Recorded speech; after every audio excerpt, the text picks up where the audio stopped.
Hi. I didn't mean to time with the music like that. Hey, welcome. Hey, how you doing? Spoilers with us, I haven't played all. Yeah. Yeah.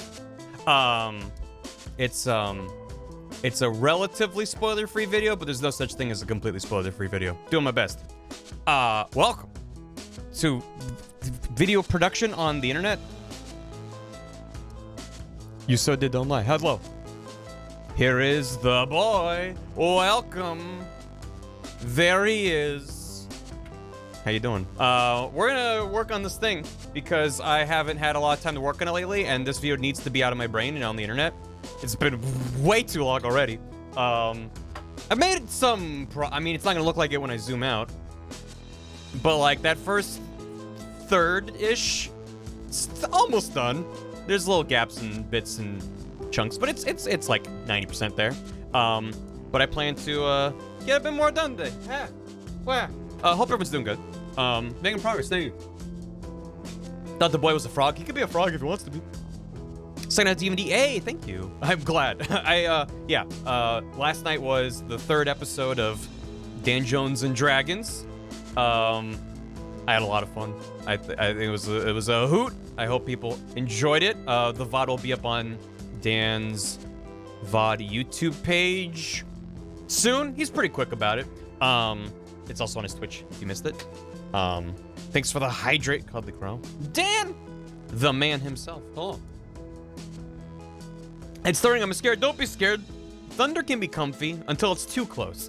Then it stops being comfy. In the middle of the first episode and loving it so far. I'm glad to hear it. Appreciate it. I know, Tom. Do you see Kirby Fall Guys like game announced today? I don't know why everyone's comparing it to Fall Guys. Personally, I don't see it, but it looks neat and cute. I don't know if I'll play it myself, but it's just like chill, goofy multiplayer Kirby shenanigans, which is always a good time. Yeah, it seems like kind of racing / you're trying to like get a bunch of stuff as you go. But yeah. Tuned for a minute till last night. I heard you guys arguing about some dude with a dangerous object in a cave. Yep. That's D&D for you. Gourmet race with multiplayer. Yeah. You don't race the Fall Guys? Well, yeah, I mean, some of the Fall Guys maps are races. I don't know. To me, Fall Guys is a very specific kind of like,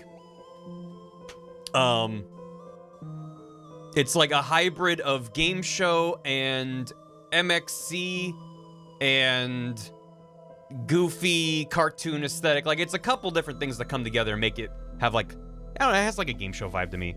Whereas the Kirby, I mean, what a surprise Kirby thing. I'm just like, sure, I'm down. I'm not gonna die on this hill. It's fine. Beans. My cat would disagree. Well, yeah, that's fair. I got nothing close to Fall Guys out. Okay, at least I'm not the only one. It's fine if you did. It's fine. Anyway, Ball Guys is just fun. That's a lot of bits, wobbly table leg. Shoutouts to that wobbly table leg. There's always the one, and you prop it up with some newspaper, and it still wobbles. Because it's from, like, the connection of the leg to the table, not...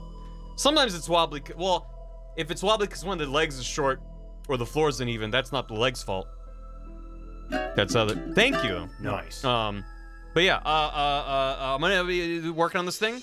I'm probably gonna hop into a private Discord call, and if there's anyone in that server who wants to hang out, they will. Otherwise, we're just gonna listen to music and chill. These editing streams are typically pretty chill vibes, because I'm trying to get shit done, right? It's tough for me to multitask, even in the best of times. So if you're new to an editing stream, yeah, feel free to stick around, hang out, and chill. Comfy vibes, listen to chill tunes. Maybe DDD's in there. Unlockable. Who knows? But yeah. A full game instead of minigame. Yeah, they're making a little standalone thing. But yeah, I'll probably be going over some bits of where the video is at. But if you missed my last editing stream about it, it's a rough overview of the things I like of the game, but I'm also restricting it to the earliest parts of the game. So it's not entirely spoiler-free, it's spoiler-free with an asterisk, which is like I tried my best. So if you haven't played or beaten Elden Ring, I haven't beaten it yet. I'm getting there. This is probably a safe place for you to hang out, because I don't want any spoilers. But if you're like, I don't want to see anything about Elden Ring, yeah, this is not the place to be. I'm probably gonna be jumping around a bit, because I realized from the last editing stream, like, the opening chunks of the video require more brain power because I need to figure out the right footage to hit each beat. Whereas a lot of the stuff later on is like, I'm talking about a specific thing, and then I'm like, bam, and here, I got that specific footage. Okay, great, let me grab that. So I'm probably gonna jump around as soon as I reach a point where I'm like, I don't have a good immediate idea of what footage to use. So, it'll be fine. But yeah, it's fine, we're hanging out. It was almost, yeah, don't say that. No, what do you mean? I can make a timely video about a hot new release everyone's talking about. Look at me go! Look at me do it, I'm doing it. I'm doing it. Look at me go. 15% in after 60 plus hours. Well, I wouldn't trust the PlayStation percentage because that's based off of achievements. And from my experience, a lot of the achievements are quite late in the game. I don't know what percent I'm at. I'm at like 160 or 70 hours or something. And I'm missing a ton of achievements, so. Gotta go slow. Yeah, you know. I've been spoiled, so I'm good. Ah, well. I mean, some people don't care about spoilers, right? So, it's fine. But for those that do, like I care about spoilers, I want to make sure people know what to expect. So early 2022, it's all about Kirby Cake Ball. Exactly. So let me get caught up and stuff. I don't know if I have anything especially interesting to share of what's in this video. Not really. I did this thing. I showed this on a different stream that I did this whole bit where, I don't know how loud this is. Your view pointing out where you... I'm gonna be a little bit quieter. I did this whole thing in After Effects where I tracked all this business. You don't have dozens of UI elements obscuring your view, pointing out where you should go. You don't have a mini-map in the corner that's far more useful for navigating, so you only stare at that little corner while you're getting from point A to point B. Yeah, style cramps. Like, there's like, in the game, in the corner. Bam. Yeah, so I was like, those turned out pretty good. Had fun doing that. You know what's funny is looking at this, though, like, not only did I track all these individual points and attach stuff to them, I also added the compass with icons, and those slide around pointing out where you should as things move around. I did all of that, but the thing I'm most happy with is this guy on the far left. That's like, there's a thing off screen this way, that's like vaguely where Stormvale Castle is. You don't have and that I didn't do it. There's no After Effects in there. I just moved it up and down and wiggled the arrow around. UI elements obscuring your view, pointing out where you should But it's like go. roughly correlating with the camera rotating, and then yeah, it's very. Listen, if I'm gonna go into After Effects, I'm gonna make it worth it by doing stuff that doesn't need After Effects. And then with this guy, I even have the far more useful. It gets blurry when I play it because I'm at half resolution, but useful for navigating, so you only stare at that that's like corner. To the best of my knowledge, that's pretty accurate for where I'm actually moving and facing while you're getting in the world from point there. A to point B. The closest thing. If I'm doing it, I'm doing it. Anyway, so that was fun. I also did a 5-second Photoshop job for a thing here. No, not this. Up over this. Yeah. This is a point that I very briefly make that I'm like, you can place down these markers, which is really nice, but I wish they looked like this. Different colors, though, this would make me happy. I'm gonna add an extra line, because once I actually did this edit, I looked at it, I'm like, it looks like I just spilt a bunch of M&Ms all over the map. So I'm gonna just say that in the video. Like, it looks like I dropped M&Ms all over the map, but like, what, I still think it's more... This is obviously an extreme example of a million icons near each other. I've never used this many icons near each other. M&Ms. With your link, right, y.png. Ugh. Oh, why indeed. Oh, this fills me with feelings. Thank you. M&Ms are good. That's true. They're tasty. But yeah, my whole thing is like, I like having more than one place for my brain to latch onto. So the fact that they're all circles means from a distance they all look the same, right? They have different icons in them, which is nice. But it's like my ideal is having different colors and different icons, or different shapes and different colors. Like more than one thing. Because, like, when a game gives you markers and they're just triangles of different colors, I'm like, it's better than nothing, but I gotta remember what, like, red triangle looks like. So I don't know. If the extreme example is, like, let me put down my own icons and then pick the color I want, I feel like that's overkill. But whatever. Also, the colors are very garish because I originally tried them desaturated like the rest of the game, and it looked even more like mush. So, yeah. Anyway. But yeah. Also, these are all... this is what it actually looks like in-game. They're a lot smaller. so I actually added my own markers on top of them.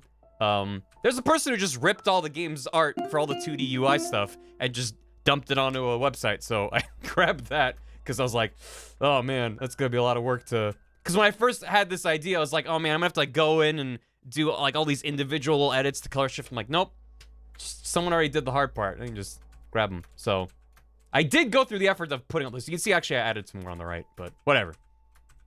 Doing it. Clean out the cobwebs, always. Cobwebs of my brain. So yeah, this is each one of these tall sections with audio down here. Each one of those is a different chapter, a different section of the video. So that's like a good way for me to even eyeball and be like, here's each of these. Well, this has an extra little, what is this? Who put this here? Oh, this makes no sense even in context. Let's play this for you real quick. Scarabs that replenish a health or mana flask when defeated. Is it mana? Is it mana or is it mana? Mana. Mana. That sounds fancier. They're scattered throughout the game. There you go. That wasn't in the script. That happened while I was recording. I was like, it happens more than I'd care to admit, where I write the script and then when I'm reading it out loud, I'm like, that sounds wrong. Is that how you pronounce it? And it's a word I've said 100 times. I'm like, mana. These nuts. So yeah, this is the first, this is the intro. This is the map. Oh, I think I showed this.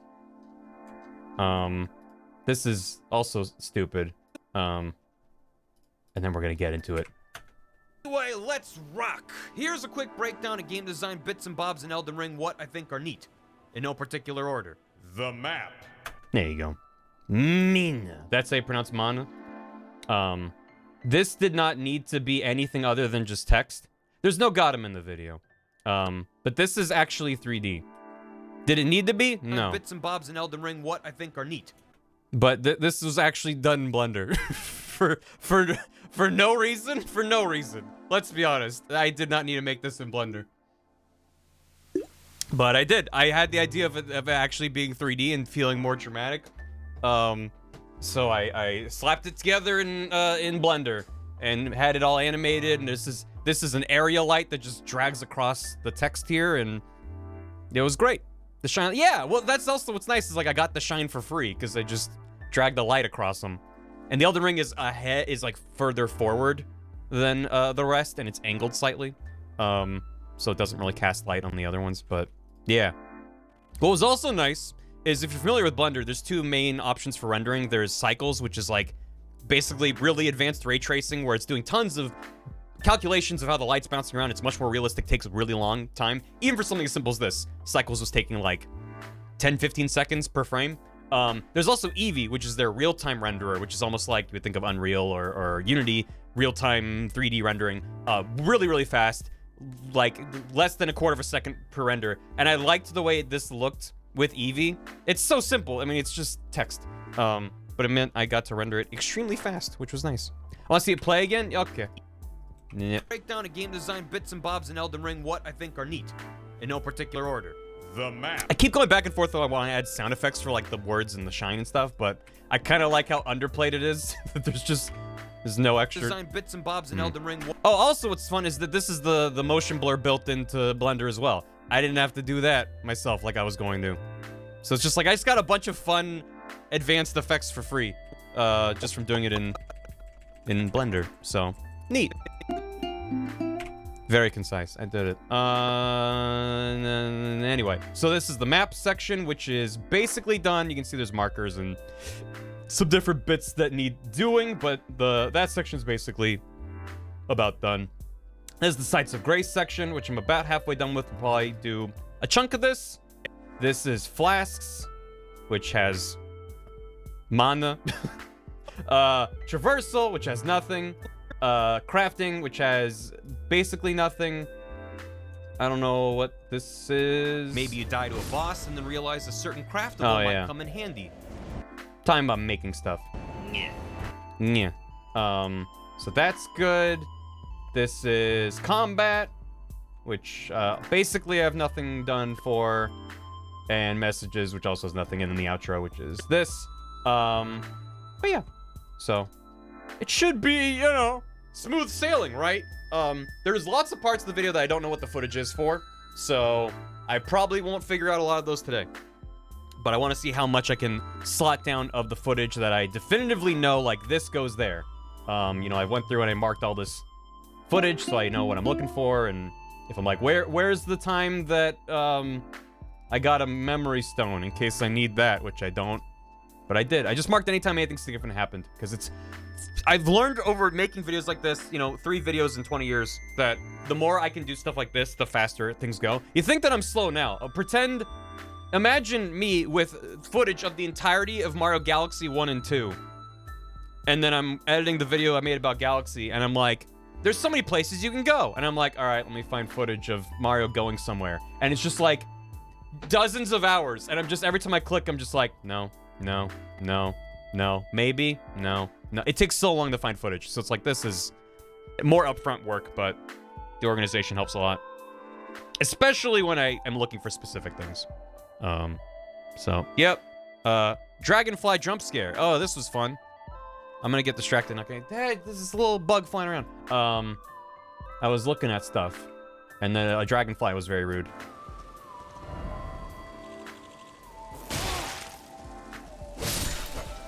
I actually jumped when I was recording that. I was like, that was rude. Very rude bug. I probably won't put that in the video because it's very rude. Anyway, came out of nowhere. I know. Anyway, I'm gonna get cop alerts, and I'm gonna hang out, and I'm gonna get some stuff done. But I appreciate anyone who chooses to hang out and stuff. It was the dragonfly. Hey, game. He's got shit on more than once. They make a noise and there's an animation tell before they charge, but I'm never paying attention to them because they're not a threat. And I feel like the devs knew that, so they made them extremely obnoxious. And if you choose to lock onto a dragonfly, it just spins around you and your camera's just going everywhere, and it's like, I hate these things. And then I try to fire magic at it and the magic's too slow and it moves, and I'm like, ugh, this is the worst. Anyway, in between streams, Ed is everywhere. Gifted a sub to Enkimana. And to Figment, resub for 37 months. I appreciate that. Also, at 2 o'clock, when I didn't start stream, but probably should try to, but then I didn't, Sargoto was being a little bit sassy in the chat and was posting some bar clocks, which is a little snail looking at a watch. And then when I opened up my streaming software, I saw that Sargoto had dropped a hammy, so I'll just play that now. Heed not the rabble who scream. Thanks, Sargo. Noise pollution is not a big deal. They are wrong. Blood from your eardrums is not what I'd call fun. Put your fingers in your ears. Come on. Yeah, I appreciate it, even if I don't understand it. Is that new RAM helping me keep my computer from exploding? I want to say yeah.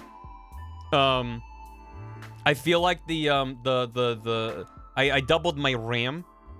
He looks good. He's a good little snail. I doubled the RAM, and I feel like things are smoother when I'm like scrubbing through footage and stuff. Obviously, I'm still CPU limited. But also, I haven't really messed with this while I'm streaming, which also uses a lot of resources. I don't know, when I was working on this off stream, maybe placebo effect, but things felt a little bit more stable and quicker to load, and scrubbing through footage was pretty good, you know, once it's more loaded. I don't know. Who could say? Hopefully just having that overhead helps, but I probably will try to upgrade my CPU at some point. Phil the headset. Thanks for 45 months. DK Banana, DK45 on the Nindanko 45. 45. Thank you. Welcome back. Smash Five with 100 bits. Can we take a moment to congratulate Studio MDHR for selling 1 million copies of Cuphead, The Delicious Last Course. Reminds me how quickly the base game reached 1 million copies when it first came out. They deserve all the success in the world. That's awesome. I'm happy for them. Thank you. Eric Stryler, thanks for 15 months. Well, I've been in VOD land for a while. When did chat get so colorful? Like last week. I actually did tweak it since the last stream. It's very subtle, but the text should be slightly bigger, and maybe the emotes not quite as big in comparison.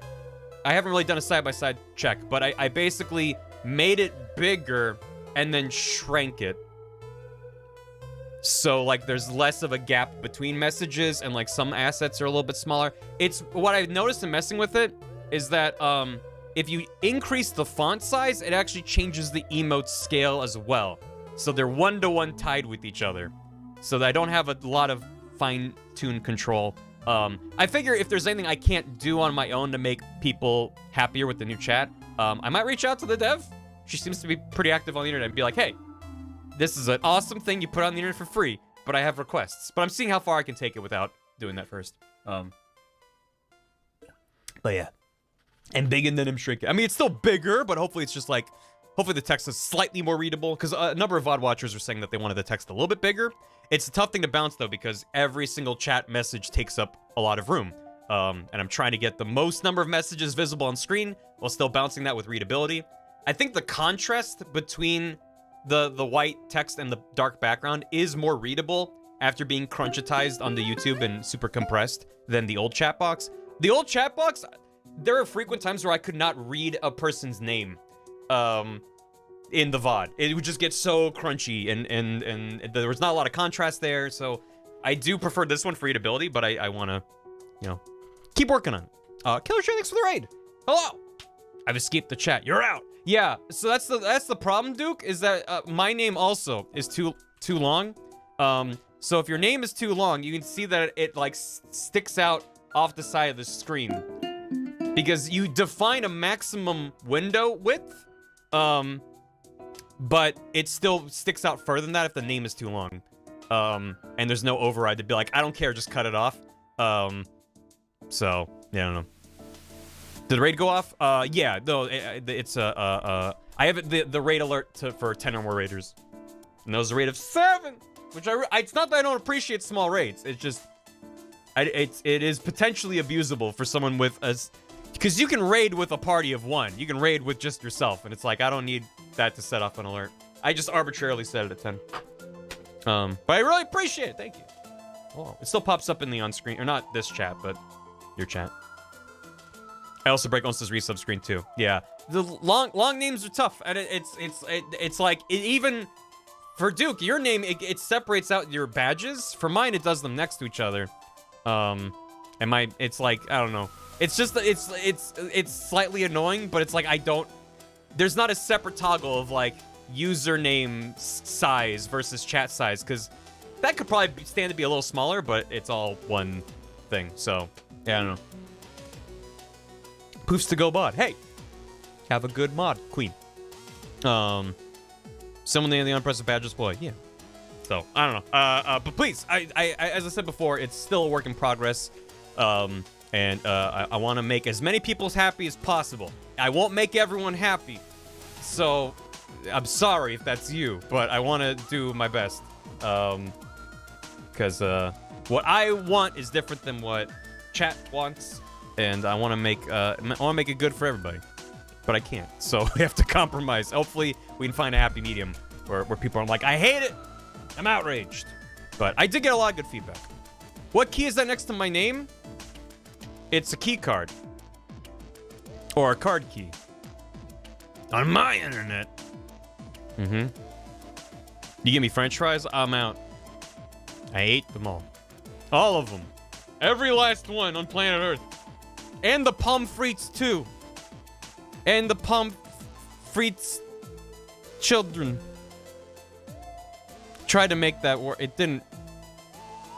The paw women frites. And the...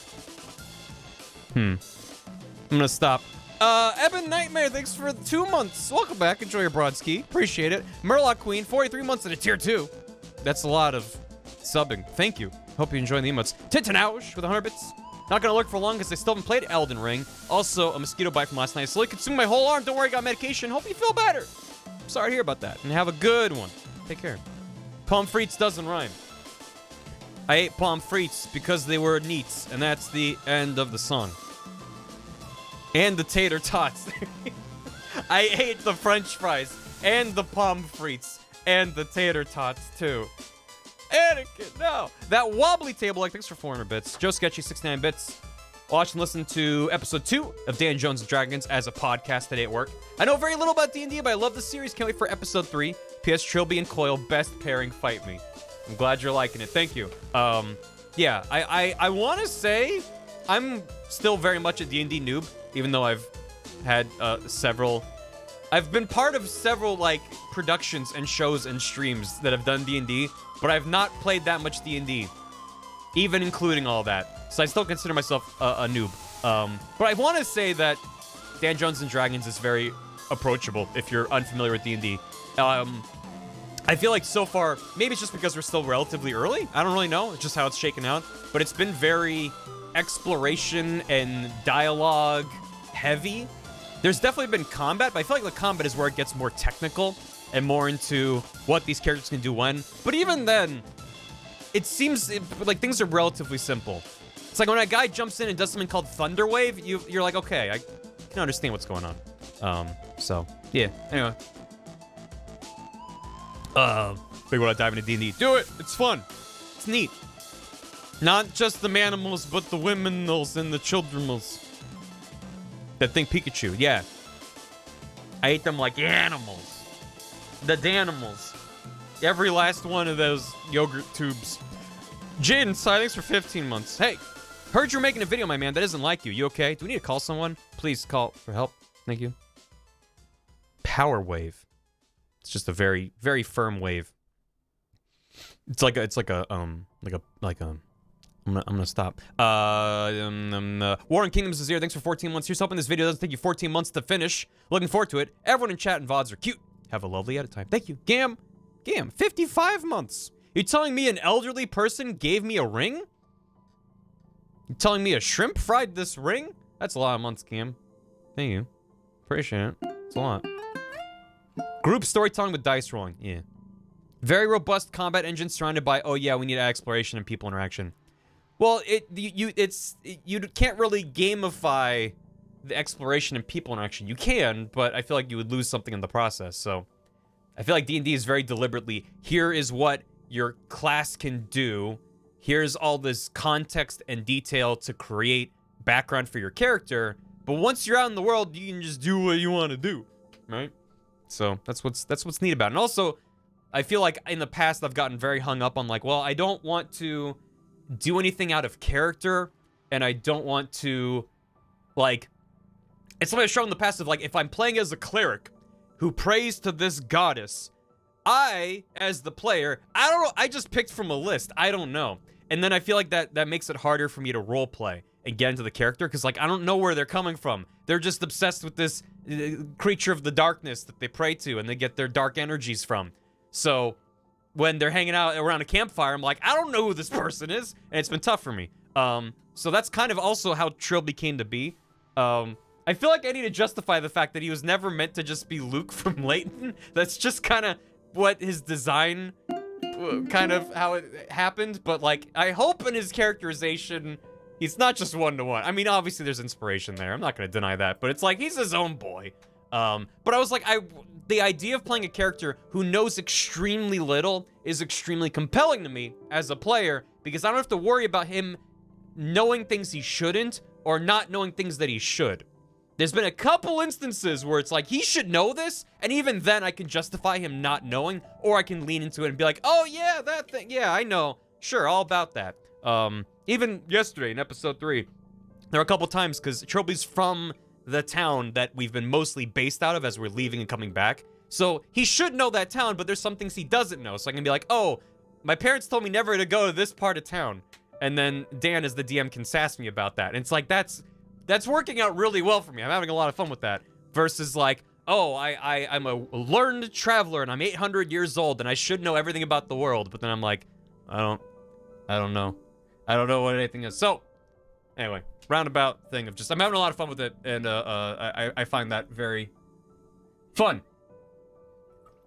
I've enjoyed playing him. Bless this chat with hams. 1,000 years old. Not singing for himself. Yeah, exactly. Bless this chat with hams. Give me hams, and I'll bless the chat with hams. Soko, thanks for 7 months. Welcome back. Enjoy your Prime sub. Thank you. Megan LeMay with 9 months, and a Ruby Key.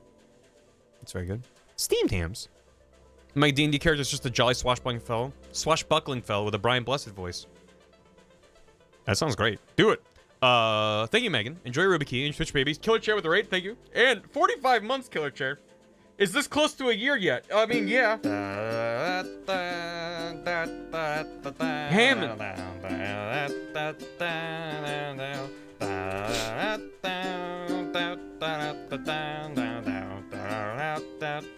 Thank you for the Hammond. Make a rat folk alcoholic alchemist who lived underground. Perfect excuse to not know anything, but no one's gonna question the rat with grenades. Who's gonna question it? Hams. Added to channel. Hams. Fires and spurts. That reminded me that I was gonna share. Well, I wasn't gonna share, but it reminded me of a thing that I want to share now. Where is it? Twitter. God, I hate.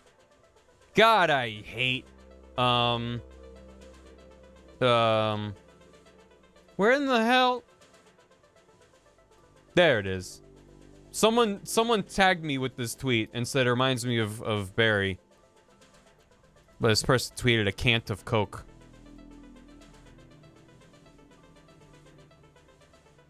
So I said, yeah, I agree. Oh, thank you. That was fun. Oh, and there was another thing. Maybe. What was that? Oh, I just wanted to share this because I thought it was good. Pride flag, but it's actually Monster Hunter sharpness meter. This made me smile. It just... Yeah, Monster Hunter sharpness. It's beautiful. It's a beautiful thing. There are some very good replies, too. What if it stretches out the pink? Not sure how balanced this is, but... Maximum sharpness. When there was another one... Where was it? Oh, yeah. Valstrax be like, Valstrax is Polish? Comment. Yeah, that's good shit. Ah, come on. Ah, there it goes. Anyway, Monster Hunter's fun. We're gonna stream that soon. That's also part of the reason I wanted to work today. Is like, I was looking at the schedule, and, upside down. Yeah, it's close enough. Shouts to Bullet. It's upside down, sorry. I was like looking at the schedule, and like I don't normally I don't put out our private schedule if I'm like, oh, I have a thing planned for this day, because shit happens and sometimes you have to cancel a day of, and I'd rather just be like, here's what we're doing today when I'm going live. I was looking at the schedule and I was like, damn, for the next like week plus, pretty much have something scheduled every day. So there's a lot of fun streams coming up soon. Hope you can get excited about that. But I was like, I like the surprise. Good. Surprise is good. Hello, Wolf. Oh, that's the Indonesian flag. Gotcha. No. There you go. The new chat box is two things. One, I want to switch back to using OBS to stream and getting out of the Streamlabs ecosystem, because that's what I've been using for a while. So it means that like 99% of things will look the same. The chat widget was Streamlabs. Also, the alert box is Streamlabs. So the alerts might look slightly different. It'll still be the same audio and animations, but I'll shout them out. I'm not gonna be like gaslighting you. Hey, look, it's different. It's still a little bit ways off. But I'm gonna be switching some stuff over to Stream Elements and whatever. So that's part of it. Part two is that there was a bug with the Streamlabs chat widget where you couldn't type an apostrophe or it would break. So when that happened, I was like, fuck it, I'm changing it now. Before I change everything else, I'm just doing it now, and hopefully we can be okay with this. And most people seem to like it, so I'm happy. But it's the same one that Nicole Goodnight's been using, Toddly Enough has been using. I've seen other people's streams, friends' streams, and I'm like, I like the way it looks. I know it is very bright and colorful compared to my normally very gray and drab overlay. And some people have pointed that out, that it's like distractingly bright, but I kind of like it personally. I think it's a nice change of pace. I haven't really messed with my overlay in years, and if it ain't broke, don't fix it. Well, sometimes it's fun to change it up a little bit. I like that it makes the emotes big. It is a thing. So this specifically is by a streamer and developer whose name is Zaytry, spelled like that. Maybe Zaytree, I don't know the pronunciation for sure. And she has a whole bunch of shit on her website. I think it's just Zaytree.com. This is Chat Bubbles is what this is called. But she's made a bunch of things, and that plug into Stream Elements. I like it. Thank you, Belmont. Yeah, don't get me wrong. I really appreciate the positive feedback of I like it. it makes it easier for me to decide than when everything's negative, but also am fully welcoming and embracing negative feedback, or just constructive feedback, right? A lot of people in the VOD comments have given very good constructive feedback of specific things they want different or would prefer. Just, sir. Anyway, did I get caught up? No, I didn't. Be able to read username is nice too. Yeah, I agree.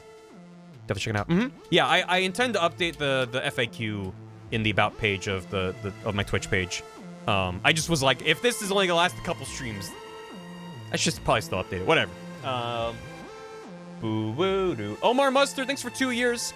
I'm here for the Kirby Dream Buffet discussion group. Bar Presto. Welcome. Well, we can talk more about that. Destructive feedback. Hi, Sorgo. Thank you for the hammy earlier. How was your swim? You have a good swim? Let's go. We're going. I haven't done anything in 40 minutes. We're hanging out. It's growing on me. Yeah, that's also part of it. Is like, with a lot of things, it just might be jarring because it's different. It's like, I want us to live with it for a little bit. If in a few weeks' time we're like, nope, still gotta change more stuff. I'm happy to keep messing with it. But the sooner I can land on something that makes people go, that's the stuff, the better. There was Hams. Oh yeah, is Hams up? I don't know. I'm actually not even sure how to refresh this chat. I'm assuming I can just refresh the source. Let me go into here and refresh cache.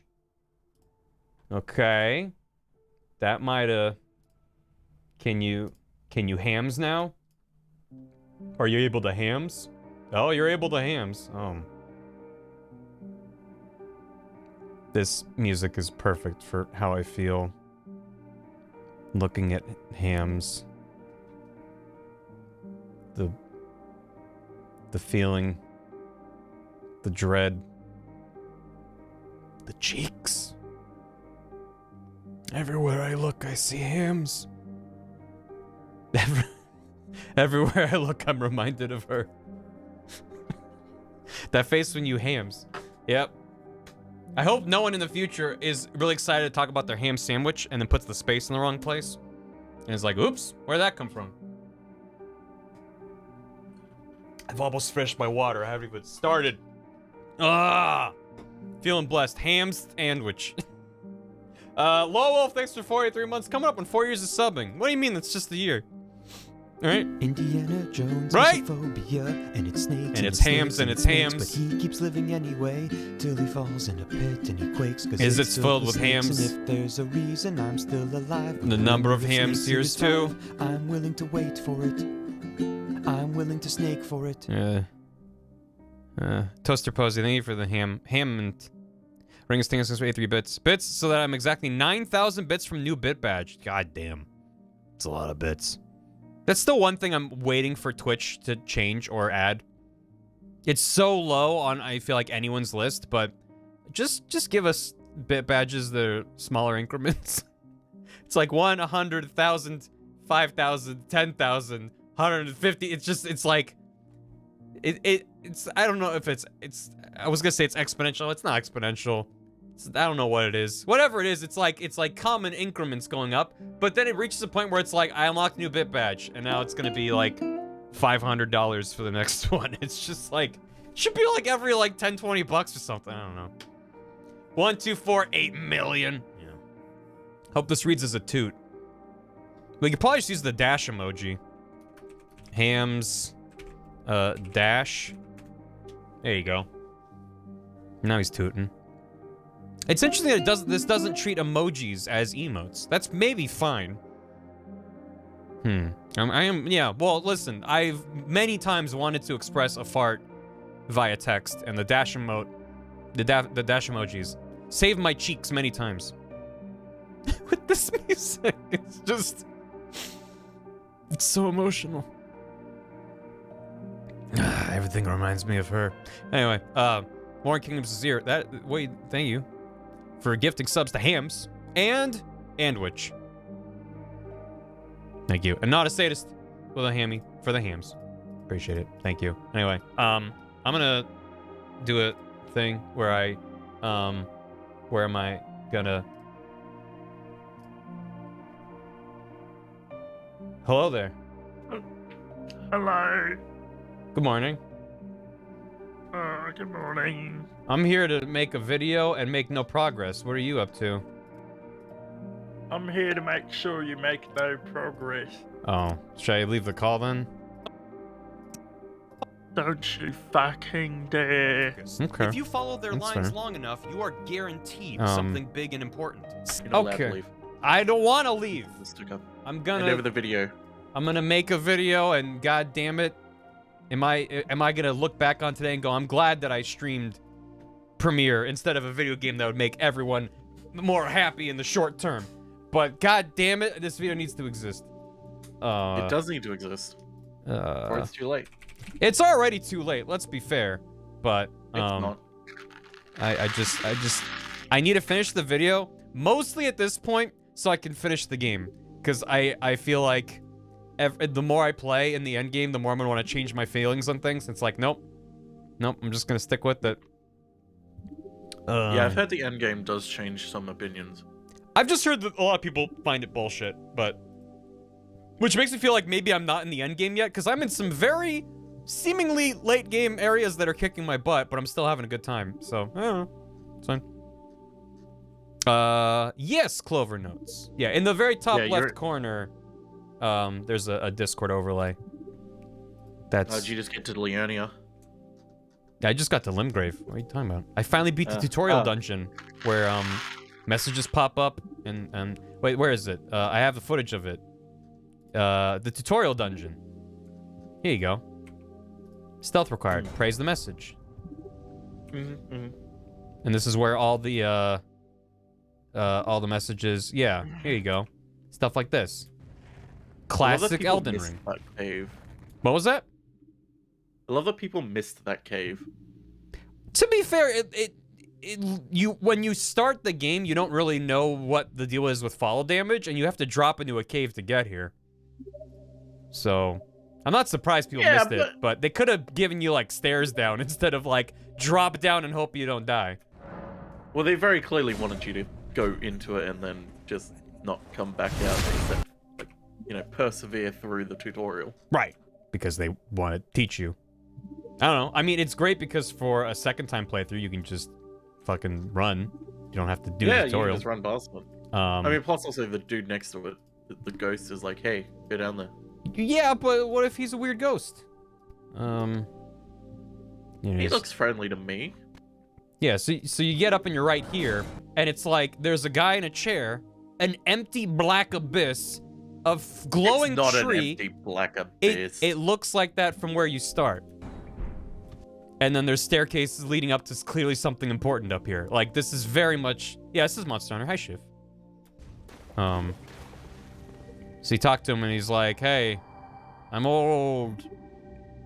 Take the plunge. It's like, yeah, I don't know, buddy. Maybe it was a demon down there.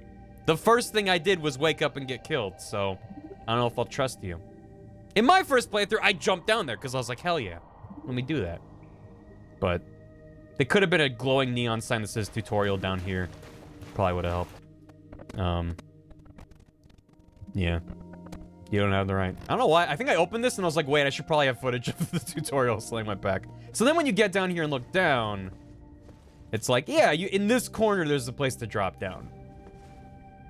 Although I'm assuming if you just drop straight down, you survive. You just take some fall damage. I'm sure that's not too far. But FromSoft ever said this is the right plan, right? It's kind of part of what I'm getting into in this part of the video here. If you follow their lines long enough, you are guaranteed something big and important. Follow their lines. So, where's the grace? Oh, I know what I want to use for this footage. Where's the mushroom? Why is it always mushroom? I don't remember where I was going to use this footage, but I can try to use it here. But there's this this line of grace, and it's leading you to a mushroom. So, there you go. Why is it always mushroom? Why is it always mushroom? Dung, oh dung. I finally met that one. Oh, just I mean, have you picked up on the fact that people call shitty rewards dung? Yes. I at first I thought they were referring, because like I knew there was a character or something related to dung, because like everyone was joking about it, so I was like, is this related to something like that? And then I realized, oh no, they're just calling the item shit. Yeah. No, because the opening cutscene is like, the dung eater! Yeah. Oh, yeah, this is when I tried to make myself an Elden Ring, and it was upsetting me. Yeah, and then I scrunched the face up. The eyes are too close. Yeah. I was like, I'll just make myself, and then I just kind of smooshed him. The loathsome dung. There it is. Squished him up. And then slapped a thing on him. Where is it? Nah. It's really interesting watching this opening cutscene after playing like a couple hundred hours of the game and be like, wait, I recognize some of these things now. Because, I mean, that's just every FromSoft game. You're like, what the fuck are you saying to me? I don't know what this is. But there it is. Dung eater. The loathsome dung eater. Superior offer. Oh no. You're like, I don't. Okay, calm down, buddy. Anyway, it's the opening. He knows cutscene. so much. Does he? That's why he sleeps He's in a coffin of worms. Yeah. Delicious worms. Delicious. Once you know, it's just the meme of Mr. Incredible. If you follow their lines long enough, you are those who know- guaranteed those something who do big not and know. important. Some might not. I am the one in the know. Streamer doesn't know. Streamer doesn't know. Forehead. Some might not want to. Yeah. If you follow their lines long enough, you are guaranteed something big and important. Some might. Wow, that timing worked out real well. You're guaranteed something big and important. Grab the mushroom. Some might not want to spend a few. I also know I don't have footage for this chunk up here.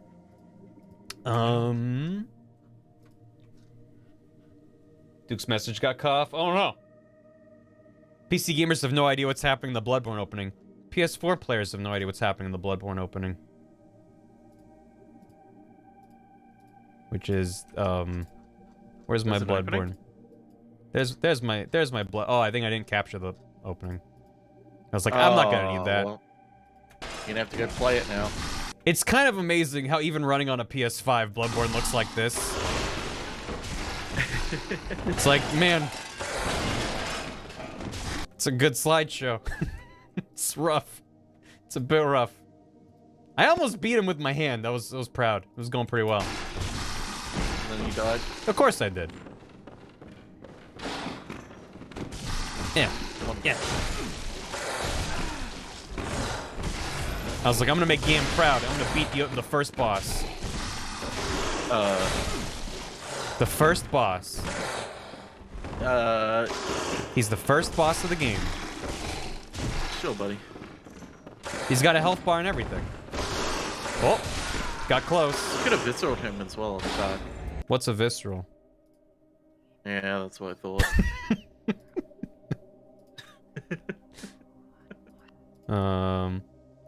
Did I kill this guy? I think I did.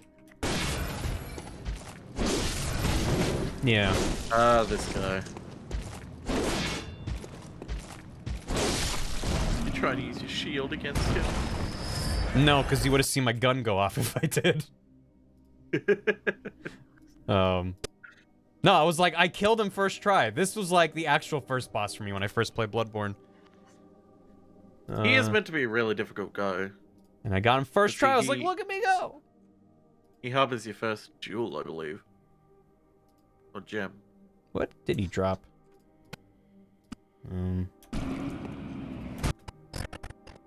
He just has blood vials. Yeah, he has blood vials, but he also has a chance to have a gem, and I believe the item that he's harboring is a gem, I think. It's a chance of a drop. That's another thing I haven't looked up in Elden Ring yet because I don't want to. Some might. I've seen a lot of messages like I'm assuming that there's drop rates for armor and gear off of enemies, because I'll see messages where people are like, still no item, and I'm like, there's just a guy here. So I'm assuming they're grinding, killing the same dude over and over, trying to get some good shit. And I'm like, here I go, running around. And then I like kill a guy and get a helm, and I'm like, is this a rare thing? I don't know. Here I go, do. Like. Yep, same. I kept getting armor drops, and I'm like, oh, is this rare? And it's like, oh, I feel sorry for the messages that were saying they really wanted an item. Mm-hmm. Like, I got something here. I don't know if it's what they're all trying to get. Sorry, bud. Where's the wood? Bloodburn. There's some wacky item drops. Yeah. I mean, I haven't been looking up anything like that. I need some running around. Oh, wait. I have footage of the woods. Of course I do. Of course I do. And I'm chased by the bear. Oh, and you became Irish. Just a wee bit. Not very much. Where did I get chased by that bear? Is that over here? I could just search bear time. It just called it bear time. Bear time. Oh god, the rune bears. They're fun. I hate them so much. I mean, I deliberately instigated this bear. I was curious if he would aggro as I was grabbing this, but he didn't. I was like, oh, you can just grab this for free. That's nice. He's meant to. No. If you approach like that, so I was like, well, that's underwhelming. I need better footage for my video. So here we go. I think I showed this last editing stream too. Here we go. Whee! And I was like, oh, he won't chase me for that far. He chases me for that far. He wants I do honey. like that they knock down the trees and shit. Oh yeah. Yeah, that bit there where his claws appear in the bottom corner, I was like, oh god. Oh, that's terrifying. There he is. Very close. Like Man, what's stopping you from looking like him? Points at bear. Fair. You know what? Fair. Yeah, he chased me all the way through here, and then I think he gives up. So, how about that? Open for business. Don't bring any bears. That's a bear! You had one rule. Yeah, let's see if this works in here.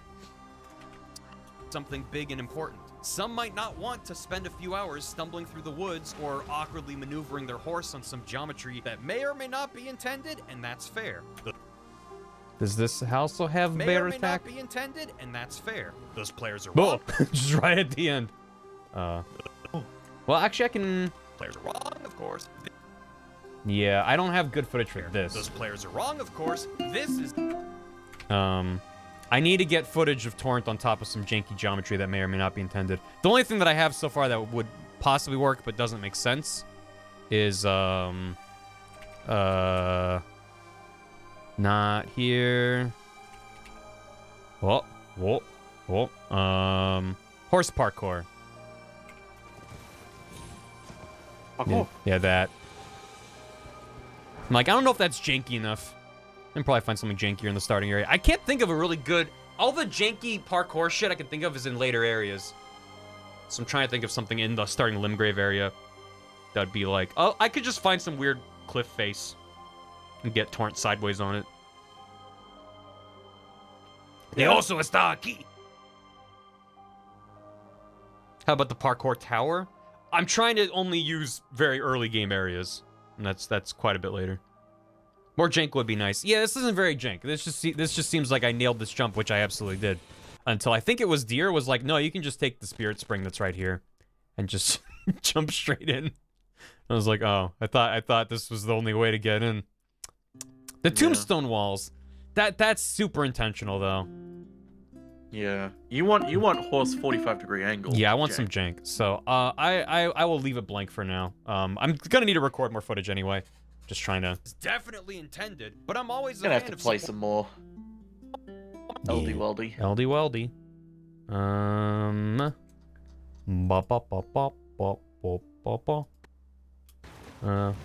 Yeah. I was talking earlier. Here's what happens when you lock onto a stupid dragonfly. Your camera just goes nuts, and it sucks. Yep. You're like, I just want it to get near me so I can kill it.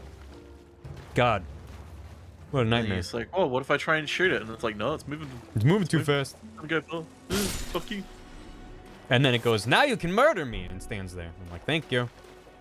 You have passed my challenge. You may now murder me. You stood in one place and didn't attack. Now I may die. Good day, sir. Oh yeah, when I first watched your stream of Elden Ring game, you ran past this thing, or you ran up to it and you're like, that's weird, and then you kept going. The statue. I don't know if you have my stream up or not. I do. And I was just like, I'm gonna keep my mouth shut, because you'll eventually figure it out. Probably. Yeah, I eventually figured out what the fuck those things are. The game really doesn't tell you. DMC 1. I've only played a little bit of Dark Souls 1 and 2. Not really enough to really consider it actually playing it. That tower I'm showing is pretty jank. Southeast of Limgrave, near the church where you get the Flask of Physics, there's a little cliff on the beach that's slightly too high to jump up. Normally you can glitch torrent up there if you're lucky. Ellen ring. Ellen chasing you through the studio like the giant bear chasing Barry. POV, you looked at Ellen. Yeah. You looked at Ellen in the backstage. When the rules explicitly state no eye contact. No eye contact with Ellen. She doesn't like being looked at. Let me mark down.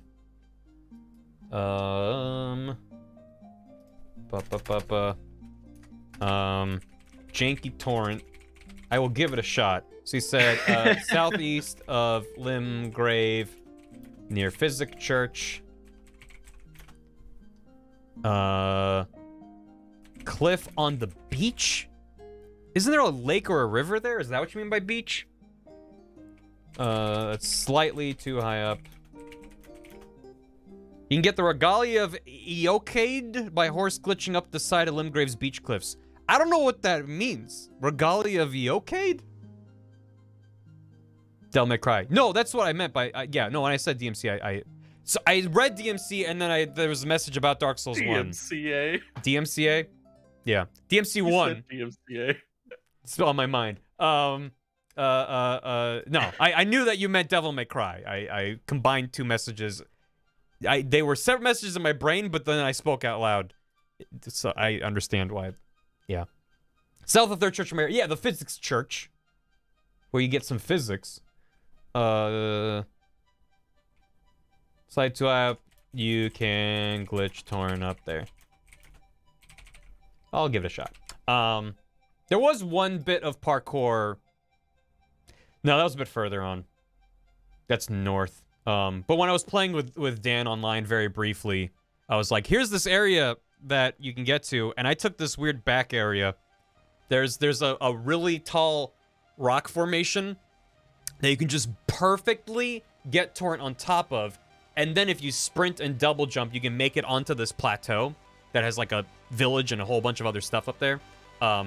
And it doesn't seem to be unintentional, but it seems very much not the intended way to get up there.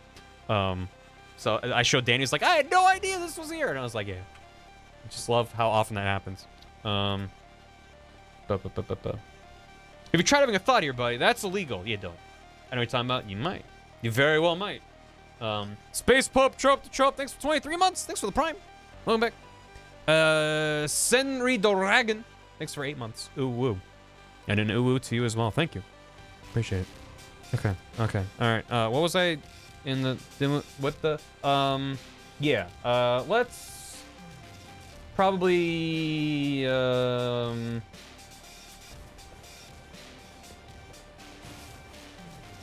Yep.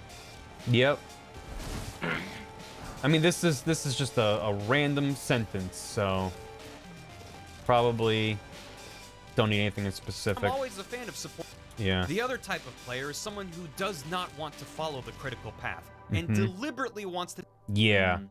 Yeah. Doesn't want to follow the critical path and deliberately goes the wrong way. You mean all my friends who unintentionally did exactly the same thing there? And then Dan, who intentionally did that. Yeah, well, Dan kind of intentionally did. Which I am still impressed that he did. Same. Same.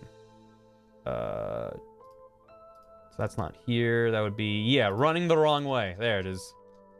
I guess that there are a staggering number of people who I personally know who saw the game doing this, pointing you and showing you a thing, and all of them did exactly this.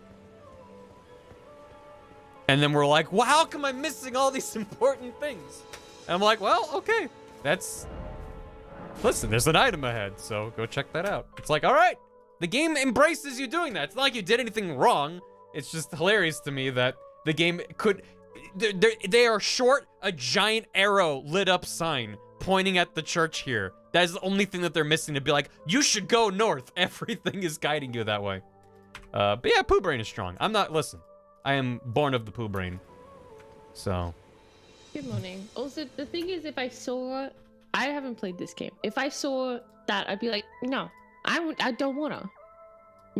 I missed it. It's like, I know, I want to go this way, actually. Fuck you. The good thing, though, is if you then complain about that, everyone can go, well, that's your fault. Oh, hello. I'm not saying it's your fault if you didn't go north from the start, but I'm saying it's your fault. I feel like you had to have been making a deliberate decision. I do know some people who went north, ran into the tree sentinel and went, oh, there's no way through him, so I'm going to go somewhere else and get stronger. It's focusing too much on the background and decided to go the other direction. That's fair. I can understand stepping out being overwhelmed by all of the nonsense and not noticing that there's something in the mid-ground right there. That's fair. Yeah, I didn't see the stuff in the mid-ground either. It's pretty rough. That's also fair, Mithra. Thank you. How you doing? I'm doing all right. How's everyone doing in here? I'm being a productive lad. I'm proud of you. Good Thank job. you. Everyone in chat, you should give a clap to Barry if you haven't already, because he is not productive very often. So you need to enforce this positively. Well, all right. The other type of player is someone who does not want to follow the critical path. Just a single one. Any more than that. More than one clap, and you are banned from this channel for life. If you do more than that, you're banned, and also it'll go to his head. Yeah, you don't want to see a version of me that's cocky. You don't want that. Yeah, there's a thin line to walk. Mm-hmm. Thank you, chat. Thank you, Metro. And it means something different here too, Duke. But the clap means something different here. Mithra didn't say give Barry the clap. Mithra said give Barry one clap. That's different. And deliberately wants to do to calm down. Supporting differing playstyles in a game. Oh my gosh. Rogue keychain, 2 claps in a row. Oh my god, that's 2 of them. I'm kind of a big deal, aren't I? Hey, do you know who I am? I made I made a YouTube video that quite a few people watched. Do you know who I am? That's so cool. And how many? Barry walking into his boba place. Do you know who I am? I not only made a cool YouTube video about Mario Galaxy once, but I also had a birthday present in which this restaurant was featured and made you billions of dollars. Yeah. Can you if you could just bring that out to my car for me, that'd be great. Thanks. Yeah. Bring it round to my Bentley, which is very much my 20-year-old car with a cardboard sign on the side. There is someone who does not want to follow the critical path. This is Bentley, but the B is backwards. Bentley. Deliberately wants to do everything else before doing what you're supposed to do. You can literally. Okay. The other type of player is someone who does not want to follow the critical path and deliberately wants to do everything That works for me. Just do you think turning someone around. has ever named their kid after a like sports car? Yes. Just so that way they could say, I own a sports car. Like, hopefully not that I own part. a Ferrari. Well, I hope no one's going around saying right. I own my children, but I guarantee you there's people named after sports cars. I've definitely met a kid called Bentley, so. That's unfortunate. Bentley's a good dog name, I feel. Sorry if your name's Bentley. If you're watching stream.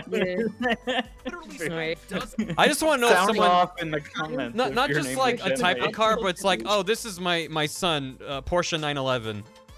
Like that, like it's the whole name of a car. This is my son, Mazda 3. Yeah. I think you mean this is my son, Master Chief. Oh. We call him Jimmy Rings for short. Yeah. Spend dozens of hours in this game before Jerry Rings is so funny. It's always because it makes me think of just all the shitty memes I saw of that show. It makes me smile. This is my son. Man, I'm glad I holding didn't even Commodore. bother watching it. I didn't watch it either. Well, I don't have Paramount Plus anyway, and I wasn't gonna get it for Jimmy. Sorry, Jimmy. You can just borrow mine, but don't do it for Jimmy. Don't do it for Jimmy. Do it for me. Yeah. Where's we go? I was getting my Klonoa VOD ready to go up on my VOD channel, Shiv, and as I was scrubbing through, because you get those auto little thumbnails at the bottom of the YouTube player as you're scrubbing through, and it was just full screen Willa very abruptly. And it made me happy. Did you choose that as your thumbnail? No, I did not choose it as the thumbnail, but I did very slowly scroll a picture of Willa across the screen. Funny. My sweet girl. Willa, you're famous. Yeah. Willa is famous. Willa's great. Yeah. Yeah. I'm glad that Willa got famous and not some stuck-up cat. Right? Oh, no, it's gone directly to her head. She is certainly... She's a little princess now. Oh. Well, she deserves it, though. Yeah. Yeah, she does. She's a good girl. This goes. Yeah. No, her name's Willa. Beetle from Zelda was actually named after the Volkswagen Beetle, which was the most popular car in Hyrule for 16 years straight. You know, I mean, you can't beat that fuel economy, right? Yeah. I don't think those are very efficient cars. Beetle? Yeah. I mean, let's find out. Yeah. How fuel efficient is a Beetle? Well, Mercedes is actually a name Estimated independent of a car. 26 miles per gallon and 33 on the highway. So, Jesus Christ. That's... That's a beast. Yeah. That's so much. Trying to drive a Volkswagen Beetle across the Great Sea. I thought you were just going to say Hyrule, but no. Driving across the Great... Oh, no, it's Ellen. Oh, no. God, Ellen. Oh, no. You looked at her. Why did you look at her? Yeah. Oh, God. Or what is it? What's the other one? That you smelled bad, so you would have to go eat a whole bunch of mints or whatever before entering her office again? Oh, that does sound familiar. Oh. Yeah, there's something with smell where it was like if you went into a meeting and she didn't think you smelled nice, you had to like go freshen up. Mm-hmm. Yeah. So weird. Only the freshness can be in her presence. You can literally spend True, and dozens that's why of Barry hours was on never this game invited on before Ellen. ever getting near the probably intended first dungeon, and the game endorses that with It's a open sad arms. day. If anything, it's Barry actually facilitated was because invited to be on Ellen, but he declined, and that's why Ellen stopped the show. It's true. It's a true story. If He's anything, like, it's if I can't have Barry on the show, then what is even the fucking point anymore of doing the show? Game Stones and Dragon spots, yeah, they're very good. Watch them. Have a VOD. Yeah. They're on Dan's channel. You can literally spend dozens of hours in this game before ever It was getting legitimately near the hard picking the probably most intended arranged first dungeon, face for and Ellen? The game endorses that with Huh. open arms. If anything, Wait, it's how many times did facilitated. she let herself be photographed with a deranged face? Yes. Okay, well then. His Daniel. Yeah, Dan's channel. His Daniel. If anything, it's Famil. facilitated because you That's a know. good username. Welcome to my YouTube Daniel. Hi, I'm Dan, and welcome to my YouTube Daniel. Like, I'm already Yeah, clicking right off the with. video. I'm already out. We're nothing but flannel. Like, this is too cute for me. Thank you. Good day. Thank you for advertising the approximate cuteness of your channel. I can't handle that right now. Thank you. Oh my gosh, there is someone with 1.5k subscribers whose YouTube channel is called Daniel Channel. That's too much. Too much flannel on the He Daniel hasn't channel. uploaded in 9 months though. Oh, so- come on. That's basically defunct. It's up for Yeah. grabs now. Yeah, Dan, time to get on it, Dan Jones. Yep. There's also one just called Daniel, which is a profile picture of a trash bag and has 2 subscribers. So, and it's me and you. one video. It's got 2 videos, which is how to play CS:GO by a Silver 3, and then Mushroom CS:GO. Those are the 2 videos. So, high quality content. I love CS:GO. I'm the only one who does. I know it. Yeah. It's such an underground game, CS:GO. Who even plays Yeah. it these days? No, You know? Such a small indie game. Mhm. Yeah, You know what I mean? I do. I don't think I looked at this line of grace at all. Nope. Sure It's didn't. like Valorant, a bit less Alright, shit. Barry. I mean, Well, Shiv there's is one of the 2 subscribers to Daniel. Yeah, for sure. yeah. talking about that, doing that. Did I? Who was Daniel? Daniel. Oh, that could be in. I I thought the I went next back. Mario pun. Yeah, I did go back. Okay. Because I needed to didn't get a get level. you. There you go. That- That's yeah. Definitely. That's a very good shot. Okay, cool. I was like, I'm pretty sure I had a decent shot. Okay, good, great. You should. That's Great. This is the game saying go here with a Anything giant that's beam of light. So it's like, all right, we're good. Facilitated because you know you're opting into Great. optional content. Hey, Think about- Bozo, have you tried going over here? Come Look at over it. here. It's pretty. It's lightful. Who has the Twitch Daniel? Hopefully Dan as well. Oh, okay, I wonder if we can petition Dan to change his Twitch name to "Cause I'm Daniel Jones." That'd be. I think he'll kick us off the D&D team. We sit down and he's like, "I'm so excited to have you guys back. Also, you both died. You were murdered Yeah. by bandits in Yeah. your sleep." Like, oh, okay, it's fair. Also, there is a Twitch channel called Daniel, but they haven't streamed in the timeline view of all of Twitch that Wow. they keep statistics for. So Well, Oh my god. it's up for grabs. it is. I'm sure you could petition Twitch could be the as next a big ninja. partner. Yeah, and be like, "Yo, this channel's dead. Please give me this name." They're waiting. Oh, I scrolled too far. Mhm.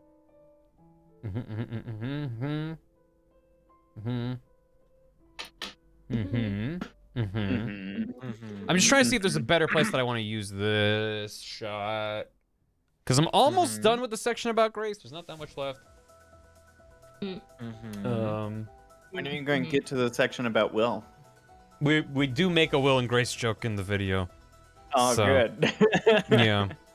Actually, where is that part? glad I don't I'm get it. glad I'm very. Oh, original. we're actually kind of close to that part of the video. It's early on in the flask section, which is the next section after this. Have a good VOD. Thanks, Rogue, for stopping by. Appreciate it. Have a good one, Rogue. Sorry for calling you out for clapping twice. have a great one. Rio, would it be okay if I share a link with the class? As long as you get a mod to give you a thumbs up and it's somewhat relevant, maybe, to what we're talking about. So long it's just- as it's relevant. If it's just like a funny meme, it's probably better suited to the Discord server, which you should join if you're not on the Barcord. It's a good Discord. Did you We say need more people to boost it. Discord? Yeah, we do need another boost.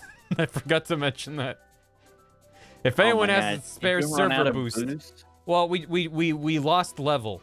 Oh my god! Which I think here. I think with where we're at, it means that there's like 10 emotes that we can't use out of the like 150 other ones we have. I'm boosting you. There you go. You boot- Congrats. You're boosted. Telling the story of his I- bike. Yay, we no longer have Great. an annoying pop-up that says your channel's about to lose a level.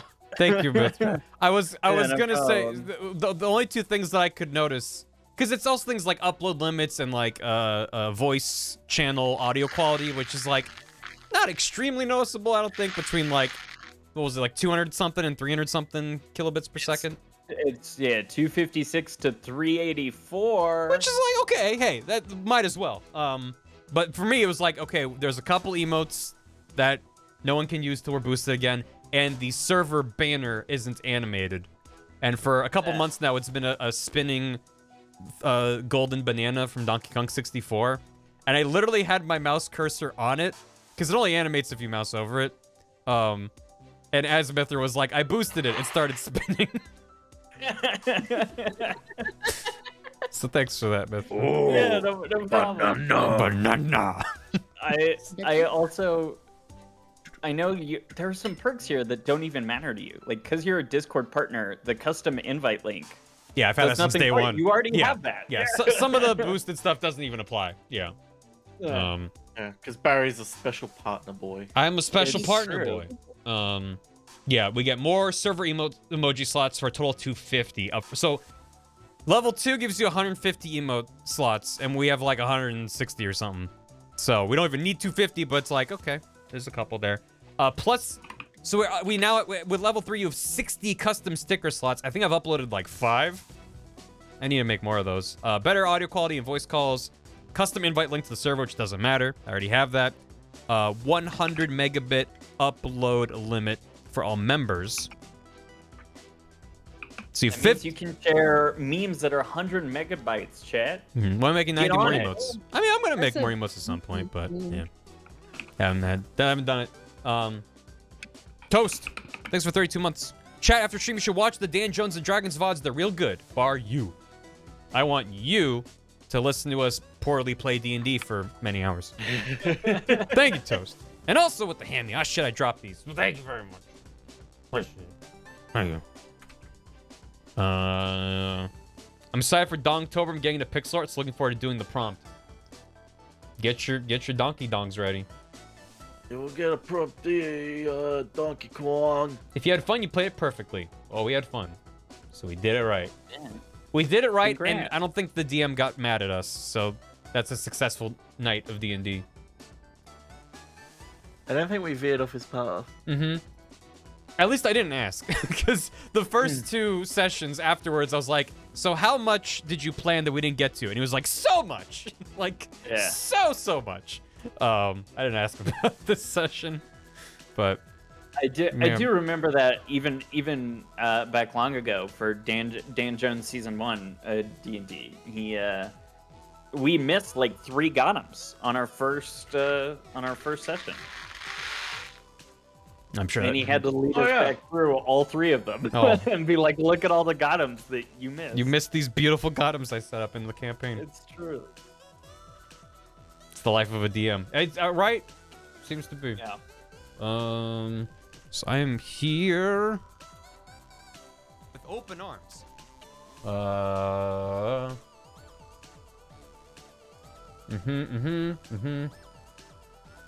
Okay. Yeah, no, this is better for this. Double back. It's that. For but sure. with a I mean, I'm most... I realize I'm I'm talking to myself, right? But Yeah. it's like I forget that I'm saying stuff because I'm like, all right, no one's talking. I'm working on stuff. Here we go. It's that. I mean, I do the same thing. I will do like little. I'll not only like argue with myself, but I will also do like little humming or stuff. When I'm working away and no one's chatting, and then someone's like, "Why are you singing?" And I'm like, "Oh, that's right.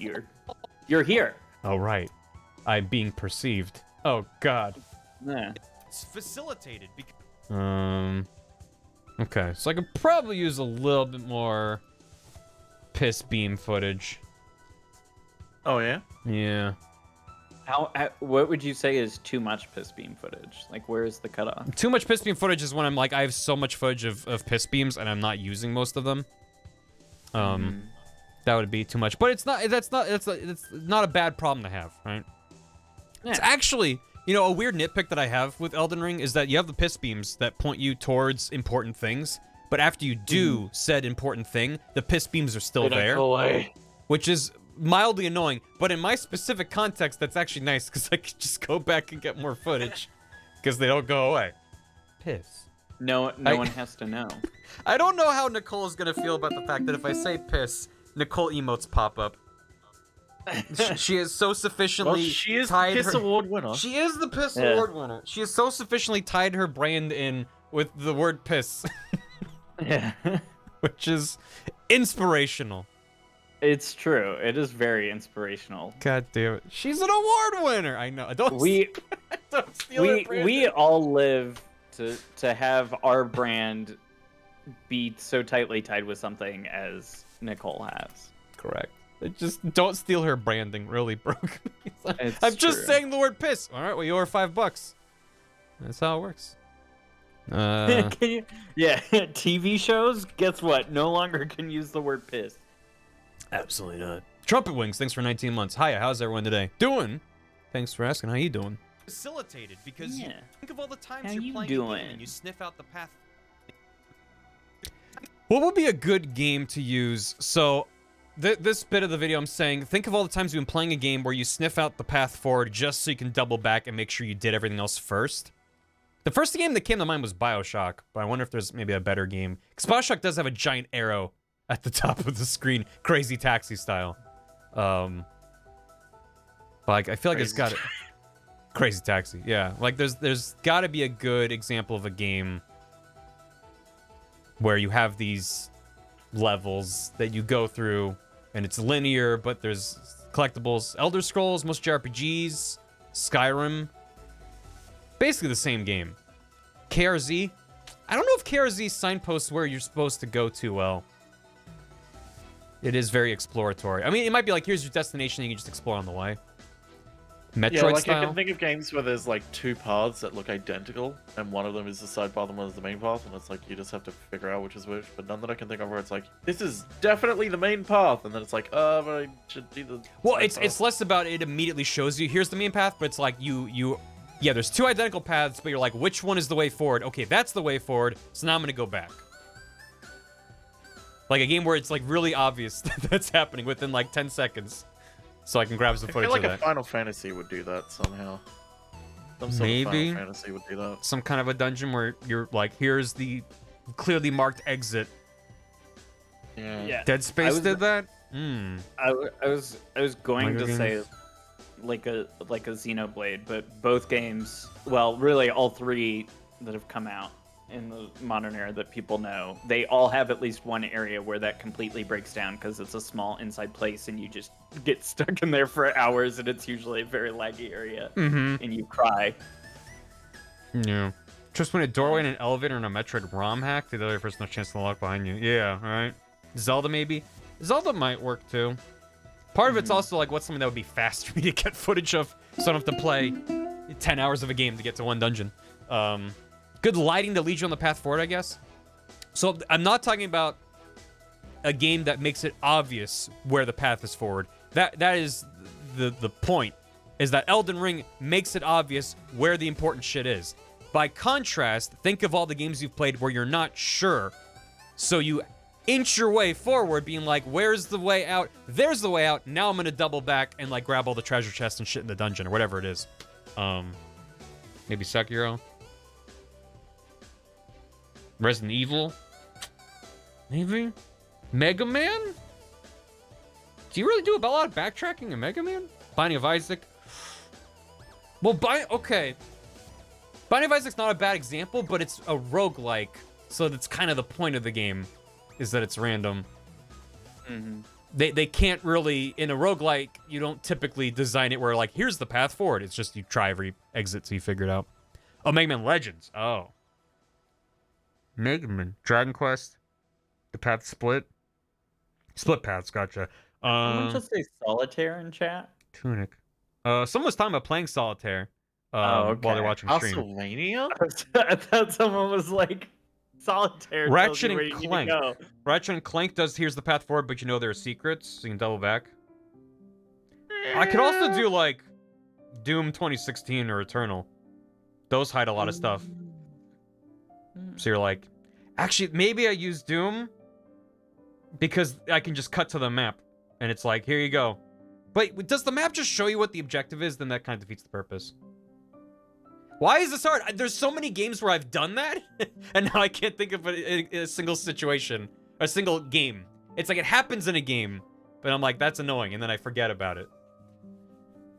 I play Solitaire as a fun. Nice. Maybe. I'd say Prey. I didn't play the new Prey. It's always like that. It's pretty good. so widespread. The OG Star Ocean games gave you no help if you forgot what the last plot beat was and where you're supposed to go next. Even the PSP remakes. Hard to make a single shot of the video. Yeah. Imagine the shot is like you're playing an FPS and you walk up to the exit and it's like, this is the exit, and then you turn around. That's what the shot needs to be, basically. Nier Automata? Just watch people do on the RE remakes. Oh, and the remakes. Professor Layton's my favorite roguelike. Maybe Hitman? Hitman's open-ended. And it's not really linear. Corsic! Thank you for the raid. Oh my god. Oh my god, the jive. The moves! Hello. Welcome! Right before you fight the final boss in Kingdom Hearts 2, the game asks, are you sure you want to go forward? That's like an offshoot of what I'm talking about. Yeah, it's kind of an offshoot. Someone else mentioned KRZ. I mean, the thing is, you do like KRZ. I love KRZ, and I'm not one to look away from an excuse to use it in a video, but I am specifically trying to figure out, because KRZ doesn't have a lot of like gameplay rewards. It's all just narrative and exploration and storytelling.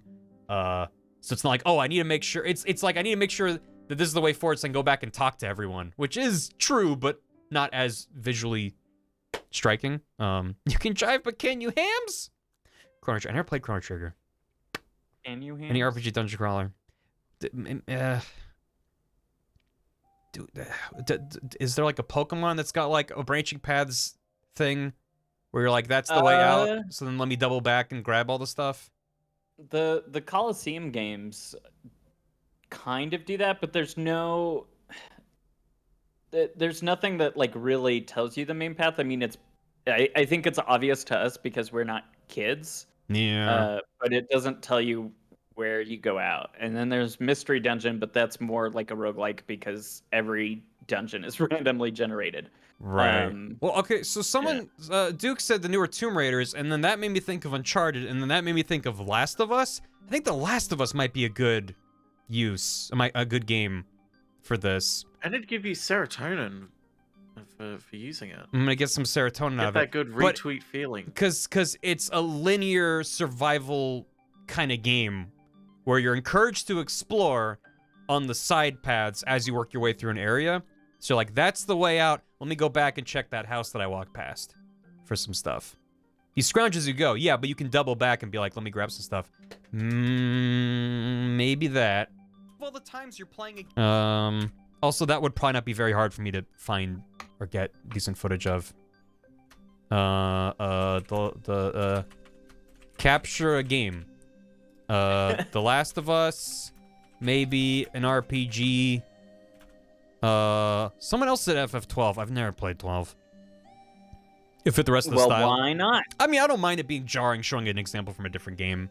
That'll kind of happen inevitably. I also thought maybe BioShock. Actually, BioShock Infinite doesn't have a giant, crazy taxi arrow. No, it doesn't. So maybe that would work. And there's some areas very early. The entire opening is extremely linear with, I think, some goodies off to the sides. Right? It's been a long time since I've played Infinite. I'm trying to remember if there was optional stuff in the opening other than, like, look at the barbershop quartet. Maybe. Okay. I mean, what I might do is just, like, look up someone's playthrough on YouTube and scrub through real quick and be like, okay, yeah, let me boot that up.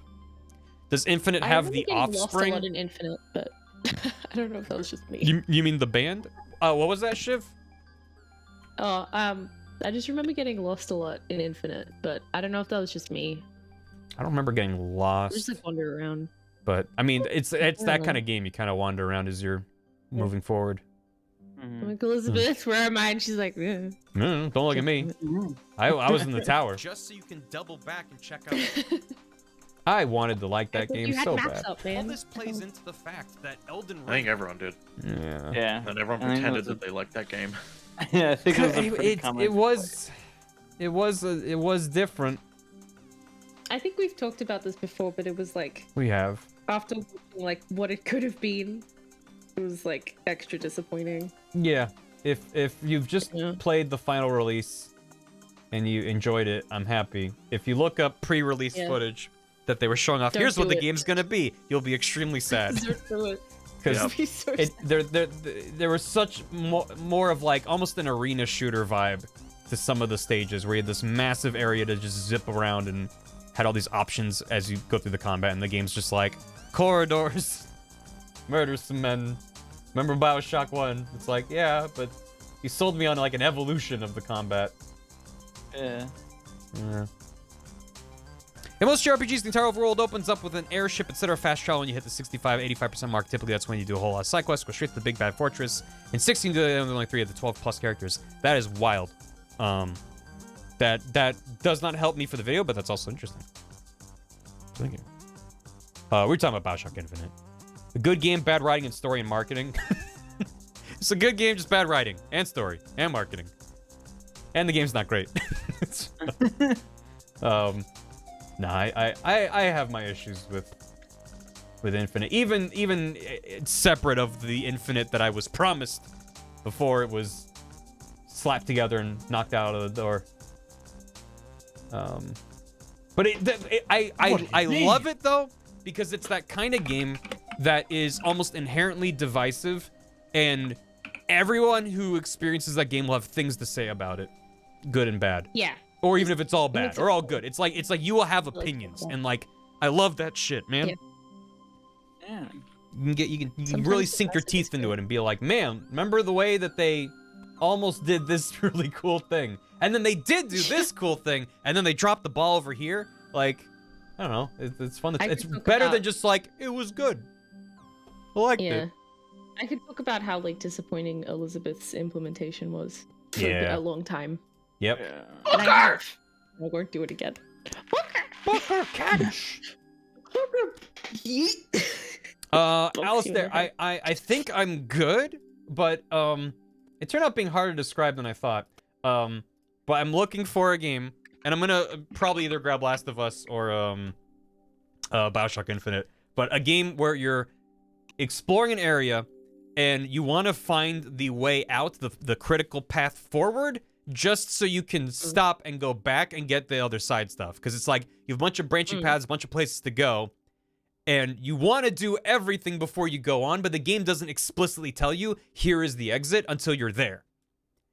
So you have to like carefully poke around, being like, is this the way forward? Is this the way forward? And then like you turn a corner and a cutscene starts, and you're like, damn it, that was the way forward. Like that's kind of what I'm talking about, where you're like trying to find the way forward so you can go back. Maybe it's just because I've been playing it recently, but Fallen Order is very that for me. Like every new planet that I get to, I'm like, Bro, you should fucking play Jedi like- Fallen Order. it's so good. It's such a good game. Yeah, I bought it. That I was bought my it little twice. I'm gonna play it. Yeah, no worries. But there's a lot of that where like because it's just so fun to kind of just wander around and explore and do like cool Jedi jumps and flips and stuff. But as you're That's moving like, through, I is will it explore like everything. here's your ultimate objective and you have a little area to run around in? That's neat. Yeah, the whole map is like, hey, go to that spot. I'm like, but what if I go this way? It's like, all right, go have fun. He's like, okay, you can have a little room over here with these, maybe some stormtroopers, like- and maybe a little bonus for you. Yeah, like it's not like you're finding side quests by going alternate paths, but it's still worth like exploring because it's fun, and then you find I want to play it again. little boxes. So play it. And Okami he's like, does that. "Oh, Does MGS do that? Not so much. not really. Maybe 3 a little bit, but even then, it's like there's very few instances where they lock you from going back, and those are pretty well signposted. Actually, yeah, 'Cause- in Fallen Order, you're not really locked from going back. Yeah, because I'm thinking like that's why I feel like Last of Us is a good example, because once you are in a new area, you can't just turn around and go back. You're like in a different map. Yeah, You're actually, that's probably incentivized to explore, but they don't always. They often give you here's your ultimate objective is like this bridge in the distance, but you don't always know in the smaller scale when you're gonna lock me from going back. So Have a good supper, delectable corn dog. I hope you're not eating a corn dog. yeah, I hope you have a Supper. corn dog. Why would you encourage cannibalism, Barry? Well, maybe they just like delectable corn dogs, but they aren't a delectable corn dog. Or maybe they aspire to be a delectable corn dog, but they're not quite delectable just yet, but they're working on it. So they should aspire to be a cannibal? Yeah, being cannibal's okay if you're a corn dog. Yes. Okay. Yeah, I agree. Totally. Yeah, I'm with Shiv on that one. Could someone Yeah. put Does on the Alex wiki do that bit? Yeah, Half-Life's not a bad example for that. Because the Half-Life games all have very similar structures where like, here's an area to run around and kill dudes. And then you explore and grab extra little bits of ammo and stuff. It's not usually a ton. I mean, I guess Alex has more exploration because he spent a lot more time scrounging for stuff. Whereas Gordon Freeman just vacuums up everything with his boots as he sprints through shotgunning everything. If there's one thing I love about Alex, and I love many things about Alex, it's that it makes Gordon Freeman all the more ridiculous within that world. It just, it makes him hilarious as a concept. Yeah. Just fucking, just bunny hopping and shotgunning Vortigaunts and single-handedly taking down armies of soldiers and striders, and then normal people are like, oh no, a single bug. It's like, yeah, it's I good. do. He's just a guy. I do get what you're saying, and I agree. I love it. But I'm also now just imagining a comedian, like someone who's a warm-up for a comedian, just coming out and saying Gordon Freeman as the crowd laughs, and then they walk off stage. And it's really good. And that guy was the G-Man. He says, true, yeah. He says Gordon, and everyone's like stifling their laughter. And then he goes, and then he waits, and he goes, Freeman, and then everyone just explodes. Yeah. Like, ah! And then he sits down on stage and drinks water and doesn't say anything. It's true. Yeah. And then the main comic comes out, and he's like, "Give it up for G-Man. Thank you for that amazing set." Guman. Asai. I don't know why every NPC I find there's messages like, you should have hit him with your sword. I'm like, I don't want to though. Everyone's try attacking. But I don't. Have you thought of hitting him with your sword? Your messages are just intrusive thoughts. Do it. Do it. Very good. Wait, scared? Just do it. Don't worry about it. Fight him. good. Fight him. What if you hit him though? Just do it. What if you just punched him? though? In the head. What Oh if my you punched god. him? What if you just roundhouse kicked him to the fucking dick? Just do it. How would you roundhouse kick to the... With skill. They're either very short Yeah, you have to or have a lot of skill. Yeah. All this plays I'm into sure the it's fact possible. that Or Elden I maybe would you like just, to like, see Barry at just, least like, try One though. of the So I'm strongest with Shiv on aspects of this. this You design should is the fact definitely that Yeah. it never Okay. railroaded Alright, into go a get someone in the forced office. Okay. Yeah. We got it. Michael. We need you Presumably, to the test final this. boss is Be the Shiv boss. on it, yeah. Not Shiv is very your- I'm short. not even Up to short. that point, you I'm always not. have the He's option not to I'm average Gerard. height. do something else if you're having a rough time somewhere. I hate everything. It's pretty short. Somewhere. I'm Besides not. You're God. tall. This is I'm 20 not short, you're seconds of tall. footage that I've dropped in that's just one shot, and it feels like I'm cheating. I think it works. Like I don't think it's bad, but I'm like, when I make a video like this, I'm like, I want every single sentence to have different footage that applies to that sentence. But I'm like, I think all this is fine, but Yeah, I agree. I'm cheating. That's not how I do things. I overthink. Heights of grace God. facilitate. Hey, Barry, stop. Okay. Yeah. Sometimes, you can just not. Be Shiv height. You can fit Shiv in the palm. In the palm of your hand. I'm not. In the Pam. Yeah, that's true actually. Pam. In the palm. I'm- Get him in the palm of your hand. Get him in the palm, I'm- Steve. In the palm. I'd like to make it known that I'm not short. I'm the average height. Yes. for a- Uh-huh. an 6'11". Sure. Yeah, yeah. Shiv is Even Matt's Shiv is not that much extremely taller tall. than me. Maybe like 2 inches or 3 How inches tall taller. than me. is average Australian? Well, Google on it. There, let's see. The average male height is 5 feet 9 inches, and the average female height is 5 feet and 3.5 inches. And Shiv's like a Thank you. full 1.5 feet taller than that. Ah. Yeah. Shiv is Mhm. 6'4". I think the reason why people think Shiv is small is because Willa, but Willa is massive as well. Will is fucking huge. She's like an 8 tall. foot tall. What's the name of Will's the not that cat big. in He-Man? You know, Oh, cat. No, I don't. cat. He cat. You know, the cat that follows He-Man around. He cat. Hecate. So not Cringer. Another one. It's a I'm No, a that's the 5'4", audience. Nice. Nicely done. Battle Cat. Snarf? No, not Snarf. I think I was just thinking of Battle Cat. Wait, is Cringer Battle what Battle Cat. Cat's called when it's not on Battle Cat mode? At least it needs I don't braces. think I've seen He-Man in like a million years. Yes? Oh Oh. my god. What an unfortunate name I- for a cat. The thing is, I'm not Oh, yeah. short. Oh. The only photo that I have with someone from our group is Gam, and he's tall. So Gam is very Come on. tall. I can Just- confirm. I'm actually very short. I also have tall friend No, you're not. syndrome that makes my Yeah, height man. greatly diminished. And I'm not an extremely tall person, but I'm average height, which is to say average, neither tall nor short, but not tall means short. Yeah. Especially when all Yeah. your friends are Then like you sound 6 like a foot 2 fucking- at the smallest. This is I the was- first Like result a for dickhead when Cringer. you're like average height actually, but I am. I was surprised that I was taller With than this cat. Barry when I 1st Mhm. met him.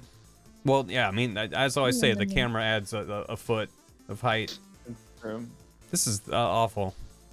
I'm a short Also- kid. No, I thank like you. him.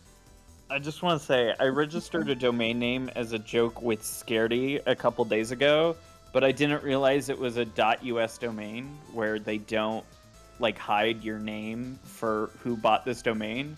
So I've been getting nonstop calls from web designers wanting to talk to me about my Oh. business. And chat, Oh, the no. domain name is very clearly a joke. It is werehoglover.us, right? Like this was but I now have so many voicemails asking me with my legal name about my business, werehoglover.us, and I hate it. It is the worst. I regret every part of this. I also own soniclover.com. I just want to say that was also part of the joke, Stop. and I now own it. Stop! I used that's right. I used to own a domain that was a picture of Onster looking at Sonic.com. That's very good. Very good. I just How's love domain names as a jerk. That's funny. what was it Tumby.info? How's that going? Oh, I love Is Tumblr. Tumby still around? It should be. What was it? Tumby. Dot Hasn't what? been a year yet. Forgot what it was. Info, right? Yeah, I think it's. Tumby.info doesn't lead anywhere. Might have expired.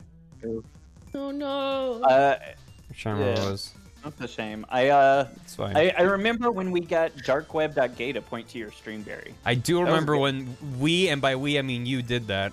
I don't know what you're talking about. I would never buy Darkweb.gay that. is. I would Never. never buy a domain name. Mm-hmm. I don't. I Mhm. don't. Sure. Yeah. Mm-hmm.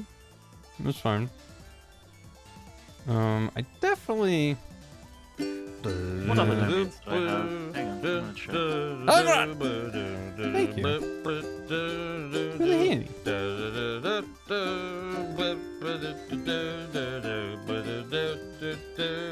You say I remember. I also a long time ago. I used to own poopfire.com and would point it Sorry, at what? whatever tools. One moment. There's a very long hammy playing. Hold that thought. No, you're fine. Donktober.info. No, don't change the subject.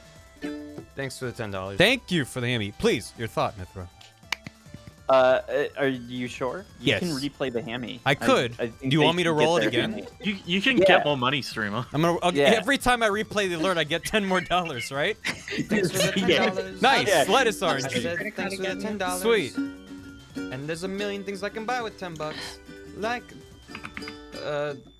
some lettuce. There's a Tumby page on the Barry Wiki. Please follow instructions on Tumby. No pet in my Tumby. Tumby, but spaghetti. Very good. Thank you. Also, thank you for whoever made this saying from Sonic Color stream at 1 hour 49 minutes. Because I always go, where did the Tumby bit come from? It's every time. Tumby. Yeah, it was Tumby.info. Best So of all. Tumby.info is down at the moment. That's fine. They did not need to continue paying for it. The bit is over. So Tumby's well, eternal, when but the bit is over. When I go to tumby.info, I actually get redirected to like someone's internal code hosting platform. Oh, take it over. Hack the someone mainframe, owns Mithra. it. Someone owns Hack it. I'm not going Planet. to. Hack not the gonna planet. Hack the planet. I mean, you should Hack hack the planet. Hack the planet, Mithra. Anyway, my dumb thought a long time ago was that I used to own poopfire.com and would point it at whatever tool I was upset with at work that day. And so yeah, just you could tell what tool I was getting upset with by just going to poopfire.com. It was very good. Great. Thank you.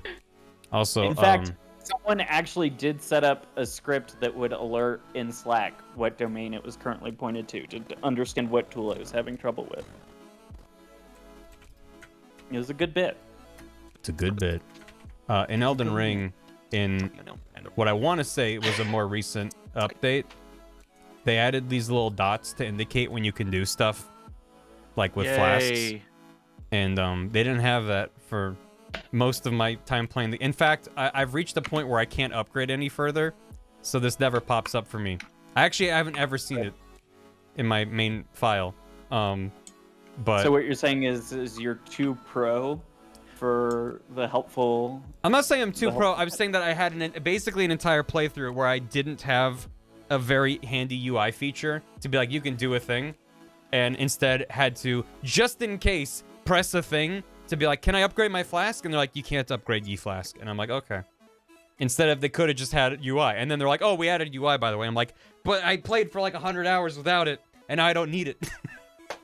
So, yay, we got a pro gamer. Watch it, I'm gaming over here. The sites of grace facilitate this. They're your base camps as you chart the unknown, and the rays of grace serve as a beacon for where you of grace. I feel like we need to get Barry a sign that says gaming zone that he can put on his door. Like a neon sign. Sites of Can it be gaming in progress? Can it be the kind of neon sign where there's like multiple images overlaid and they turn on and off so it animates and it's like it's like I don't know what it would be. Me falling over in a video game. Warning, gaming in progress. Enter at your own discretion. Yeah. You cannot upgrade ye flask. Yeah. The sites of grace facilitate this. They're your base camps. Why would you upgrade your flask? And the rays of grace. Scrub, get better. Get good. Get Yeah. good. Yeah. Who upgrades their flask? Level 1 flask run. Let's go. Yeah. You beat Elden Ring, but you did it with a +10 flask. Haha. You cheated the game. You cheated Not good at the yourself. You didn't learn. You didn't cheated not improve. only your game, but also yourself. No. You didn't Rays of improve. grace You didn't learn serve as a anything. beacon for where Gaming in progress, no girls allowed. the rays Yeah, of that's the grace sign serve we as need a for beacon. Barry's door. Mm-hmm. Beep beep boop bop. The sites of grace facilitate this. Beep, They're your beep, base camps beep, as you boop, chart the boop, unknown, bop, and the rays of bop, grace bop, serve as a bop. beacon for where you might want to go eventually. Though it would be nice if the rays disappeared from your map once you took out the boss or whatever they're pointing to, but that's a minor thing. Next up, Flash! There we go. There we go. So where's my thing where I talk about? Probably just use this footage again, maybe.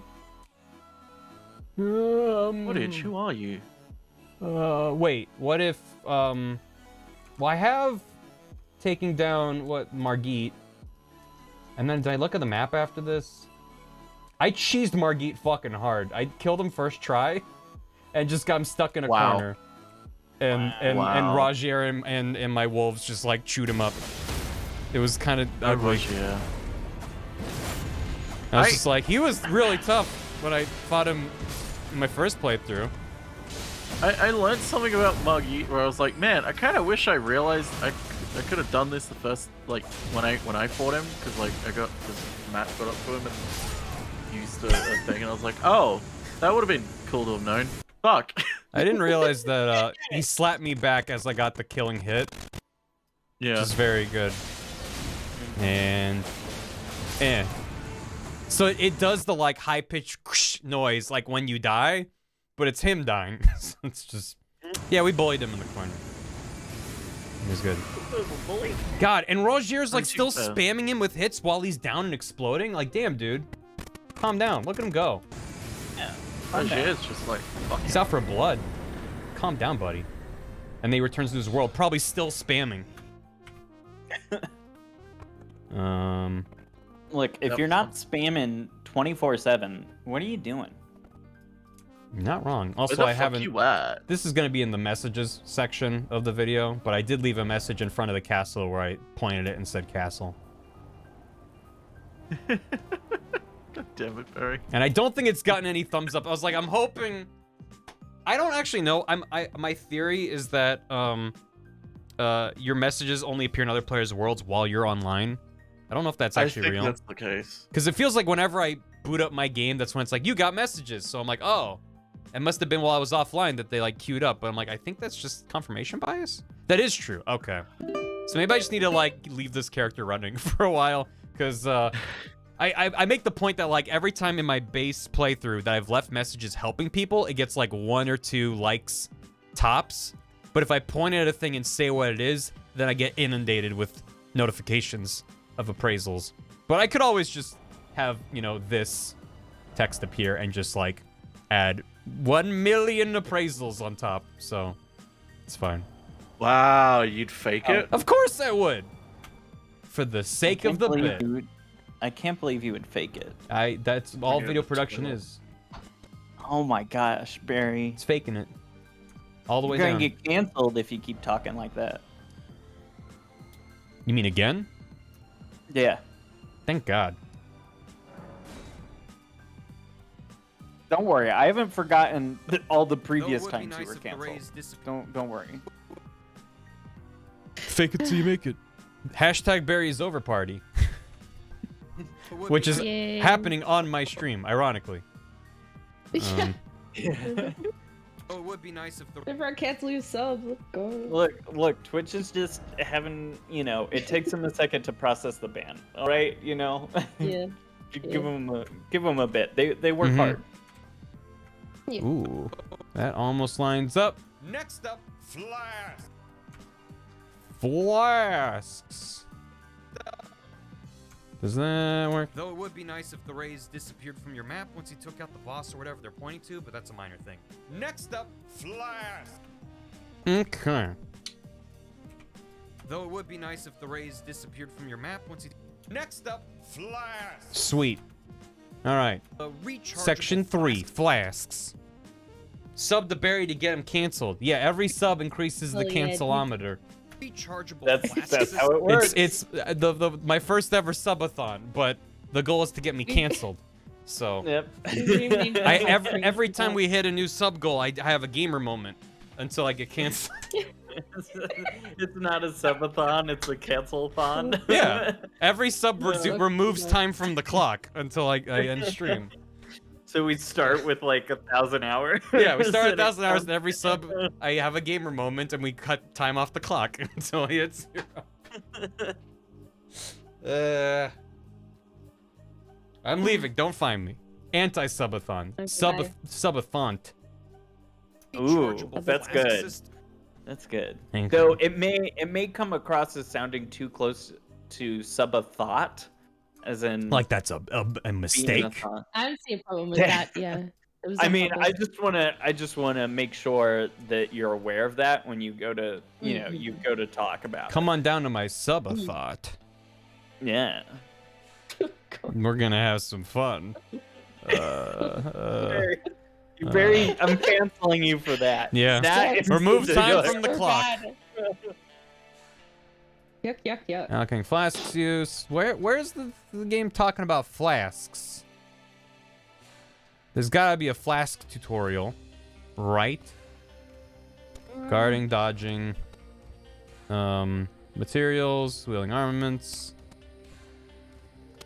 As I can see in the bottom left, I'm at 3. It's the Hey Ya song by Outkast. Yeah. Why am I looking at the map here? Oh.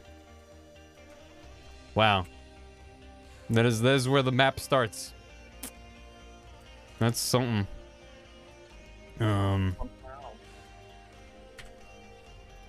Very, very tiny map. Don't know if I'll use that. I missed entirely that I checked the map there. Man, there's some games where this is the size of the whole game. Meh. Oh no, Sadist, what have you done?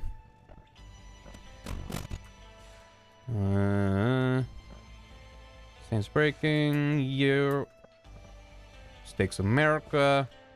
Fun fact, I misread this as Statues of America.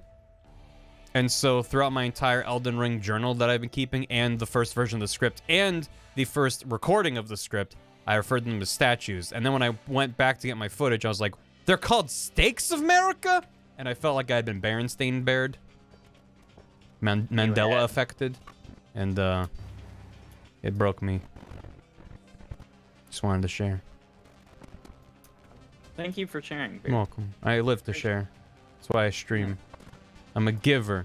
I give myself to the world. Inventory. Wow, there really isn't a thing that pops up about flasks, huh? It's interesting. I guess they just assume. I could have sworn there was a thing. Swimming pools. Dying. Fast travel. Arms. Crafting containers. Oh, ho, ho, ho, hee, ho. Allocating flash storage, remember spells. Huh. Or, well, stakes. Barry's canceled part of the stream would be you streaming, you packing up your office, just saying, finally. The stream loses the webcam, the audio as you're packing the stuff away, then the stream just dies, and that's that. That's real sad, though.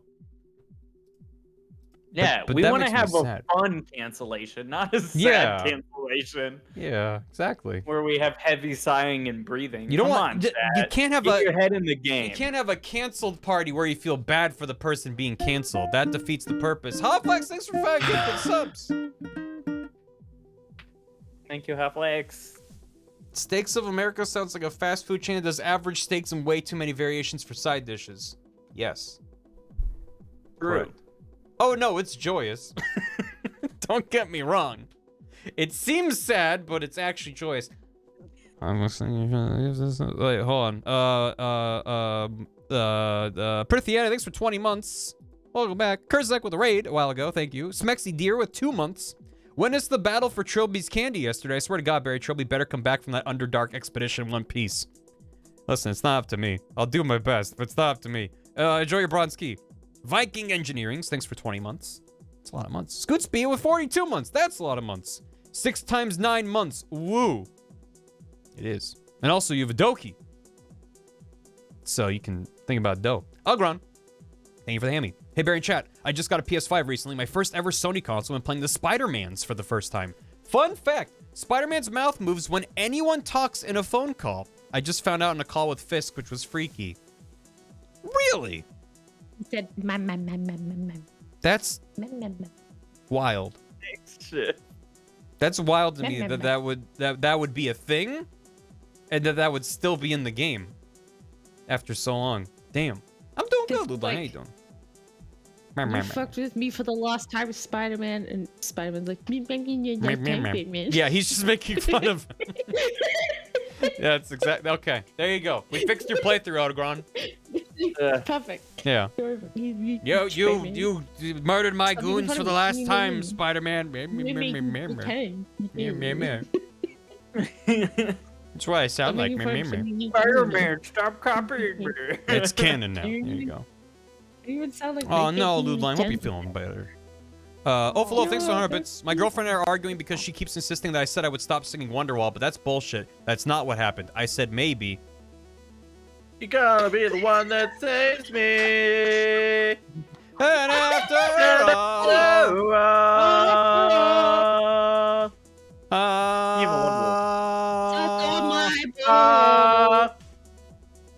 I said me. Maybe. Gaslit Gator, thanks for 2 years. Has your name always been Gaslit Gator? Because that's an amazing username. I was gonna say, what? And also, what did you gaslight the Gator about? Of course, it's always been the name. Gator's Barry. not Gaslit, man. What are you talking about? That's always been the name. Yes, it's always the name. Shit. Thank you. Right now. For 2 years, enjoy your house key. 2 years. How? I don't know. Also, if you're like, no, my name's been Gaslit Gator for 2 years, I'm gonna lose my mind. So, tread lightly. Hotflex, thank you for 5 gifted subs to Dust Burb, Oaf Aloaf, Nate Dos Mill, Rio R, and not the Belmont. That's very kind of you, Hotflex. I hope you're doing well. Thank you. Appreciate it. Are you a white guy in a park trying to pick up ladies with your guitar? Because I can hear Wonderwall from here. God. It's a shame we don't know what gaslighting is, especially when Beth's around. Yeah. It's a shame. What's gaslighting? Exactly. Flask recharge. No. That is gaslighting. I mean, flask. Yeah, I guess they don't go, here's how the flasks work, or I missed it, but it's fine. I definitely did drink some flasks. Oh, they changed it recently. But what is I changed it gaslighting? recently. Okay, thank God. You don't have to share what your old username was unless you want to, but I'm like, okay. There's a very good new username, so well done. It is. And when I need to drink a flask, right? Drink of ye flask. I didn't exactly mark down every time I drink from a flask, so Why not? because it happens a lot. But then here I am. Okay, here we go. Getting messed up by the tree sound. Yeah, that'll do it. Whoop! Nice dodge there, me. I cannot express how much better this tree sentinel, even though I haven't killed him and I died twice fighting him. The first time I tried him, I don't think I got a single hit of damage on him. Just immediately died. And it's like, here I go. Oh yeah, I was like, I need footage of me being bad at parrying, because that is a bit that I make, and then I just did get murdered. Him in the If you butt! want footage of bad parrying, just get any footage of me trying to parry. I mean, that's the cruelest irony of all, is that, like, other than that bit right there, every time I try to parry in this footage was me actually trying to parry, knowing it wouldn't work, because I can never get a parry to work. I don't know.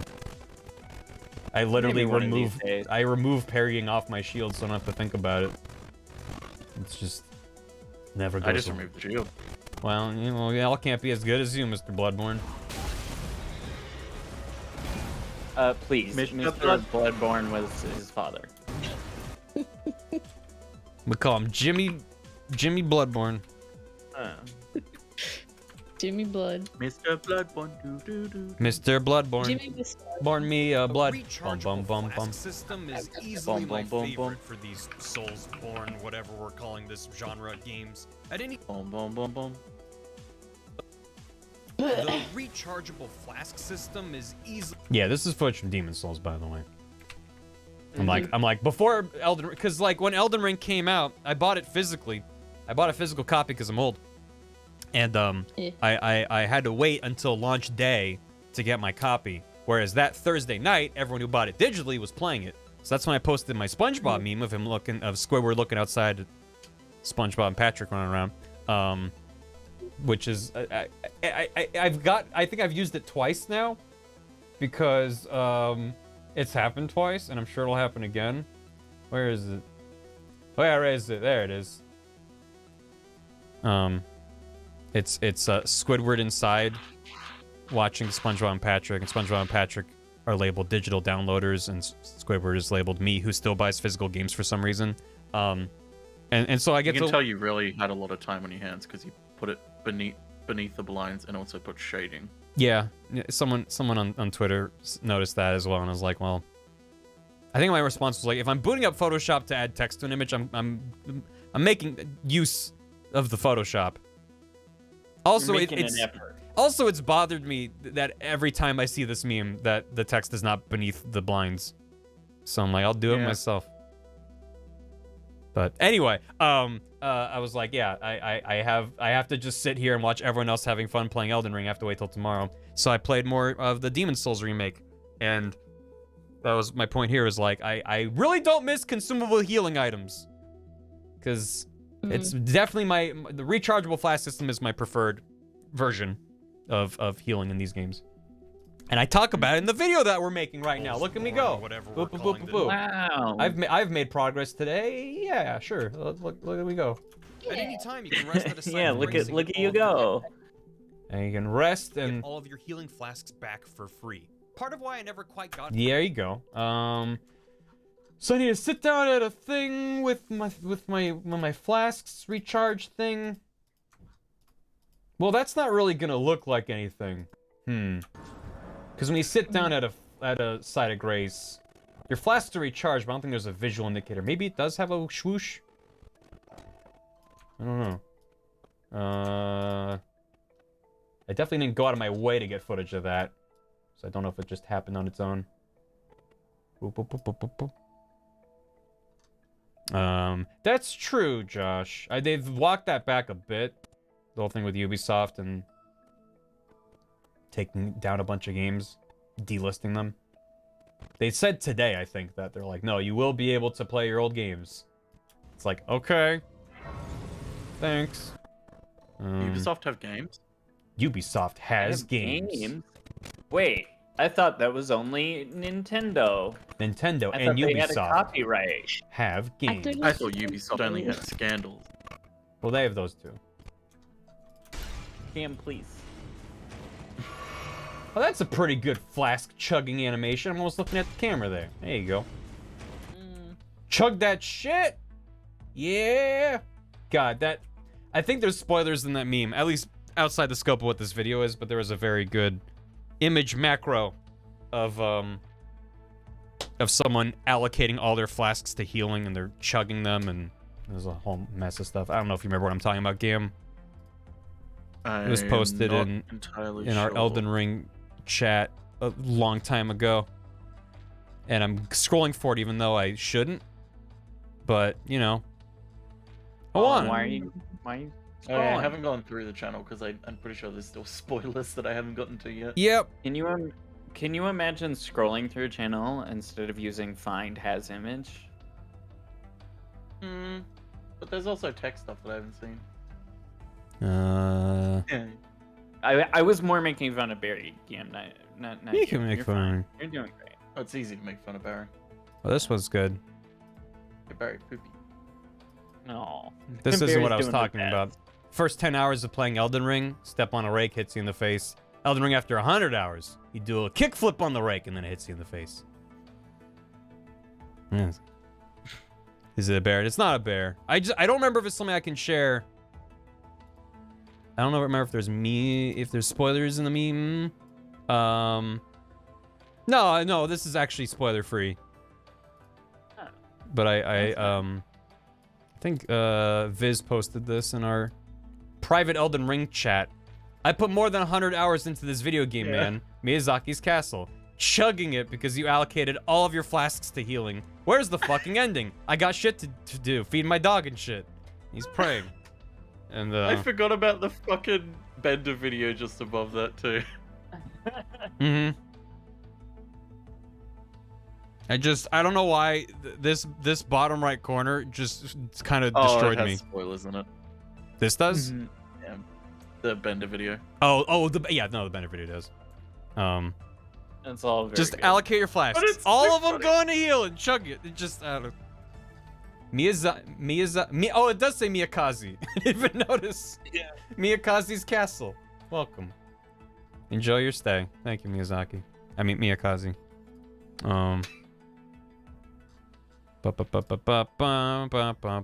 Yeah. Whenever I do my Elden Ring spoiler stream, which will happen once I finish the game, I'll share all these fucking memes I've been seeing that have spoilers. Because there's some very good ones. Damn it. In fact, a lot of these I haven't looked at because I was like, nope, I see that there's something in there I haven't been to yet. That's good. Anyway, I'm looking through them now. It's so funny. Ones that I know I can look at because they don't have spoilers for things that I haven't done yet. Anyway, chugging that flask. I forgot. If I get distracted, I'm like, what was I looking for? You can rest at a site of grace and get all of your healing. Resting at a site of grace to get my flasks back. Yeah, that's gotta be footage I have, right? Wouldn't that be footage that I have? Grace. You sure sound like a guy who has footage. Well, the footage I have. Let me open up my shady trench coat and reels of film fall out. But it's just all footage of Elden Ring that I captured from my PS5. You recorded your capture on Super 8. It's I filmed my screen with an actual film camera.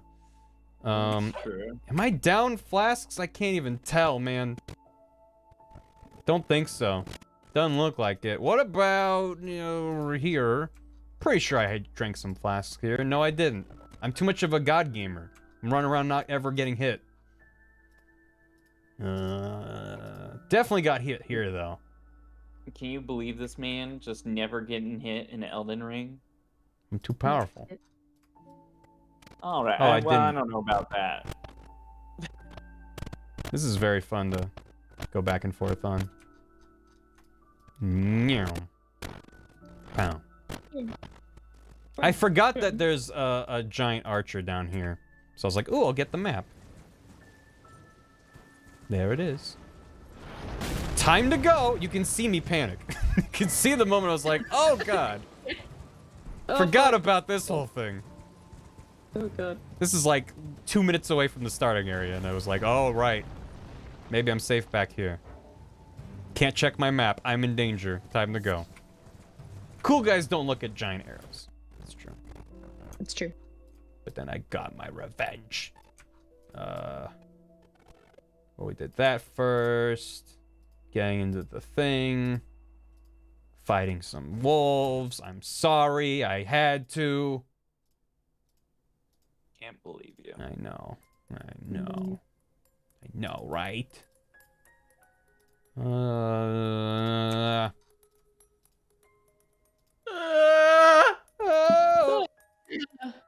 Oh, Oh, oh. Ayo, ayo, ayo. I'm pointing. Riding down on a piece of Sometimes you have to point at a dog. Yeah. I think that time's all the time. Did You I see a use dog and you're not this? pointing at it. What are you doing?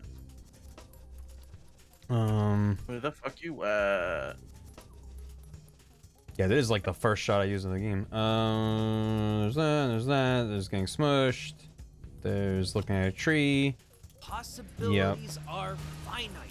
So that's when you grab. The possibilities are finite. There's so many finite things. There's So I didn't actually use the footage. I mean, it's not a big deal to reuse footage, just if I can avoid it, I prefer to. Yeah. Because one of my 50 billion pet peeves when I'm watching a YouTube video on the internet about video games is when they just reuse the same footage a bunch. And I'm like, all right, so, like, show me something else. Come on. Come on. Always I notice it. Yeah. I'm upset. Chugging a flask. It's a big dog. Hmm? Flask! If you want to do a short stream one day, you should do a no-hit Elden Ring stream where you stop stream after you get hit. Yeah. Yeah, that would not... Well, I would walk up to the very first enemy and get hit. Yeah, you wouldn't get past the first boss. Yeah. The one that you're supposed to die to anyway, but Yeah. does a lot of poke hits. Pop time. It'd be 50 minutes spent on alerts, and then 5 minutes a game and the stream would end. Yep. That's how you do.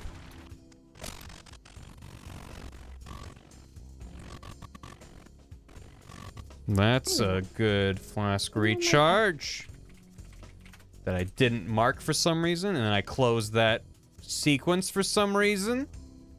You love to see it. Bok. Good. Regular. Oh Would I do my an Elden Ring God. randomizer? I don't know. I don't know if I know the game well enough. Because at this point, you could randomize it, and I'd be like, oh, maybe this was just here. I'm actually approaching... So I want to do with Elden Ring what I did with Breath of the Wild, where with Breath of the Wild, I basically finished the game where I was just like, I'm done, but I know I missed things. Now I'm going to look up a map and see where the, like, 6 shrines are that I missed, because they're in weird pockets of the world I just never went to. So I'm going to do a similar thing with Elden Ring, where I'm almost at a point where I'm like, I think I'm done doing everything except for the small areas I'm still progressing in the end game. I think I'm going to look up where the 50 dungeons I missed are, and I'm going to be extremely sad at how I missed stuff everywhere and have like 20 more hours of content to do. So I'll be fine. So it's fun too because it's more linear. Ooh, that does sound neat. Oh, it's what's his face? Kenneth? Yeah, Kenneth. Ah, hello. I met him, I want to say like 50 hours into the game. I I was looking up all the shit that I missed in Limgrave. I was like, how the fuck did I miss Kenneth? I literally ran like right over here, and just like I think I was I never just went out on of top. earshot. But I went underneath, and I didn't hear him at all. yeah, there's like enemies. Like kind of So- the game kind of leads you underneath. And he's like, Yeah, the hello game leads you there, underneath. hello. Can you hear me? Like, Will anyone come Yeah. to my aid? And then I like discovered that I had accidentally done most of his fucking quest already, so it was just a point of like Yeah, talk same. to him, then go to where he goes, and then talk to him, and then Yep. go to where he goes, and then talk to him, and go where he goes. yep. Except I don't know where he went after one of his teleportations, so I'm like, I guess he's gone. I don't know where he went. He went away. Yeah, but yeah, I managed to not look him up, but I was just like, how did I miss him so early on? Like he's definitely, yeah, because it's like there's this path here that you're on, and it kind of leads you. There's enemies here. You kind of go underneath. He's right up there, but I just like went like underneath and just went whoop. And there's a church over here and See, stuff. I came from the opposite direction, so I couldn't even see him on top. Because you can see him up You top can from see here, him, but I just but assumed he came was an from the enemy. other direction. I literally just assumed he was enemy. He's just a silhouette. You can't tell what he is. But this, I obviously knew that he was there for this footage, so I was like, I'm gonna go talk to him. But yeah, they did patch in a bigger range for some NPCLers, so that might have been the case. But also, I mean, when did I find him? I'm gonna find out. I'm just gonna open up my Elden Ring journal. I feel sorry for anyone who missed Bok. I missed Bach. I only found it have you because I was done- capturing the footage here, and I haven't gone back in have my you done his playthrough. quest? No, I haven't. You gotta. You really gotta. I met Kenneth in my main playthrough on April 13th. So if anyone cares to look into when the game was updated to increase haulers, I think I just happened, because in my playthrough I was exploring through Limgrave, trying to like wrap up stuff and be like, okay, what have I missed and gone back to? And I came down from these cliffs here. I was trying to find better footage of it. I came down from here towards the forest, and then I saw him there and was like, what? So I don't even know. It was probably before they, I don't know. Maybe they patched the range, but it's like I literally ran into him. It was like, there's a guy here? And I was very confused. Yeah, these clips down here. Anyway, April 13th was when I met him. I was like, okay. I wrote, met Kenneth Haight nearby on some ruins. Says he's next in line in Limgrave. Sure, okay, dude. That's what I wrote. It does kind of come across like that, and then you're like, oh wait, he actually kind of. He's like, I'm Picker. next in line. Do you care to help me in my royal pursuits? It's like, all right, but you're standing on some ruins. I don't care. Skelly Bros. He's doing his best. Thanks for 21 months. Hello. How's everyone day doing? Metro Man posted cats. Please enjoy. Kitten. Very small. Upon the lap. This one looking. Perceive. Thank you. Thank you, Metroid Man. Very good cats. This is Celeste music. Oh, it's from Chapter 9. I was like, what? There's just violins.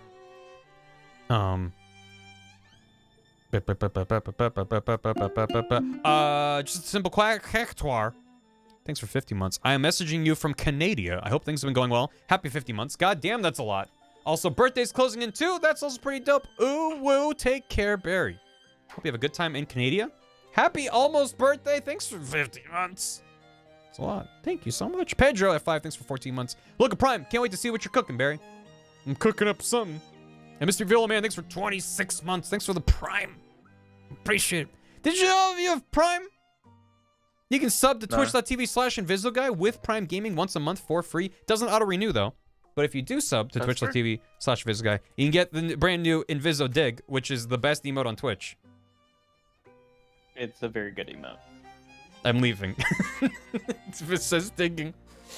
No, Viz, stay. How you doing? Track Rock, thanks for soup. Yeah, I'm making some content soup. Chasing after Viz. I'll get you. I'll dig faster. We're gonna get you. And now we need a hyper dig. Where it's boop, boop, boop, Yeah, we need just- a hyper dig now. Come on, Viz. How many emote slots you got?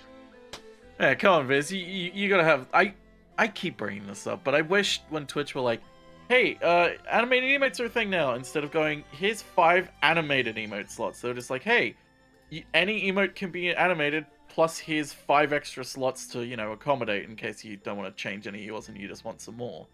Like, I wish they fucking did that. I'm okay with there being separate regular static emotes and animated emotes. I'm okay with that. Just because I feel like, I don't know. It's like I like most emotes being static, and then we see an animated one that's good. It's like, ooh, a nice bonus. Like, that's a nice treat. Whereas if every emote on Twitch was animated, it'd just be like overwhelming. But maybe that's just me being stubborn. I don't know. You know what I've realized it is? It's a power creep problem. Is it?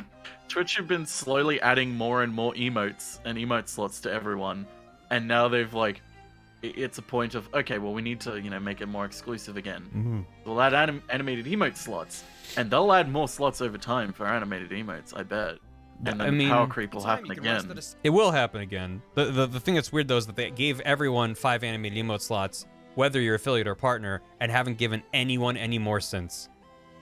And they've been out for a while. But also, I still haven't even made any animated emotes, so yeah, you know, I still have BarryUSStreaming, which I mean, every now and then has. That was just a placeholder till I had something better, and I just haven't made the time. You know what you also have, Barry? What do I have, Mr.? Yeah, well, that's not an animated emote slot. Oh god. Yeah, that doesn't really work in the chat bubbles, does it? No, it doesn't. It's a little bit chewed up there. I'm not even gonna post the ending of it because it's too full. It's a lot. It's upsetting. I mean, it was meant to be upsetting, so it's working. I need to get more water. Talk amongst yourselves. Have a good water. Barnope is very good. I like it. I mean, I'm happy with the shaken emotes. Don't get me wrong. I just, at the very least, I plan to have something custom for BarryUSStreaming in that place, where it's not just a normal static emote that's shaking. So, BRB. Yeah. Water. You guys can drink water as well. It's good for you.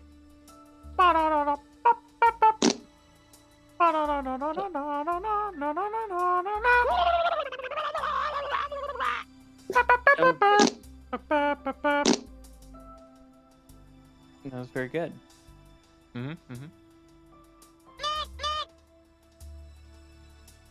Nerd. Suck. This is my favorite part of hanging out with Gam when he's like, I'm gonna press buttons on my keyboard. You fucking threaten, you fucking fool, asshole, you fucking buffoon, you fumbling idiot. Fuck you. Thanks, man. I'm back. Oh. Hey, bro. What I miss? Oh, you know, just... Yeah. That sums it up pretty well. Time you can rest at a site of grace and get all of your healing flasks back for free. Part of why I never quite got into Bloodborne and eventually had to be carried through with my friends was because the blood vial system feels I can't do it anymore. Can you give me the Terminator? Ja. I know I've asked for it before, but it makes me happy. Oh, hang on, I have to turn on keybinds first. I turned it off out of respect. Oh, great, now my keyboard's not working.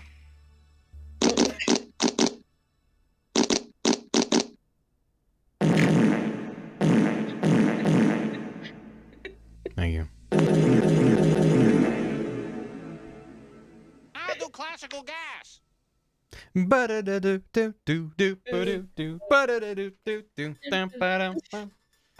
Rest assured, if I could do classical gas with fart noises, I would.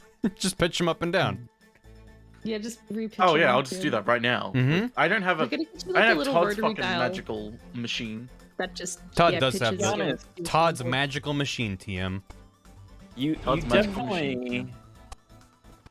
I mean, I'm sure we could do it, and the reason I know this is because when I at a previous job, I had a chatbot that would reach out to like the same voice service that Streamlabs uses to read donation messages. And you can get the voices to like breathe and change their pitch and how they pronounce words. Whoa. And we had done it. We'd implemented it all through like text-based commands to change all of it. And so we then one hiring class joined, and we did "Welcome to the Jungle," entirely orchestral and with voices. It was a like 15,000 character message, but it worked. My God. So you can definitely recreate it. We spent so long on that message. That was 3 days of slightly tuning like voice modulation at a very low level in order to get it to work. Gotta we did respect. nothing for 3 days. Gotta respect the commitment. It wasn't just me. It was like multiple other people on my team. We did nothing. Thank you for the hydrate, Mrs. Nesbitt's tea hat. Vicarious Vanity, thank you for the Prime for 6 months. Enjoy your golden key. Shit. I almost forgot to use my Prime sub. Hey, did you know if you have Amazon Prime, you gain a free month sub to any streamer on twitch.tv? Use it on your favorite streamer like I am right now. Well, thank you. I use my Prime sub to dig. Yeah, that was, see. Shiv listened to me. Thank you, Shiv. It's a good emote. I don't know if we talked about the It Prime is a Day good stuff. But emote. holy shit! In fact, Finally, you're in Jedi Academy. I'm so pleased. You're a very talented artist, Viz. Also, I hope you had a good stream earlier. Was because the blood vial system feels punishing. You're still learning the game. Same in Demon Souls. The way that this clip cuts off, I might change it. But he does like a slam. Same in Demon Souls. It just, he goes, "Rup," and then it cuts out. It's very, very jarring. Punishing. You're still learning. Wait if you do a come down and slam. Come down and. I love it though. All right, I'll try it for now, but might change it. In Demon Souls, where you have to play this meta game with yourself. Yeah, the meta game in Demon Souls. Did I mark it? I did not. Sweet. It was somewhere in here. Vizo guy had expired, but now I have dig again. Yay, did it. Dig. Time to dig. There you go.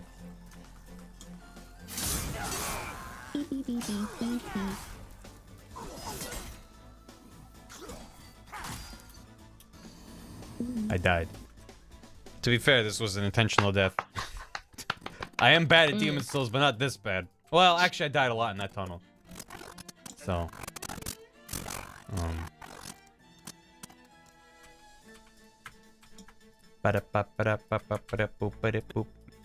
With yourself. Is it really worth it? Same in Demon Souls, where you have to play this meta game with yourself. Is it really worth it to use this rare healing item, or should I try to use just realized the time. I have to go to my It's the problem. In Demon You're Souls, not late, are you, Shiv? Like 10 minutes is fine. Same in Demon Souls, where you have to play this meta game with Just yourself. be like that. Is it really worth it to use this rare healing item, or should I try to use several smaller healing? Oh, I'm dead. It's the problem in later. Bye, Shiv. We love you. Bye, Shiv. Take care. Same in Demon Souls, where you have to play this. I also miss Shiv, but also they need to get to work. They're already 10 minutes late. They should get to work. I 100% missed what Shiv said because I was trying to be they were late for work and just Yeah, they looked at the time and realized they were 10 minutes late for work. Well, that happens. Yeah, it's fine. Yeah, everything's fine. Actually, I'm not gonna crop. I know, I'm working from home. Okay, yeah. Yeah, it's fine. I guess. I love business modes. Business modes are consistently some of the best. And even the ones that I don't use anymore because I don't stream, I still really enjoy. If you're ever looking for modes and Viz has slots open, highly recommend. 10 out of 10. Would work with again. Agreed. There you go. Make that big. Feather that edge. Feather it. Feather it. Too much feather. Bring it back. There you go. Just a tiny bit of feather. 35 pixels of feather. That'll do it. That'll do it. All right. That'll do, donkey. I Same in don't Demon like Souls it. where you have to play this metagame with yourself. Is it really? Maybe 150, 200. 200, it seems like a lot, but let's see. Yeah, fine. It's fine. It's Same in Demon fine. Souls where you have to play this metagame with yourself. Is it really worth it to use this rare healing item, or should I try? Yeah, a little bit earlier. Yeah. Give Viz a partner because they deserve it. Well, deserve is a strong word. But I would say I enjoy Viz's streams a lot, and it'd be neat. And more emo slots for Viz would be cool. But yeah, shit. I'm being fucking sassy. I adore Viz in their streams. I gotta say, I just really love screen reader on chat without looking at it, because sometimes you just get messages like "Pound Trudeau redesign" when you're just not expecting it, and it's very good. Viz did say hashtag Trudeau redesign, and I don't know what He context did, there was for yeah. that. You know, I don't think there was any. You know. I'll get there someday. That's the spirit, Viz. You will. Yeah. Still learning the game. It's Same true. in Demon Souls That where was you have also true. God, it This is. was- Sorry. So the context for Trudeau redesign is I was tired and on Twitter every single day in Canada. Resign. Trudeau must resign is trending because Mhm. that's just every day up here. And I did read it as Trudeau redesign, and that's it. Thank you. Trudeau redesign. Thank you, Viz. You left. I miss Viz. I miss Viz. It's a political slogan for reasons nobody needs to care about. Thank you. Trudeau rebooted. Hashtag reboot. Hashtag Trudeau. I hate it here. Yeah. No, going from Bloodborne footage to Demon Souls remake footage is extremely jarring. punishing when you're still learning the game. Same in Demon Souls where you have to play this metagame with yourself. Is it really worth it to use this rare healing item, or should I try to use several smaller healing? Oh, I'm dead. It's the problem in I think that works. rare healing item, Maybe I should fade away that. or should I try to use several Let's see. smaller healing? Oh, I'm dead. Let's ease that in, ease that out, and Smaller healing. Oh, I'm dead. maybe linear that. Smaller healing. Oh, I'm dead. It's several smaller healing. Oh, I'm dead. It's the problem in Yeah. Trudeau 357 over 11 days. Yeah. Oh. Naruto, but it's Trudeau though. smaller healing. Oh, I'm dead. This is Trudeau. Healing item, or Do you should think? I try to use several Do you smaller think healing? Oh, I'm Trudeau dead. It's would the ever problem admit to watching anime on national TV? It said problem. in oh so many RP. Sounds like a Do solution. you watch anime on national TV? I would if I Would could. you announce it? The problem in oh Would so you go, many RPGs where you end People the game. of the world, I watch anime. Yeah. See, I definitely think he has, but the question is, would he admit it? Right? Like if someone went Depending to on a the town anime. Yeah, it depends on the anime. hall, it would be unspecified in this case. It would be like, do you Well, if watch he- if- anime? A lot of people would have follow-up questions of like, well, what anime? Like, we need specifics, Mr. Prime Minister. He leaves immediately after. Then there'll just be uproar of like, Trudeau doesn't share his My Anime List profile. What's he hiding? What's in there? The Did public he give- needs to know. Did he give Cowboy Bebop a 4 out of 10? Whoa, Mr. Trudeau, who you is just best lost girl. my vote, sir. It's at least a 6 out of 10. Trudeau watched and Insiders liked say- SAO. Oh no. Insiders say Trudeau is a big fan of Sword Art Online. Season 1, right? Season 1? Yeah. And Say season psych. 2. Say psych right now. It's like, Mr. Trudeau, who is best girl? The people need to know. the people need to know. Trudeau on Titan. Trudeau birthed by poutine. Insider sources say With a bunch of- Trudeau is a beater.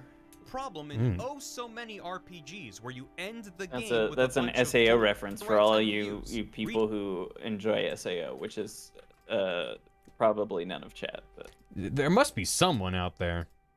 Surely. oh yeah, I mean they're Rechargeable flasks so. give you the Have I No told one you does the that. story about SAO and myself, Barry? Remind me. You may have. Okay, so my mom, bless her, I love her with all my heart. She's great. She knew I liked anime growing up, and so she like looked up most popular anime one year for my birthday and got thrown to an article about SAO.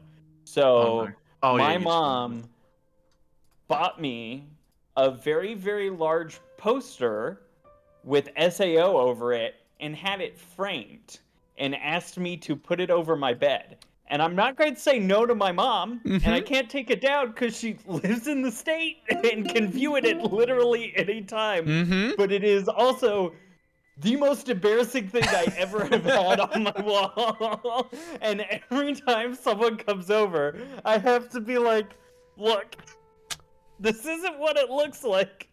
It I looks like promise. something very specific that I can't walk out of, but I'm gonna try.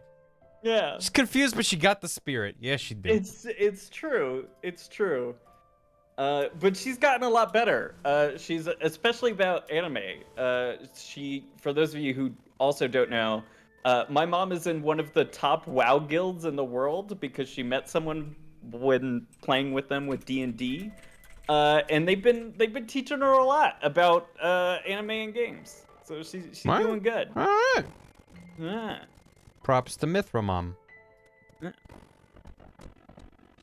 So this part of the video, not why I skipped over it, but one of the things I need footage of is I say like it's the problem in so many RPGs when you reach the end of the game with an inventory full of like full party heals because you never were sure it was the right time to use them. And I'm like, I'm not gonna play through to the end of the game just to get that footage, but I'm like, all I really need is a RPG UI where I just have a bunch of full party heals. And I'm trying to think what a good example might be of that. Where I can relatively easily get that screenshot or that footage. I mean, I always try to get footage myself, I should say, for the record. But I'm not above just grabbing someone else's footage off the internet and crediting them. I've definitely done it before. You People could have grabbed just, my footage and used it. I'm fine with it. It just credits all. Yeah. It makes sense, but Chat's got a point, which is what I was going to recommend. Just go into Pokemon and like give yourself 90 billion max revives with cheats and take a picture. yeah, I suppose that would work. Kingdom Hearts. Someone Mischief. say Kingdom Hearts? 99 tenths. Breath of Fire. Well, that's just the cat. You got a problem with the cat? No. The cat is sleeping with its paw over its eyes. Sorry, I was taking a shit. Are we talking about Kingdom Hearts? No. Yeah. Hey, B-Mud, appreciate it. I mean, you did throw a Bargliacci at the end of that, so I'm gonna choose to take it seriously, not facetiously. Thank you. Maybe one or maybe two cats. Is there two cats here? I think it's one cat, isn't it? Is that a cat? I think there's a baby cat in the picture. Is there a second cat here? It's a void cat, so I'm having trouble discerning what's what. Just the one void. She's good. I have footage recorded on VHS of the end of FF6. There were literally like 5 mega elixirs in that game. I appreciate that not only were you willing to help, which is very considerate, but that you were offering VHS footage of an RPG, which alone would have been just amazing. Just random cut to VHS footage of VHS quality. yeah, quality of an RPG. That's all right. Thank you. But I will. Jeez, were you? RPGs footage. So maybe a Pokemon with hacked in nonsense. Is there anything like a full party heal in Pokemon? It's not really You can't really heal other Pokemon, right? It's one at a time. No, I don't think there is a full party one. Maybe like a FF7. You know what? I could boot up Final my Fantasy 7, Kingdom Hearts. I bet you. Stoner, I think, has one. Because in my Final Fantasy 7 save on my Switch, when I was playing the original port of the PS1 game, I got to the Costa del Sol, I think is what it's called. I didn't get very far. I need to get back to that, but I probably got some max heals and shit in there. Yeah. That one Miitopia game, only the Poke Center. Yeah, which isn't really what I mean. Yeah. I'll look in FF7. I probably have some shit in Final there. Fantasy. Kingdom Hearts. Maybe a Kingdom Hearts. Persona has one. Oh, Persona's not a bad choice. Persona 5. Paper Mario? Does Paper Mario have a full party heal? They don't have a full party heal. They have, it's very similar to Pokemon, where you can get a full heal and even like a full revive, but they don't. I don't think so. Maybe the newer games do. I haven't played the newer games. I mean, I'm thinking of like Thousand Year Door, and I don't remember. Right.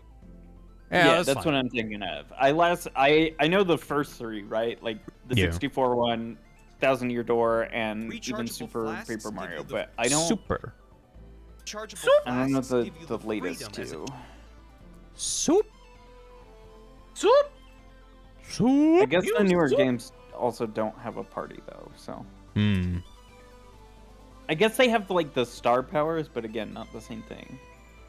Right, like in Thousand Year Door, you have Sweet Treat or whatever. Those might do a full party heal, but that's different than just an item in your inventory, like I'm talking about. Right. Like the whole point is, it's the horde problem in an RPG where you're at the final boss and you're like, my inventory is full of like cures all status ailments and fills you up to max health, and you like haven't used a single one because you've been holding on to them.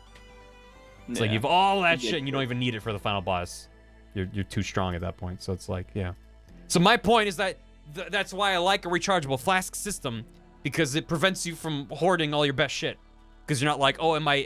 Okay, that's what I'm comparing it to Demon Souls for. We have these consumable healings, but it's like, well, do I want to use this rarer, better healing because I only have so many of them? I mean, not that Crescent Moon Grass is the rare one there. What, I toggle between them. That's the whole point. There, I got the new Moongrass. There you go. Toggling between them, being like, oh, which one should I use? Which, it's just like, I prefer to just like, I'm just gonna chug, and hopefully I don't die. And I'm not like wasting resources. It makes it a little bit easier, I think, as a newbie to run around when you're not worrying about losing resources other than runes in Elden Ring. Just by exploring. Like, it's one of the most satisfying things in a game like Elden Ring is when you get to a new area and you either just hit a level up or you like quickly eat some runes, hit that level, and now you can just run into a new area and not worry about losing anything. It's like, okay, I might lose like 20 runes. That's fine, but I have my flasks, which will recharge for free. I can just check out this new area. Like, that is what I love about that system. And Bloodborne, Demon Souls, any game that uses consumable healing items, I feel like I'm less incentivized to venture out into the unknown because I need to kind of like carefully work my way through it. It changes the pacing of a game like that for me. Whereas Elden Ring, I can crest a vista and see some bullshit nightmare and be like, this fucking sucks, but I just earned a level, so let's fucking go. Like, it makes you brave and dumb, which is fun. I like to be brave and dumb in these games because they can be brutal if you're like, oh god, everything's scary. There's some nonsense in this game. With scrolling shooters, they give you screen clearing nukes, and you're like, shit, I need to save this one. I'm gonna get unavoidably hit. Yeah, exactly. It's true of any game that gives you limited good things, especially if they persist. Because if you're playing like a Star Fox shoot 'em up, and they're like, you get bombs in the level, you can earn them or whatever, but you don't carry over between levels. I think in Star Fox, I think bombs do carry over. It's been a while. But if it's like, nope, it's like you have to use them by the end of the level. Then you're incentivized to use them. If you just let a player amass a horde of them, a lot of people are just going to hold on to them because it's like, well, what if now's not a good time?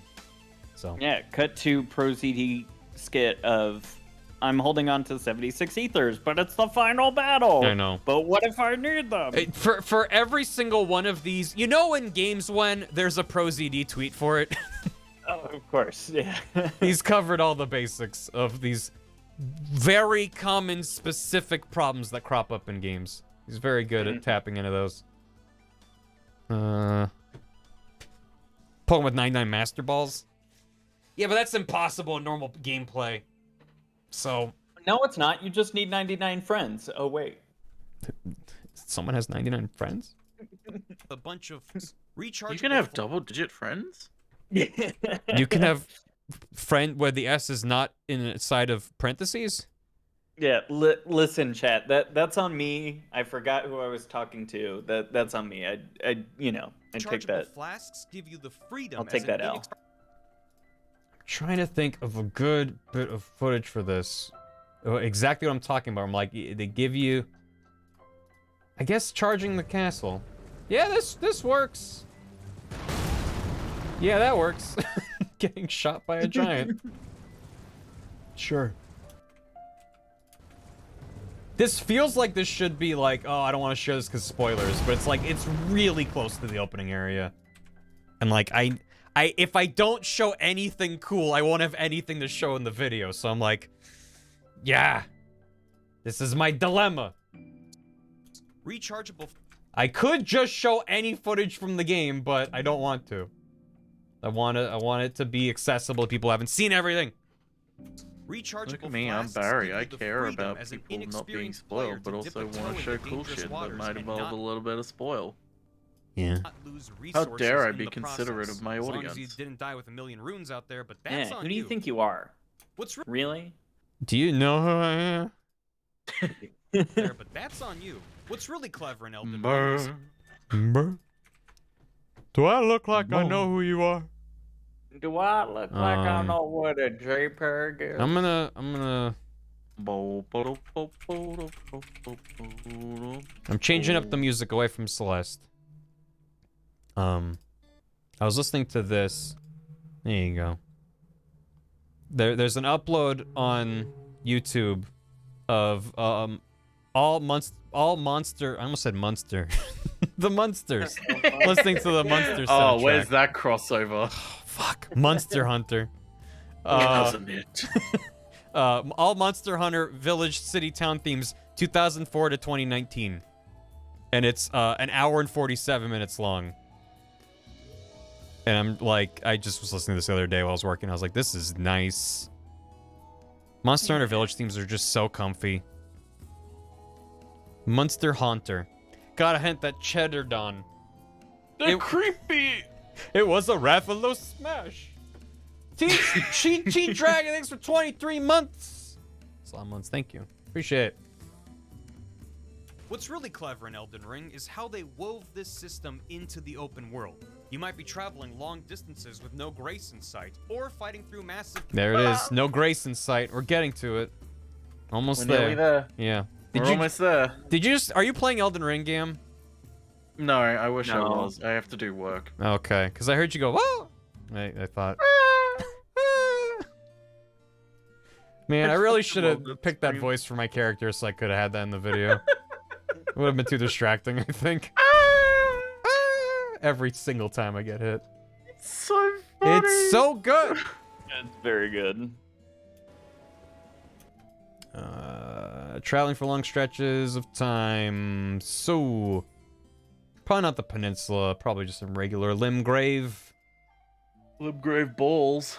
Lim these nuts. Lim these nuts? Okay, I'll be right back. Lim Have fun, you these two. nuts. Lim these nuts. None of this. None of this. Maybe there is decent footage in here. Nah, not really. I'm kind of glad that the footage I messed up doesn't have anything in it I really want. The most significant thing is probably the dragon in the lake, but everyone's seen that. I don't need to show you footage on that. Fun fact. Gam? That's what I completely fucking missed. You never went into the lake? I never went into that section of the lake. The area that has a ton of dudes. Yep. This is a very good pop. I went everywhere except where that dragon, and I looked up all the shit that I missed in Limgrave, and I was like, wait, what? And I walked up to it and I was like, how the fuck did I miss this? This is let me pull up a map. Shit. I need you to understand. I'm just gonna pull up a map online that doesn't show anything other than the opening area. Everyone needs to understand how I need you to hard understand. it was for me to miss this. Don't get me wrong. Like it is pot calling the kettle black because of the things that I've missed. That game's like, how the fuck did you miss this? And I'm like, hey, fair. This is. Why does every website have auto-playing video? I swear to God. This is an interactive map, which is very handy. Boom. So, this right here is where you first pop up out of the underground, and they're like, hey, you're in the open world now. It's this building here. And then this is the church that you're supposed to go to first. Here's where the big tree sentinels stomping back and forth. Okay. This is the lake. Like, I don't even have to scroll to be like, here, it's over. It's like literally next to you. And in this part of the lake over here is these gentlemen. So I'm coming in from the north side. So this is actually the building that you first come out of. So on this map, I'm like here. I'm right about here. If you head into the lake, there's this giant bonfire and a bunch of dudes. And as you ride up, there's a guy comes in. So this is the footage I'm not using because I messed up the audio and it's all doubled up, so everything like echoes and reverbs real weird. Yeah, stop it, he's already dead. I'm sorry. Let me show you something real quick here. Sure. In the living room. You know what it is actually? Red is the area I didn't go on the map and didn't realize until later. Orange is everywhere I went on in the lake. And I didn't realize until I looked up and I was like, oh, I missed something. Well, okay. I agree because this is what always happens. Every single time that I'm like, how did I miss this? It's like, well, I went everywhere except for the exact place where the thing needs to happen. So, yeah. I also haven't seen that fun. Yep. That's next to where you spawn. It's like... I'm gonna tell you, Viz, go to it now. You'll have a lot of fun killing it in 2 hits. Yeah, it'll be very satisfying because it's impossible when you first get there because you're like, I've just been born. Dragon. And you're like, oh. I tricked Matt into walking into it.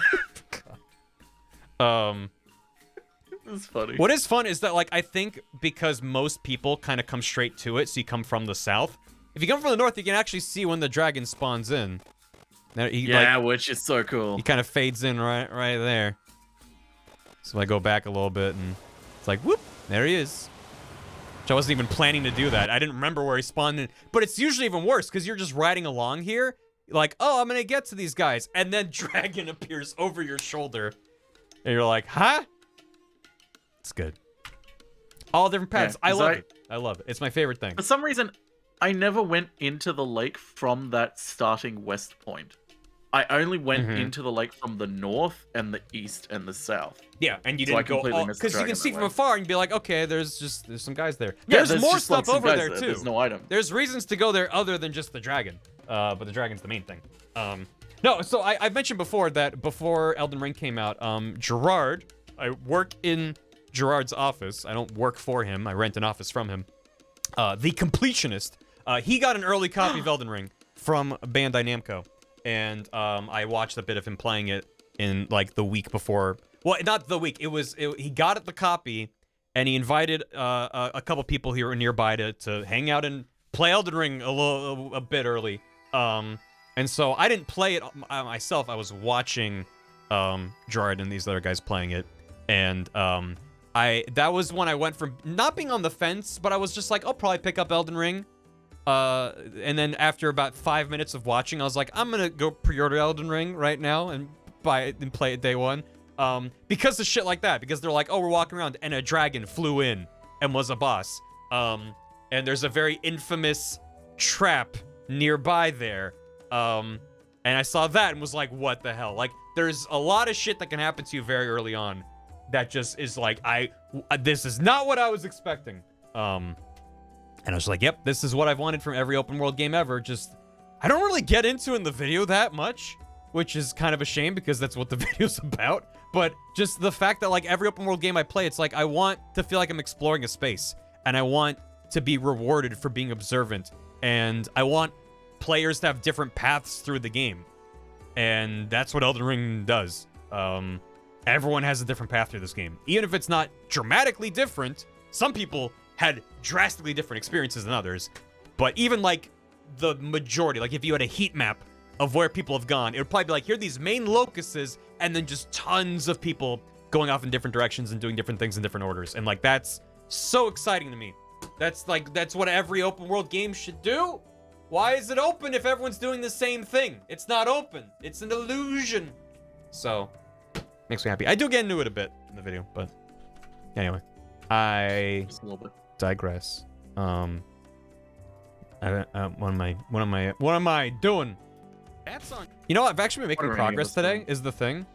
Like, You have. You made quite a lot of progress. I wouldn't say a lot, but I would say it's significant. I'd say a lot for a stream. Considering, yeah, I'm not even agreeing. See, I haven't played Red Dead Redemption 2 because everything that I heard about it made it seem like it's not a game for me. I'm still curious about it, but everything I've seen and read and watched, I'm like, oh, this might make me very upset.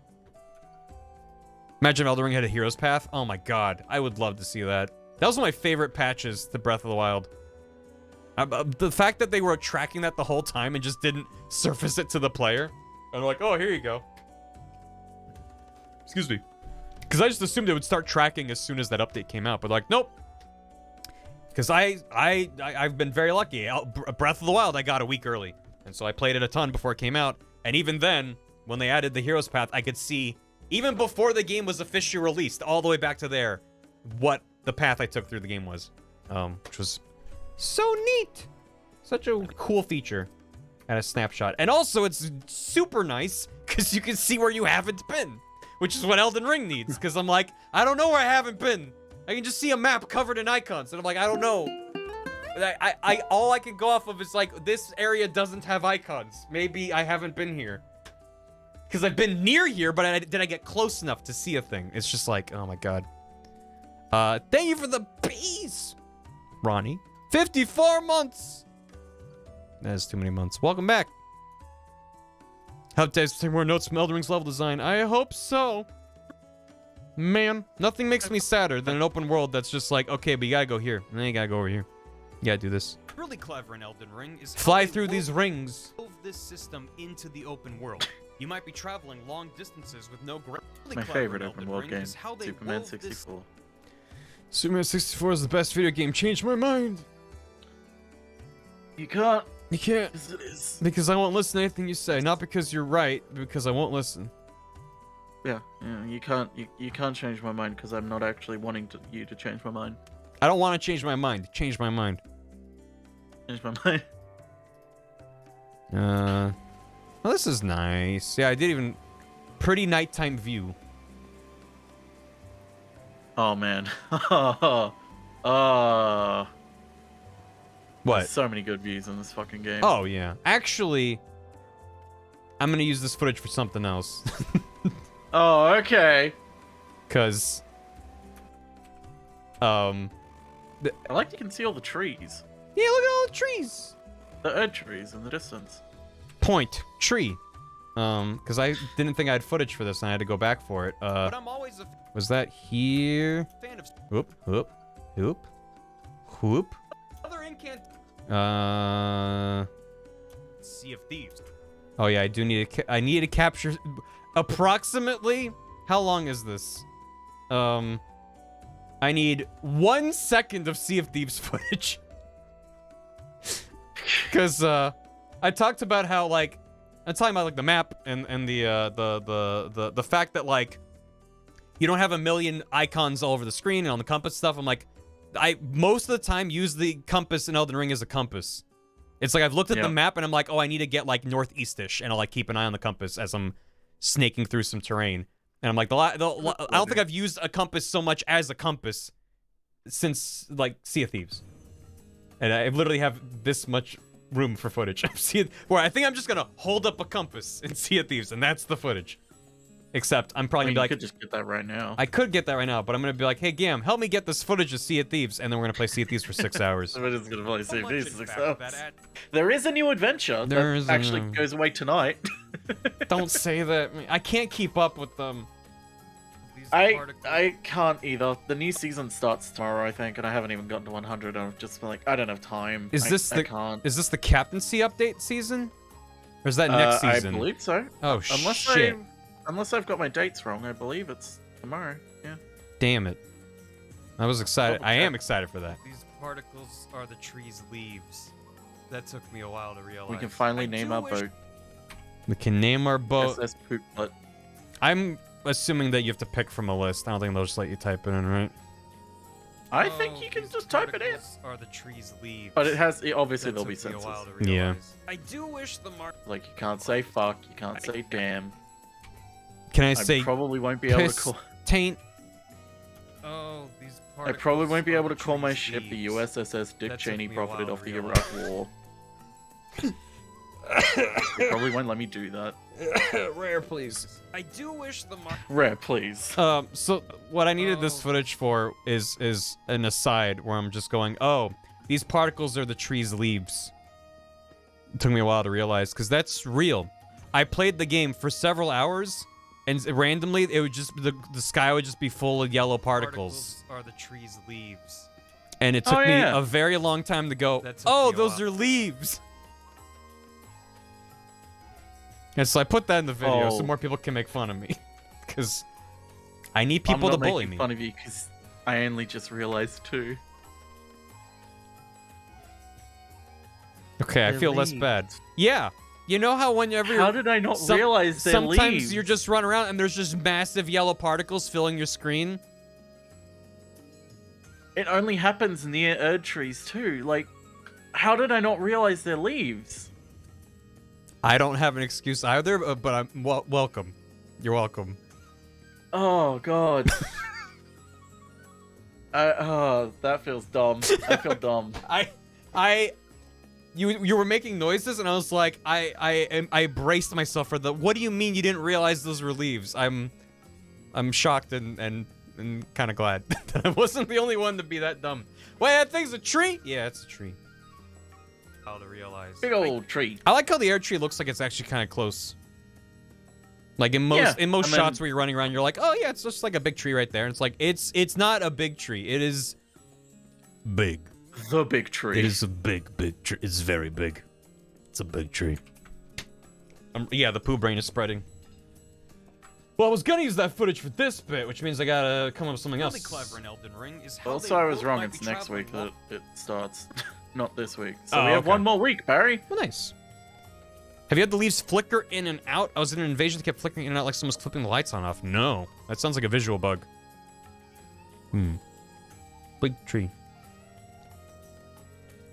Yep. You can type in your own because the Morbin Marauder. Maybe Binley wait, Mega okay, Shippy. but wait, maybe Morbin is just one of the preset phrases you can grab. Okay, but the next one is a fucking TikTok meme. Binley Mega Shippy. I don't know what this is. It's a good thing. I don't know. I don't It's a know. good thing. Okay. I mean, Dead game. I That is don't know if it's okay. good All to see it or right. not. Sea of Thieves Twitter. Well done. yeah. Do you really think the fourth image is like pre-filled text, Barry? Sussy Amogus. Okay. I wasn't prepared. I was not prepared to see Sussy Amogus. Ah. Pre-filled. Arr! Set sail on the Sussy Amogus. Now in season 7 of Sea of Thieves. Sussy 7. Well, alright, I'm gonna give that an old Twitter-like, a little interaction on social media so they can harvest my data and learn that I like things that say Oh. Amogus on them. Apparently, Rare just won a Game Industry Award for health and well-being, which recognizes the companies that go to great lengths to look after their staff, including both physical and mental health. And this is directly tied to them naming a boat Sussy Amogus. Yeah, sure. Okay. No, it's just because it was one of those, like, you know, Wait, how you did you- scroll did down after you- a tweet, it just shows you similar tweets. Yeah. Who was it that won this award? Did you say Rare? Mm-hmm. Rare, yeah. Okay. I heard riot for a second, and I was No, like, God, what? that would be I a was shock. I was losing my mind because I was like, there's no way that could be right. I definitely misheard that. That'll be the day. That'll be the day. It said it's an accomplishment. I agree. But because we're not in the world that we deserve to be in, we should have things like this to highlight people doing the fucking bare minimum. Treat your people right. The best places to work awards for the UK. That they need to catch your name on that.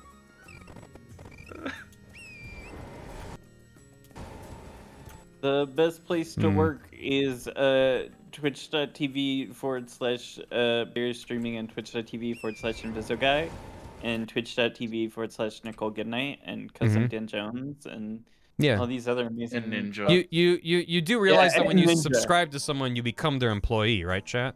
Yeah. Collective shit. bargaining, chat. You have the power. Shut up! It's the It's true. Poke Village theme. Oh, fuck.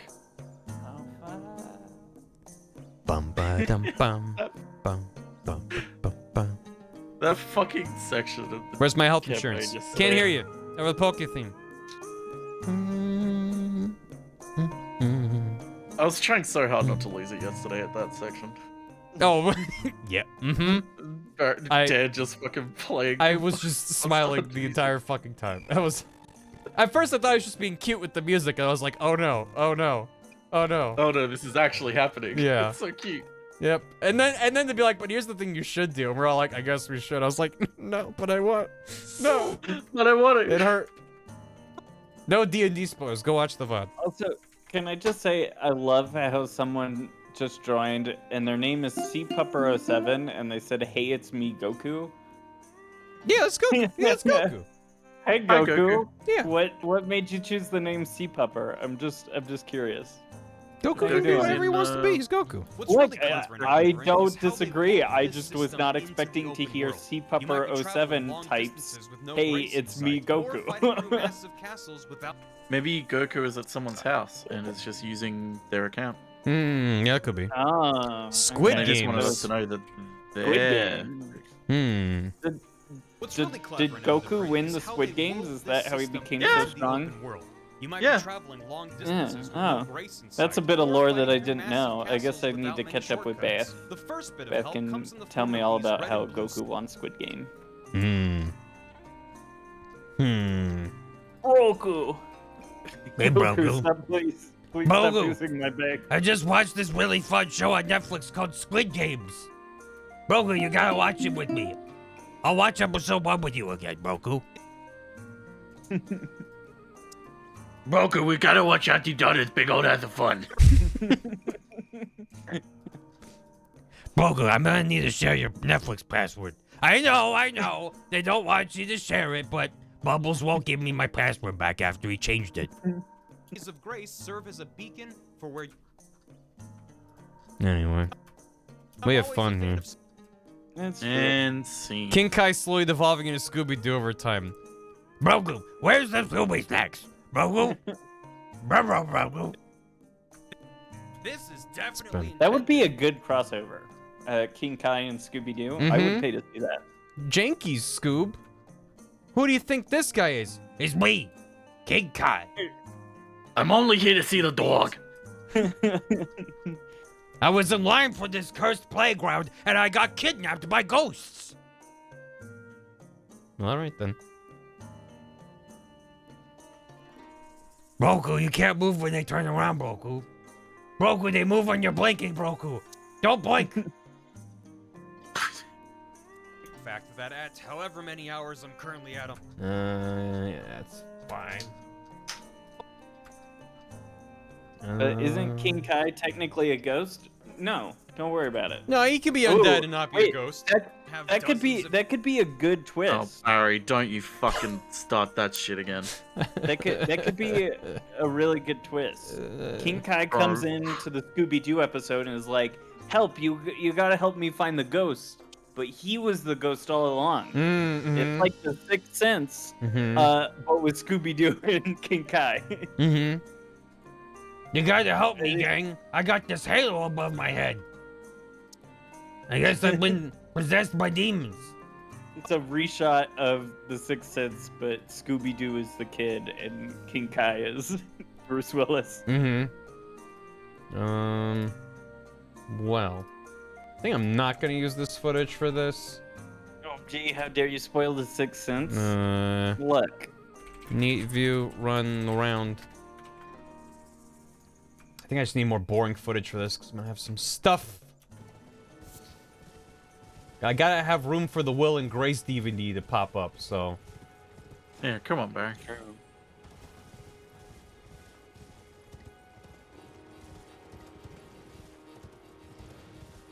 Yeah, that's probably fine. Yeah. Yeah, that'll probably do.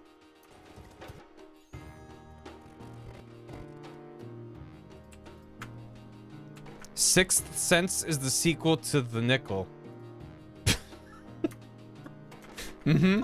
Really clever in Elden Ring is how they Very wove good. the system into the open Very world. good. You might be traveling long distances with no grace in sight, or fighting through And then- massive challenges.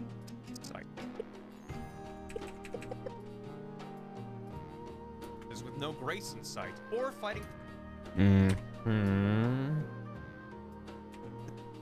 to the open world. You might be traveling long distances with no grace in sight, or fighting through.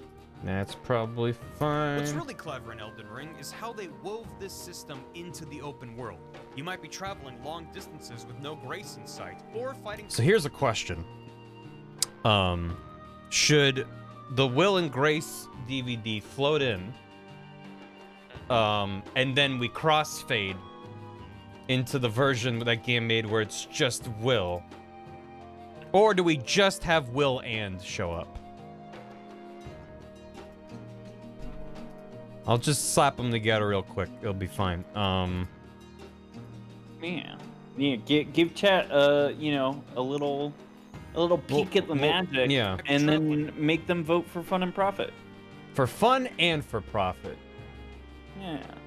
I always forget that there's an option to have people spend bits on polls and stuff. Yeah. I never enable it. Well, let's turn it on. No. Yeah. Just for this one poll. Turn it off. I mean, I don't know how anyone would be aware unless you're a streamer or looked into yourself. But yeah, when you create a poll on Twitch, there's extra options where you can allow users to spend channel points or bits, I believe, to like have like super votes, basically. Yeah. Well, it just gives them another vote. That's what it does. Oh, so it's not like it's not like spend more bits for more votes. It's like well, it is. You decide you just ratio. get one extra vote. You decide the vote, so you could say 1 bit is equal to 1 vote, or 100 bits is equal to a vote. Like I did there, I put 1 bit or 1 poob as 1 vote. So people can spend poob. Yeah, I don't know if it actually tells me if anyone has actually spent any. Yeah, it just looks like a normal. Looks like a normal poll. Yeah. Also, you just said. Oh, you have to vote, and then it lets you. Hang on, I'm gonna. You vote You first. vote once. I mean, and then it gives you do you want to vote with bits or with poob? And I then just- Oh each yeah, I'm one of doing it those now. you It's can just use. coming up as a normal vote. Yeah. Weird. It's just how much that extra vote costs, and then how many times extra you can vote. So you could say like you can get up to 3 extra votes, but I'm seeing after that you're done. I'm seeing like dozens of votes flying in one at a time. Good. But it's not indicating like. Okay. Oh, there we go. Yeah. Wes Fox contributed 3 bits. 3 bits. While Witchy Snake contributed 85 channel points. Oh, and it only shows you voted like the top 85 times. That only shows you out of the winning option. Because I voted for option B and donated more than 85 channel points. So it only shows you who can. Why- So like if someone contributed bits for option B, it doesn't show you. But also like, at least one person cheered 3 bits and that did not appear in my alert box. I don't know if it appeared inside of Twitch itself. Let me open that Well, tab. thank you for. Didn't you have No, the it didn't. small bits turned off because then people spammed it? I have the alert No, turned it off, wouldn't so- come up. But it would still show up as someone cheered that amount of bits. It just wouldn't have an alert play. No, it wouldn't. No? I don't think it would. I don't think it would. I think it would only show up in your back end as like you earned this many bits this month. Okay, well, Vest or is for, saying like, my this vote was channel. for B. Well, maybe no one spent any bits Oh, on okay, A. okay. Phew. Thank God. Thank God then, because I was worried that it only showed like if someone donated actual money if they won, which is really kind of. Well, I kind of hate it regardless, and that's why we never use it. But it must. Yeah. Well, thank you for participating in this small experiment, chat. Yeah. It must display the curious. top amount of bit and channel point spending on the winning vote, unless no one spent bits or channel points in the other one. But they don't indicate either way, and they don't indicate what the totals were for anything. So it's like, it's weirdly obfuscated. And it's like, I don't like that it was obfuscated from me, the streamer, as well as all of chat. It's like no one knows what went into the black box of this poll. You'll find out at the end of the month if you manually add everything up. I guess, yeah. It's weird. And you only ran one poll. About to use my 300,000 poop on this one poll. It's like 8 votes for A and 300,000 for B. It's like, Here. I wonder what happened. Let me. No bits this time, because I feel skeevy doing that. Just poop. Okay, sure. Spend your poop on the long distances with no grace in sight, or fighting with no grace in sight. Is this Moga Village? I think it is. Yeah. Try was my first Monster Hunter, so all the Monster Hunter 3 music, especially Moga Village and Port Tanzia, is just like instant nostalgia. It wasn't even that long ago, but goddamn. Also, Mithra, thank you for gifting the tier 2 sub to Witchy Snake. I don't know why he did that, but I appreciate it. They contributed so many points to the poll, or so many channel points to the poll. I figured they, these are a little It's treat. extremely kind of you, Mithra, and it's a tier 2. I don't know if that was intentional, but thank you. It was. God damn it. No, I've just been through it. How many times on your channel? Over 3,000 times on your channel, but I misclicked. You just hit the wrong one. Oh, yeah. Bryce! True. Is this VHS capture of your Final Fantasy run, and then you have 99 tonics? Common Mithra W. This is amazing. The Goku seal of approval. This is amazing, Bryce. Whoa! I don't think I will use this, but I really, really appreciate it. This is amazing. Also, thank you for this is RPG.jpg. 99 tonics, 99 potions, 99 revivifies. It's like, yep. Cha-cha. You know, it's weird because I started with Try. So to me having Cha-cha and the other one, forgot his name, the blue one. Just having them running around and yelling stuff all the time was just normal to me. Get that Phoenix down. Yeah, F-E. Phoenix. The blues get extra crunchy. Yeah, they do. Real crunchy. Marcus Phoenix down. The hell is his name? Does anyone know what I'm talking about? Damn it. Monster Hunter 3. I voted for 1. Oh, I did. Yeah, and it had Space Queen Leisha using the most channel points. Kayamba, yeah. You're right. Cha-cha and Kayamba. These two guys. I was just like, yeah, what do you mean? Every Monster Hunter has these two guys who run around with you. Surely. Man. And then when future Monster Hunters were like, nope. Oh, yeah. If you search Monster Hunter 3 Cha-cha and Kayamba, I got this Drake meme where he's saying no to the Palamute, no to the Palico, but yes to Cha-cha and Kayamba. Pre-Palico. Well, I think 4 was the... I don't know if... I never played 1 or 2, so I don't know if they had any helper characters or anything. But yeah, 4 added the Prowler mode and all that shit that apparently people really liked. I did it when it was required by the game and never again. But everyone was like, I miss Prowler mode. I was like, I don't particularly... I'm sad that you missed it, but I'm also happy that they replaced it with other stuff I find more interesting.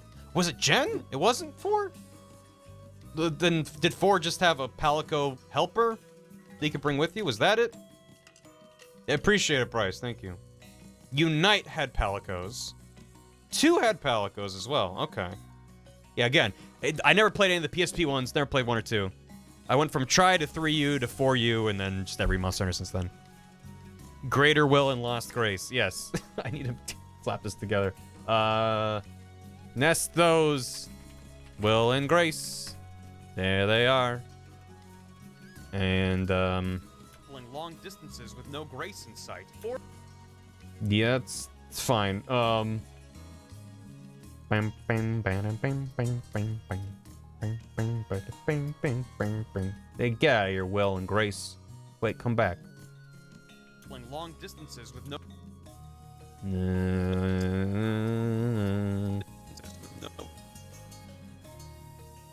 This is weird. This is a weird bit.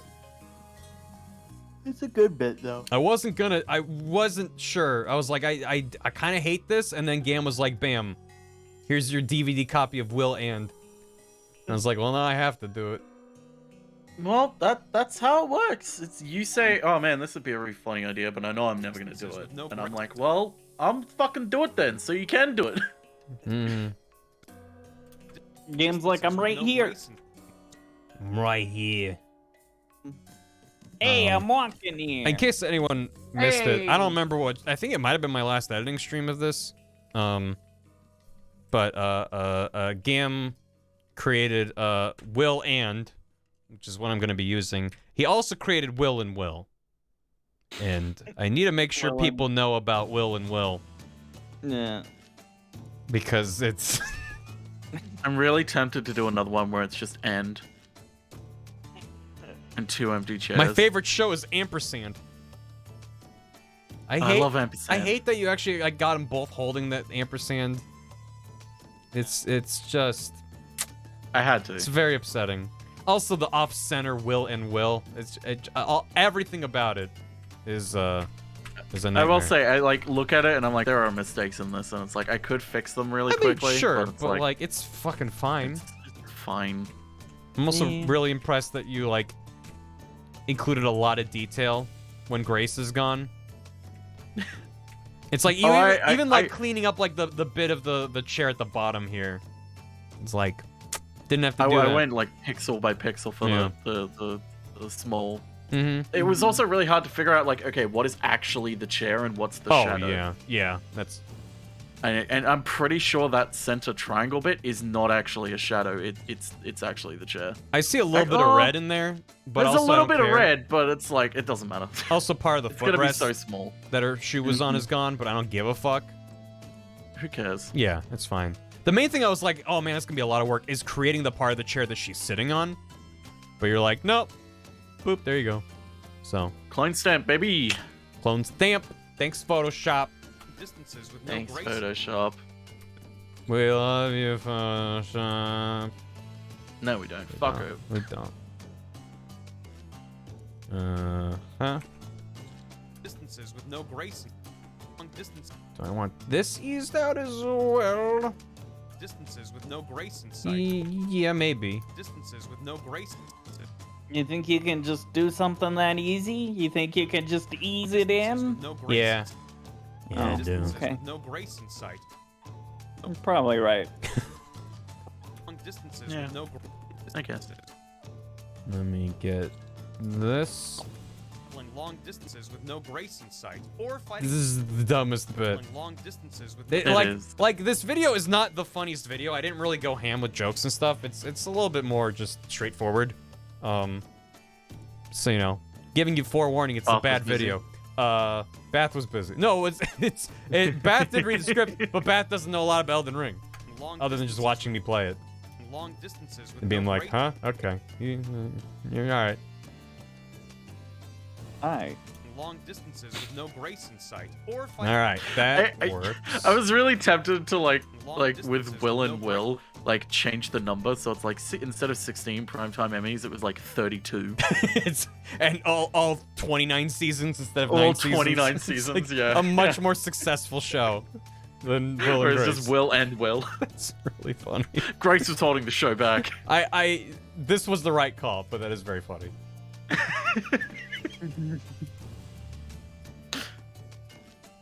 Bum, bum, bum, bum, bum, bum.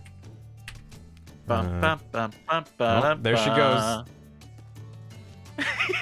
No grace in sight, or fighting.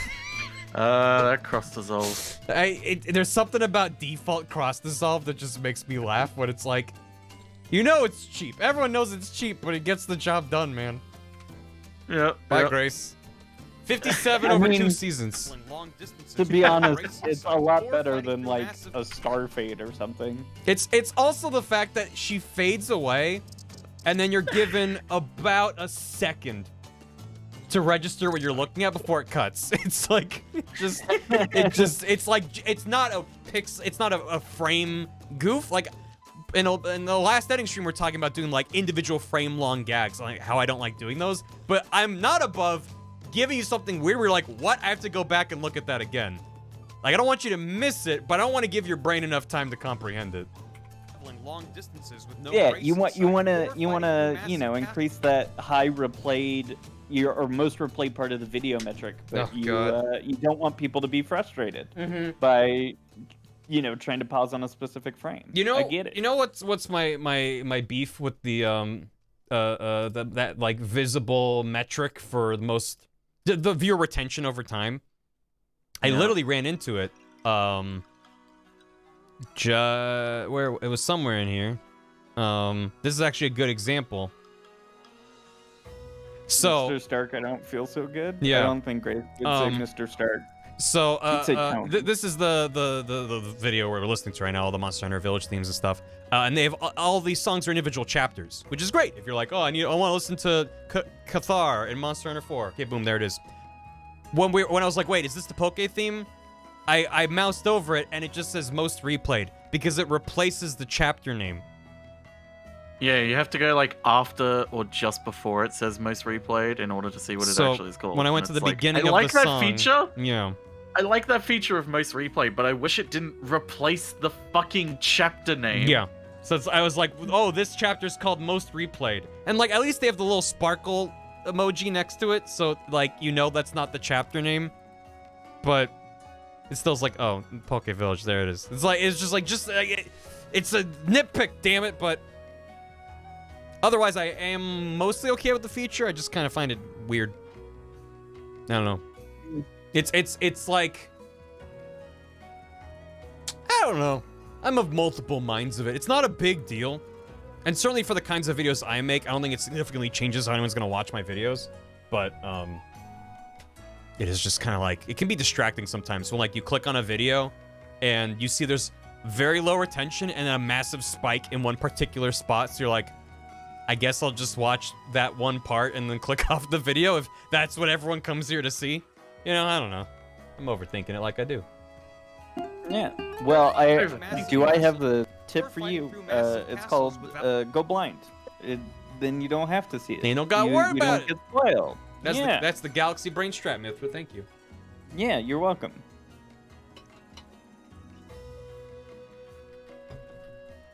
I feel like I should clarify for anyone who might know that Mithra is would it be correct to say vision impaired? I'm not sure what the appropriate terminology is. I say heavily visually impaired. Heavily visually impaired. So there's your context for that joke. So you're not like, where'd that come from, Mithra? Yeah, sorry. I honestly, the amount of times I make jokes similar to that is like 1/10 of the time it goes on in my brain, and I honestly have to try my best to not be annoying with those types of jokes because it is firing in my brain all the time. Literally all the time. I always think of that fucking really good Avatar one where like Sokka's drawing like a map and they're like, what is this like it looks awful, and then Toph just goes, I think it looks beautiful, and he goes, thank you, Toph, and then realizes who said it. It's like, god damn it. And then there's also like the one time where Toph is like, I see it over there or whatever as they're going to a place, and obviously not. But I always try to be careful with it because I don't actually want people to change the way they speak on my behalf because it's fine. And so I don't want to make them feel self-conscious, but to me, again, fucking hilarious. So it's a weird balance to strike. Definitely. I for what it's worth, I definitely am fine with all of it. And I mean, we've also talked about some of it. Because my whole thing is like, well, I don't want to be using language that someone finds upsetting. And I've definitely tried to, listen to people. If they're like, hey, when you use this language, it makes me sad. And it's like, okay, well, I will absolutely consider what you're bringing to me as a human being. But if you're like, nah, I don't give a fuck, I'm just gonna make fun of it, then it's like, all right, that's fine. Also, sorry, I'm not reading chat. I am reading the Twitter versus Must complaint. So I apologize, chat, if you're saying things. No. You're all cute. No. Yeah. No, Goose just said, I figured when she mentioned earlier she had a screen reader. Oh, yeah. Yep. I like how I don't know if this was intentional. It looks like it was because I'm walking slow. Like, I am just like slowly, dramatically revealing this thing that I'm talking about. So that works. Look at you. Planning ahead. Yeah, good on me. Soon they're gonna be calling you a machinima director. Machinima director Barry. I mean, I did talk about that in the last editing stream, that when I'm capturing for video, I do play differently. And I forget if it was Gam or Todd, someone was like, yeah, it's E3 presentation mode. Where it's like, you do like the slow camera turns and you try to direct the viewer's eye. And it's like, it is really weird when you've never played a game like that to be like, well, someone's gonna be watching me play this. So I'm in presenter mode. Let me walk slowly and move the camera. Except there's times where I'm like, oh, I need to use that footage. I'm whipping the camera everywhere, so I guess this is just gonna suck to look at. Massive castles without many shortcuts. The first bit of help comes in the form of these That'd be here. First bit of help comes in the form of these red and blue scarabs that replenish a health or mana flask when defeated. Is it mana? Is it mana or is it mana? Or maybe I should use the other footage. This footage, because this is when it says this is what it is. Problem is, I've been avoiding using these, even though I did mark every fucking time one of these prompts show up. But I'm like, having the audience read tiny text is probably a bad move. So maybe I'll just not. He wants to read text. Comes in the form of these red and blue scarabs that replenish. Problem is, I say red and blue scarabs, and I'm only showing a red scarab on screen, but it's probably fine. A health or mana flask when defeated. Maybe you could just like Photoshop in a blue scarab. Just drop them in. Just drop them in. It is tempting. Damn it, it is tempting. I'm not gonna. Damn it. You could even do it from a separate game. Just get a random. I'll just grab footage from The Mummy when they got scarab beetles, and I'll just very shoddily put a blue splotch on top, and there you go. Just drop a zoomer in there. Yeah. Is it mana? Zoom. Is it mana? Is it mana or is it mana? Ugh.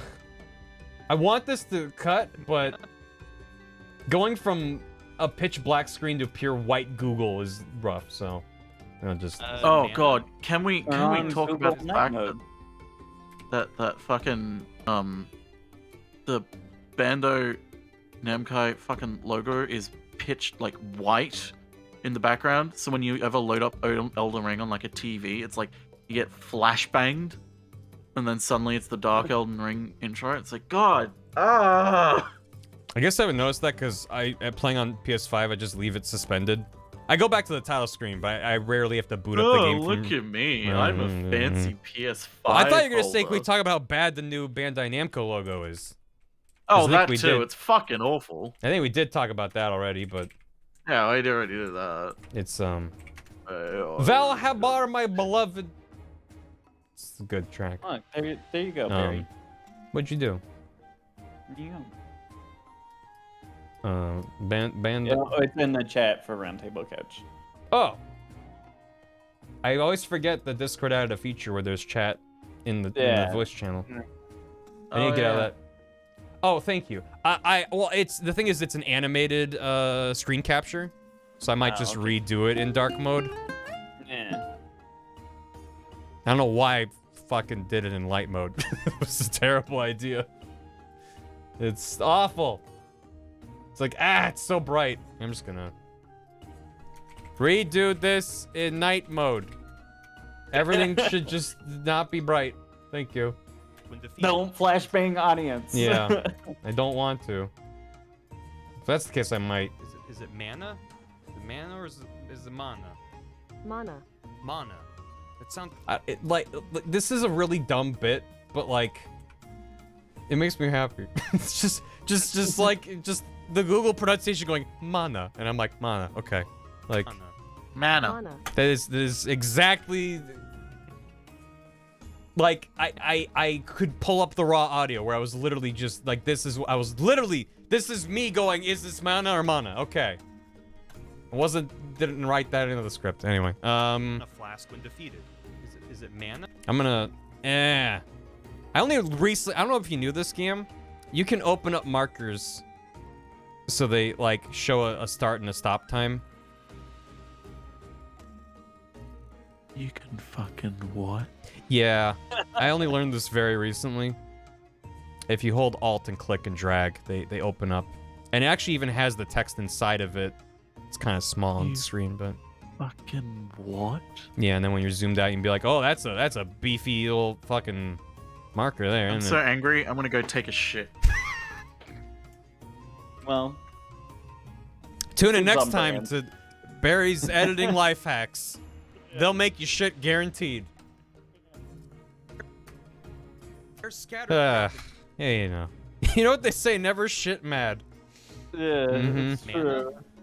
They're scattered throughout the game, usually precariously near Also, the edge of a cliff. that just reminds me of the one time Beth was like, you gotta try these shit snacks. Because they were snacks that made her shit, but then I had them and they didn't make me shit, and I was upset. Bath has a special gut. It's true. And, you know. So this is also fun. Shitting mad or madly shitting, folks? That's good. That's good. Does the interactive Elden Ring map show you where scarabs are? Because I need more footage. I don't need that much of them, but I'm specifically being like, in this, I'm like, okay, like I'm talking about the scarabs and I'm introducing them. I'm like, they're often precariously placed near the edge of a cliff, which is true. But I don't know if there's one near the edge of a cliff in the opening area of the game. It does. I'm looking at it now. It's like I used to have an iron gut, and then my body was like, "Hey, no." Same. I don't know if I would say I had an to... iron gut, but I had a solid gut. And then I turned 30, and my gut was like, "What if everything is a bad time?" Yeah, same. No, mine's gotten so bad that I'm actually seeing a specialist later today. Oh no! I hope they help you. Because fun fact, my liver and my spleen are enlarged to a borderline concerning degree.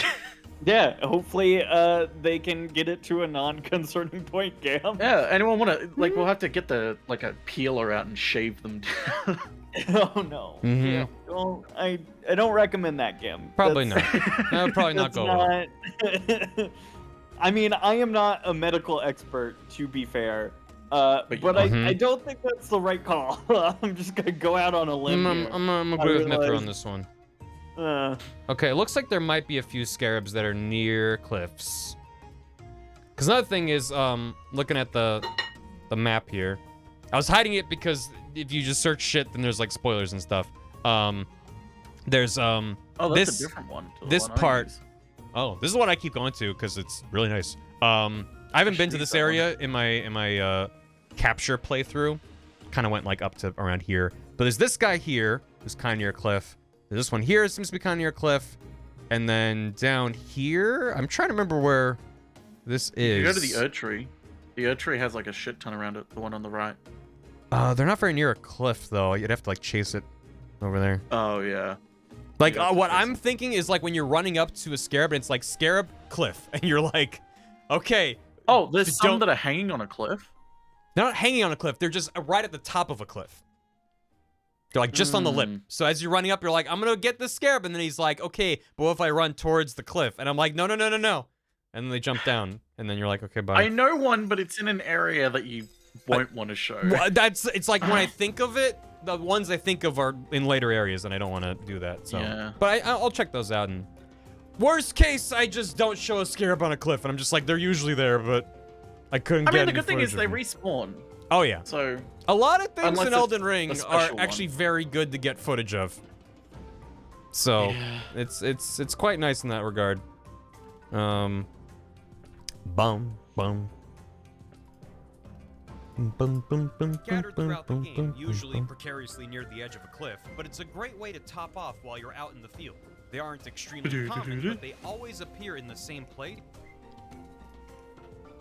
Got a bunch of scarabs. Yeah, I'll just need more scarab footage. That's fine. I'm gonna make a note of I that. didn't realize you played Halo.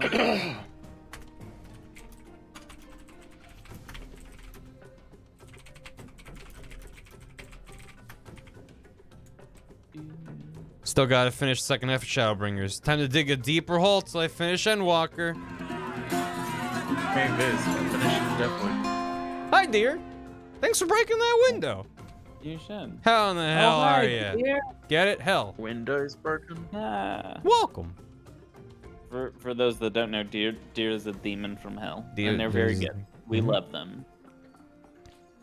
I don't know why the way you said Windows broken game made it feel like you were gonna follow it up with Bogo's Binted.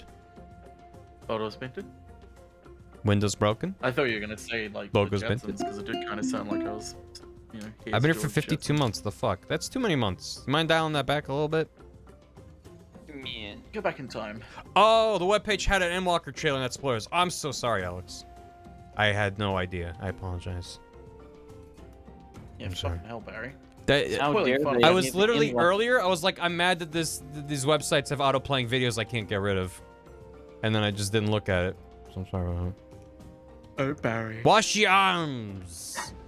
My regular arms. It was a thumbnail people noticed and it was like, ah, gotcha. Copy that. Well, I will be careful to bring it up again. Copy that. I can't help you with that, dear. But also, I'm the person who loaded up Blender and did a whole 3D sequence for very little gain. But I have 3D text flying around. Game design bits and bobs in Elden Ring. What 3D text. in no particular Whoa. order. I probably should have had every word spin around in 3D so it looks more like it's in 3D. Because it just looks like there's like a drop shadow. It like doesn't even read as being 3D. Damn, that's some 3D though. No, it's I good. feel like you should, maybe you can just do like a perspective change where you like rotate the text to the left and be like, look, this is 3D. I need someone to know because I worked so hard on it. It's not a drop shadow. This is really real. I mean, I did have the words fly in 3D space, and I just figured that would sell that they're in 3D. But I have the text fly in so fast that it doesn't even read as like actually having depth or anything. It's just like, there they go. Like, you can't tell if there's a perspective change as it's flying in. Also, fun fact, all of the words are actually back here very small, and they're visible, but I cranked up the depth of field so much that, like... Actually, there is motion blur, but most of the blur is caused by really shallow depth of field. That's what it was. So it's just so blurry back there that it just smushes out into being nothing. So if you took a screenshot of it and zoomed way in, you would just see a white and yellow blur. You actually wouldn't, because I cranked up the blur so much that it diffuses it entirely and you can't see anything back there. Which was a happy accident, because I was like, oh no, how am I gonna hide? I thought I was gonna have to mask it out in Premiere. But no, but it just actually blurs all the way away. Okay. Look at you. Am I this tryhard? I'm not this tryhard because this involves a level of patience that I don't have. My patience is I'm gonna stare at this software until my eyes explode. Hashtag VTuber life. Hashtag VTuber becoming real tuber. Or as I heard from, I was watching some VTubers and it was one of their birthdays and they were playing with like an actual YouTuber. They called him a flesh tuber. I think that's the canonical term. I'm gonna veto that one. For the record, VTuber or flesh tuber. For the record, Mithra, I had a pronounced frown when you said flesh tuber. Look, it's not my phrase, it's the community's phrase. Well, the community is wrong and bad. That's awful. Do you really want to go up against the VTuber stan community, Barry? I is that will really lose. Right? You wanna... That is a bad name. That is a hill I will die on, because I will lose and be murdered. But I will die on that hill that I don't like flesh tuber. It's got a bad mouthfeel to it. That's all I need to say. Yeah, all right. How was your anger poop game after you learned about how there's an extra thing you can do with markers that they never tell you? It was a good poop. Okay, good. Do you want me to describe the poop? There has been a lot of uses of the word flesh over the past few streams. That's a upsetting trend. Yeah, flesh cave. Mm-hmm. There are flesh tubers in Elden Ring. Oh yeah. Yeah. A felt tuber. Mm. Mm. Die, They're monster! scattered throughout the game, usually You precariously near don't belong in this world. Barry is flushing. That's a good good name. No! Yeah, not a fan of that. You steal men's souls and make them your slaves! Perhaps the same can be said of all religions. Enough talk, have at you. I'm okay. I'm doing good. I'm doing real good. I'm fine. They're scattered throughout the game. Yeah, you usually doing way good? Top Yeah. aren't extreme. Not I'm doing well. I'm doing good in the world. Like, I'm performing good deeds. They aren't extremely common, but they always appear in the same place, so they can become a reliable. The other system that I adore gives you a couple flasks back after you. Yeah, this one. Yeah. Give me that. Give me the flask recharging. And then this. Oh, no, not that one. What? Didn't I have? Did I not mark it? Damn it. Whenever I took out all the dudes who were near the thing, I thought I had. Alchemy flasks. Fighting a group. This group. Didn't I kill them all and then get my flasks back? Oh, I did. But that's when they gave me the prompt I about love that it. as a feature. That is so, is that in Dark Souls or is that just in Elden Ring? That when you kill a group, you get flasks back? As far as I know, it's Yeah. new. It's a really good feature. I spent like this much of the video being like, this is my favorite thing ever, so... Yeah. It's like it fulfills the sort of like feeling. It pushes you to be more aggressive. Yes. Yeah, again, it's all that. It's like... I like. It's... My issues with it is that the game doesn't do a good job of breaking down to you what a group is. Because they say, oh, if you take out a group, you get your flasks back. For one, they don't tell you how many. So you have to already know in your head how many of each flasks you already have when you get them back to be like, I got this many back. And also, they don't really explain what a group is. So sometimes you kill a group, but you don't get a flask back. And you kill a single enemy and you get a flask back, and you're like, huh? Yeah. But once you know, hey, killing this group gives me flasks back, that becomes a tool for you. Or you just kind of generally learn the types of groups the game considers to be a flask group. So as you're pushing forward and venturing forth, you can be like, okay, I'm going to take on this extra bit of risk and hope to get a flask back by like engaging with this group of enemies I can probably take on. Also, flashbacks on Invader killed. Yeah, I don't get into that stuff because I don't really touch on the multiplayer aspects of the game. I mean, there are NPCs in Invader, but you know. I've never been invaded by an online person. I believe you need to be online yourself. Okay, well, I'm always online. I mean like either a member of like summoned in another player's world, or you have summoned another player. Ew. And because from my experience, twice I played online with Dan Jones, not to make progress. Both times were like to test stuff. It was just like, wait, how does, like, Dan was trying to do a weird thing that is spoilers, and he was like, can I have you do it and then you summon me in and then I get credit for it? And we tried and it didn't work. And both times we would just end up just running around and just chatting. It's a weirdly fun game to be social in and just like run around and kill things. And we're just chatting, and we got invaded time after time after time. Like it's not nonstop, but it's quite frequent if you have other people in. On his, that's why I really want to finish it. I think one of them was on his channel. I believe he was streaming one of the times that I joined him, and I was at home, so I was using my laptop in Discord, so I sounded like I was on a fucking Ventrilo server from 2004, and yeah, it was fun. It was a good time. Using Vent over Mumble in 2004. It's cringe. What a nerd. I know. You know what's also kind of nice about this little bit here is, like, as I'm running up to kill the final dude, I'm running past other dead bodies of other guards that I took out. It, like, kind of sells, like, I killed a lot of dudes. This is the last guy of the group, so yeah, I don't know. Not sure exactly how much footage I need here. And this, I'll just crossfade up to get to that. It can become a reliable system.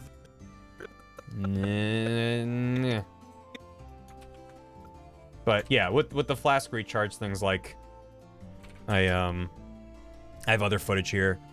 This was after taking down a pack of wolves. This one is after killing a single crab. For some reason you just killed the one crab and it's like you got flasks back. And it's like okay. You killing dogs? I would never. And then this one's fun. This was right after I was being chased by that bear in the woods. And then I was like, bye. And then I lost sight of it. I think it just started killing other things because I'm talking to this merchant here. And it's at this marker here. And then it's like a thing died. And then I get a flask recharge. And I'm like, I'm talking to a man. I think there's just a bear out there killing things, but no, I'll take it. I'll take the credit. Thanks. Other system. It happens not with a flask recharge, but not infrequently. You're running through Elden Ring, and then you get the swoosh of getting runes, not rings. As you're running, it's like something killed something or something fell out of the world. I don't know. Well, I'll take it. Oh, thanks. That I adore gives you a couple flasks back after you completely wipe out a group of enemies. I do have a few problems with this system. For one, there's no visual indicator of what the game considers a group, so sometimes you take out a bunch of enemies and don't get any flasks back. Yeah, I need to and put other that times down. you get a recharge in the middle of a battle because I guess these 3 dudes counted as a group. It ends up feeling... And I don't have a good example of that either. So I might have to tweak that a bit. System that I... Only kill Snip Snap Doggos, never the Woof Bork kind. I feel like I'm like trying to put into words like why I really like that return flask system, and I think it's partially because it's like it's sort of like a replacement for Bloodborne's I forget what it's called. The fucking when you've taken damage, the like punishment, revenge, whatever the fuck it is. Yeah, the punishment, revenge sort of thing. It's like it's kind of like a replacement for that in a way. It's like a macro version of that. It's not moment to moment gameplay. It's larger decision making, which is a better suit. It's better suited for an open world game. But the whole point is like it keeps you on the field longer because you don't go, oh, I'm down a couple flasks. Let me warp back to a grace and then venture out again. It's like, no, because also going to a grace resets all the enemies. So oftentimes, like, that alone is the reason where, like, I don't want to go back to a grace yet. I want to, like, finish checking out this area while it's, like, relatively safe to do so. But on top of that, it's like, well, as you're going, it's not like, oh, there are these mystical pools and you can use them to recharge your flasks. You have to kill enemies. You have to take out a group of enemies. And so there is risk versus reward there, but it's like that, but it's a very compelling balance. Where you kind of get a sense for where you should be pushing. And you're like, okay, there's a couple guys here. I might get a flask back, and then I can keep going. And, like, it rewards you for being aggressive, which is what Bloodborne does in every moment of its combat, which is overwhelming for me and isn't a good fit for me in how I play these games. I am a coward. Yeah, that's fair. I feel like it's a bit overwhelming for me at times too. Plus also it's like a system that you can't always utilize. Like it's, even if you wanted to, it's like, well, I don't have the stamina, or like, oh, this combo's gonna take too long for me to be able to get a hit in. Yeah. Like, whereas this, it's a lot more like, you can, the power is in your hands entirely. The rally. Like, if you don't want to get that back, it's like, the choice is always yours. It's never like, well, you know, this enemy I can't actually kill to get a blood, like, whatever it is, a vial back. It's like, it's all up to you. Yes. You're opting into it, because the game is never forcing you to stay out and kill enemies for flasks. Like, you can just go back, but it's a lot of my favorite parts of Elden Ring are these systems that they created that you can opt into to kind of adjust your experience. And yeah, it's like that's why my nitpicks are about the fact that it's not very reliable when you're in a new area and you're like, I don't know if this is gonna be a group or not.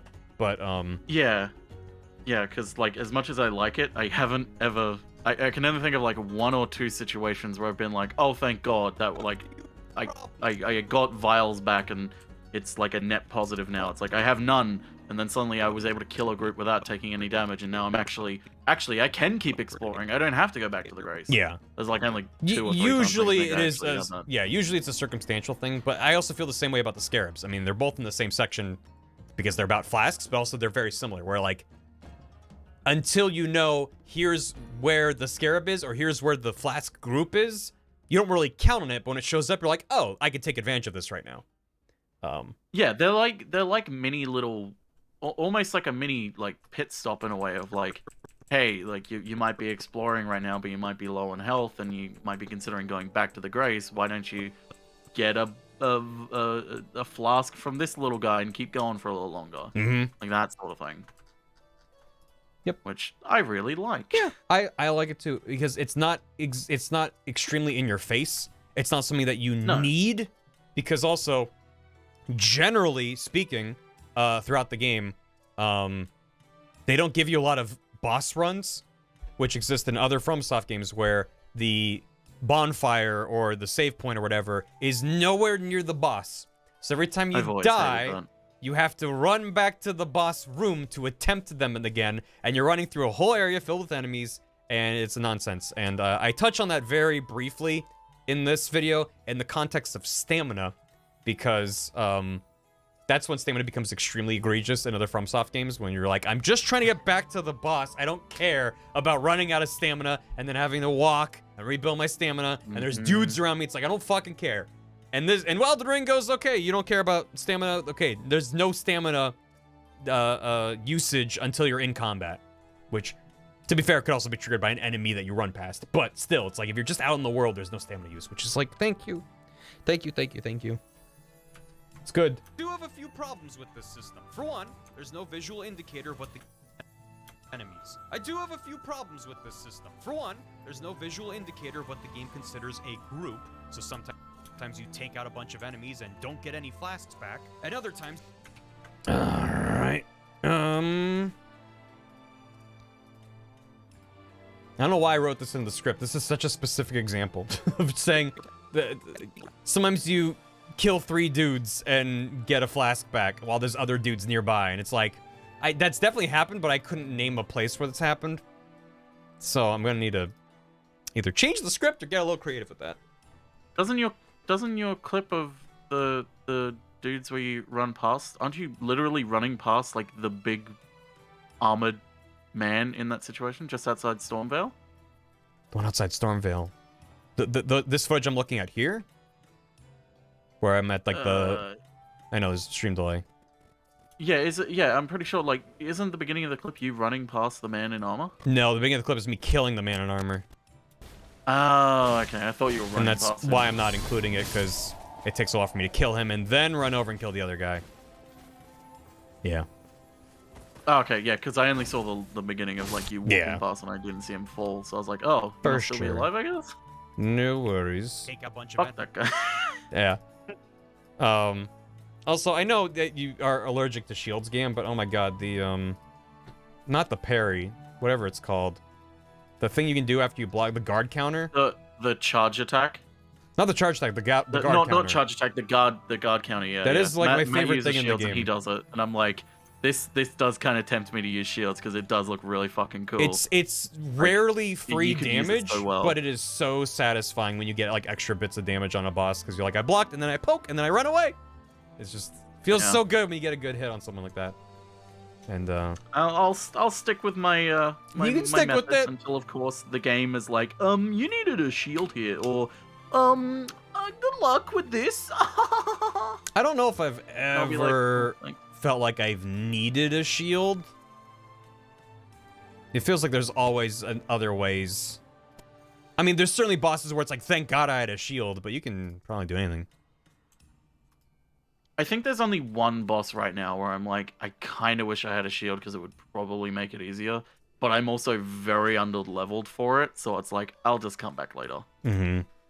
Easy risk reward it's parry. an optional boss anyway. Well, because a parry is a huge risk versus a significant reward, whereas the guard counter is relatively low risk for Low not risk for medium reward. medium reward. The biggest risk is that you probably will get punished if you're trying to attack them at the wrong time, which is true of any boss in any context anyway. So hopefully, if Plus, you're also, doing the if guard you're counter, going for the guard counter, you know what they're doing. You could also just run out of stamina if they hit too hard. Also, yeah, I was looking. Did Moobot literally run out of sub like within the last hour? Yep. That is. Yep. Astonishing. Well. Why haven't you emailed Twitch to like ask them to make Moobot your bot? I saw that and thank you, Mithra. I saw that and I was like, I forgot that this was a thing. I remember. I remember it used to not be partner only, but I think like a few years ago they made it partner only. Because I had sent them an email like years and years ago asking for it, and like I got no response from Twitch. That is such a weird thing to make partner only. Well, yeah, Twitch has had a thing for a long time that they don't advertise, probably for good reason. Where I guess if you're partner, that's a weird thing to restrict, but you have a very, very limited number of lifetime subscriptions that you can be given to bots and stuff. So you can be like, this is a bot in my channel, and I always have it, so just let it have. Because as a streamer, you have a lifetime subscription to yourself. That's the way it's set up on the back end.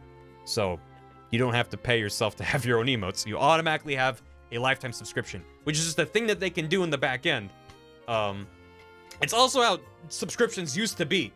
In the olden days of Twitch, you would subscribe once and have a lifetime subscription. Yeah, you could choose. Because I know Jesse Cox has it, like his channel set up like that. Jesse, like his is a lifetime sub. Jesse is one of the very few who has. Yeah. He has refused to like redo his partnership agreement and get the new partner contract. I guess that's on a month-to-month. So if you sub to Jesse, you have permanent access to all of his emotes forever. I have them too. They're very good emotes, but he's just like, yeah, I don't care. Which is like, all right. He's got what's a good Cox mote? He's got a good Cox jam. Isn't a good Cox mote? Good. But if you're like, hey, you could literally use your Prime on him 1 month and just have his emotes forever, which is just like, why not? Do it. I remember Jesse. Also when Prime first came out, I think Rami Ishmael was like, hey, if you sub to use your Prime on Nuclear Throne, you get a copy of the game for free. Really? So it was like, oh, yeah, I'll just get a free copy of Nuclear Throne. Wow. That's amazing. Yeah. You can't just say Cox mote? Watch me. Cox mote. The cock was smoted. Mm-hmm.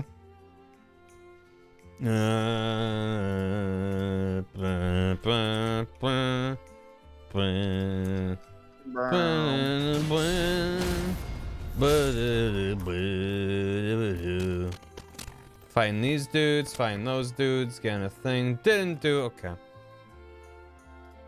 Yeah, these guys, I don't think I get flasks back from them. I wouldn't be surprised, Snow Beetle, because like Twitch are probably like, hey, we really, really don't want to like have to accommodate for you every time we update our subscription system. Can you please just fucking change over to the new system? Probably just the tech debt to keep it up and running for the like 1 or 2 channels that still have it. I could imagine them being like, please, please let us stop supporting. I can this imagine feature. Twitch would probably like be nice as well and be like, hey, like we'll let anyone who's already done it, like we'll grandfather them in to still have a lifetime, but like please, please, we need to stop supporting this. Oh, he did switch. Nazmic Farmer says I think that Jesse shifted to monthly subs recently, but people have already been subbed stay grandfathered in. So the back end stuff is gonna be staying the same, but I was like, oh, let me check, but I'm like, but I guess I could incognito tab it. So I'm like, I don't know what it would say. But if you're not logged in, I think I'll be like, log in so you can subscribe. But like, I just want to see if it's still a lifetime sub. Hey gang, no. Jesse. Hi Jesse. Subscribe. Emotes. Okay, looks like it's monthly now. It does look like it's monthly now. Wow. Yeah, when I talked to him about it at the time, I don't think it was like that big a deal to him, but he was just kind of like, whatever. Someone drops $5, they get emotes forever. Like, what's bad about that? It's like, yeah. Definitely. Wasted a prime on that. Well, if you just went and used your prime on him right now, I'm sure he appreciates it. But, yeah, looks like it might not be lifetime anymore. Damn.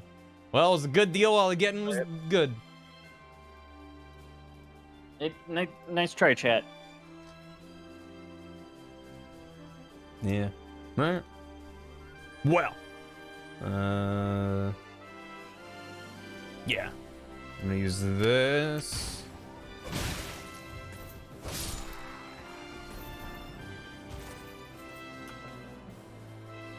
What the hell song is this? From the Monster Hunter. This is from Generations Ultimate. The Soratorium? What? Where the hell is the Soratorium? I don't remember that. Is that some G-Rank shit I never got to? Probably. It's a big airship. It got a great name. Wait, this does look familiar. There's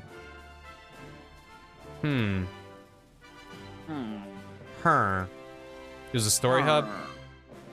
It was used by the Y Academy to travel and survey different lands. By surveying from the air, they're able to identify the monsters. There's an HGU.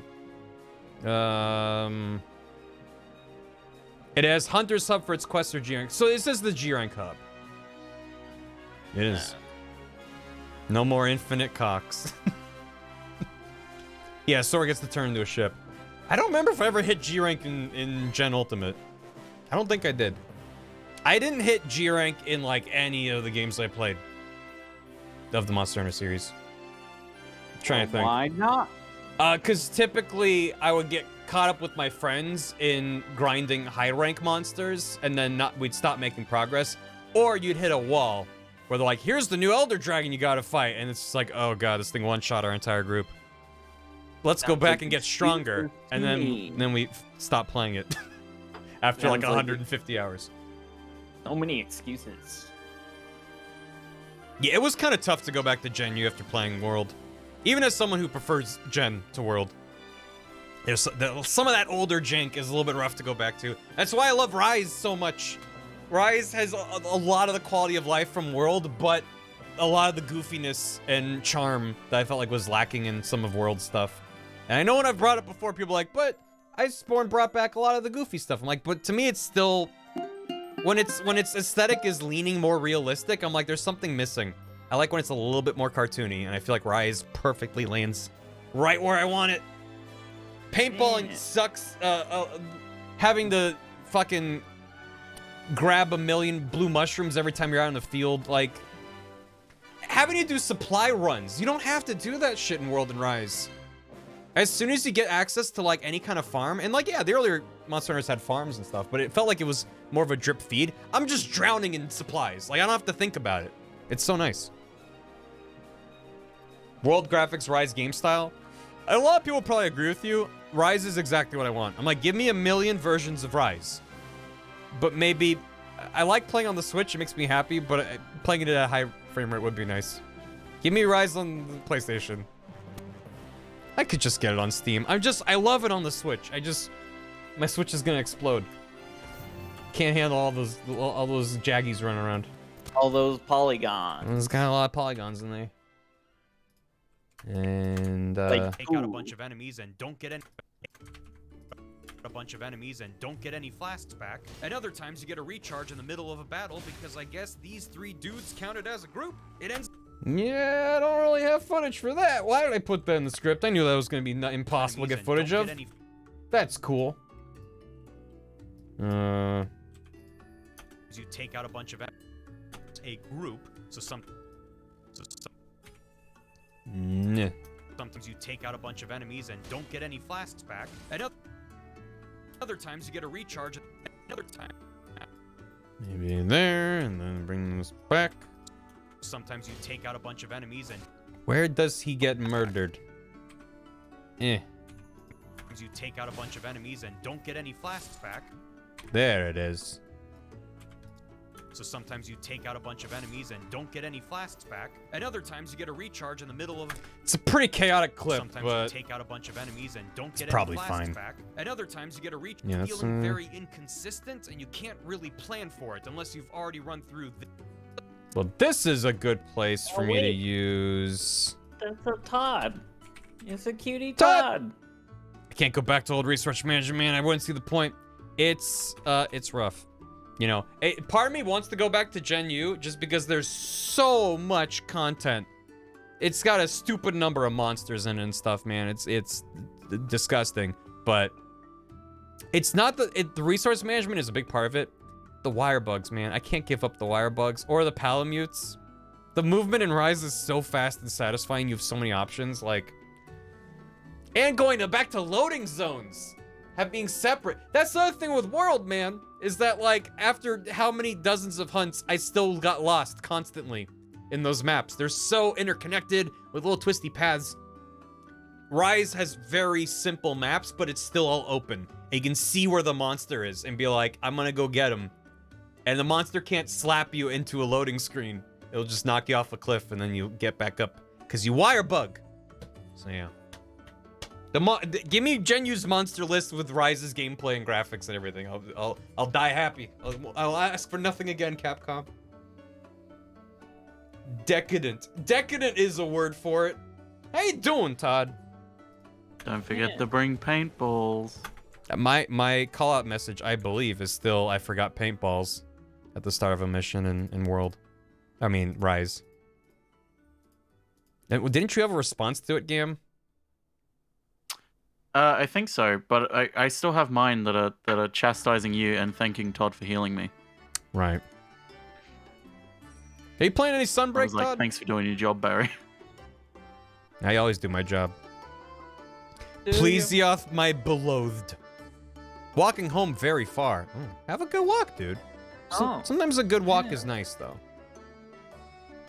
Everyone wished Todd a good walk home. Or else you banned. I kind of saying it makes sense super fun. I'll be into it, but the series has always been kind of impensable for me. I definitely understand Solemn. It took me a long time to get into it. You bought Rise on PC. No. That's fair, but no. Gotta catch back up. Yep, I'm still on Switch. Ooh, Gamoth was fun. No, Solemn, that's how Bath feels about Monster Hunter. Because, I tried to get Bath into Monster Hunter on the 3DS. And Bath, to their credit, played quite a lot with me and was just like, this is not for me. But as I'm playing Rise and Sunbreak again recently, Bath will like watch me running around and like, look at all this goofy shit. Look at this NPC. Look at this suit of armor. Look at this weird weapon. And Bath's like, I love all this. It's the fighting the monster part that it just is not for me. And it's like, hey, if that's not for you, it sucks, right? Because it's like, you can see what people like about it, but you don't want to deal with the bullshit of the stuff you don't like. Because, yeah, I've described it before. It's like Monster Hunter on paper is a game that I would hate. But for some reason, it works for me and it clicks and it's satisfying. Because the idea of like, yeah, you fight the same monster 30 times because you're trying to get a goddamn gem that has like a 2% drop rate. But the thing is, it's fun. It's like, but why would I fight the same thing over and over? It's like, yeah, but it's neat. Because the combat's really satisfying and rewarding. And like, that incremental progress is you get that much better with your weapon. Or you switch to a different weapon and it's a different game. There's like 14 games in there. It's just, Thanks for the hydrant, Witchy Snake.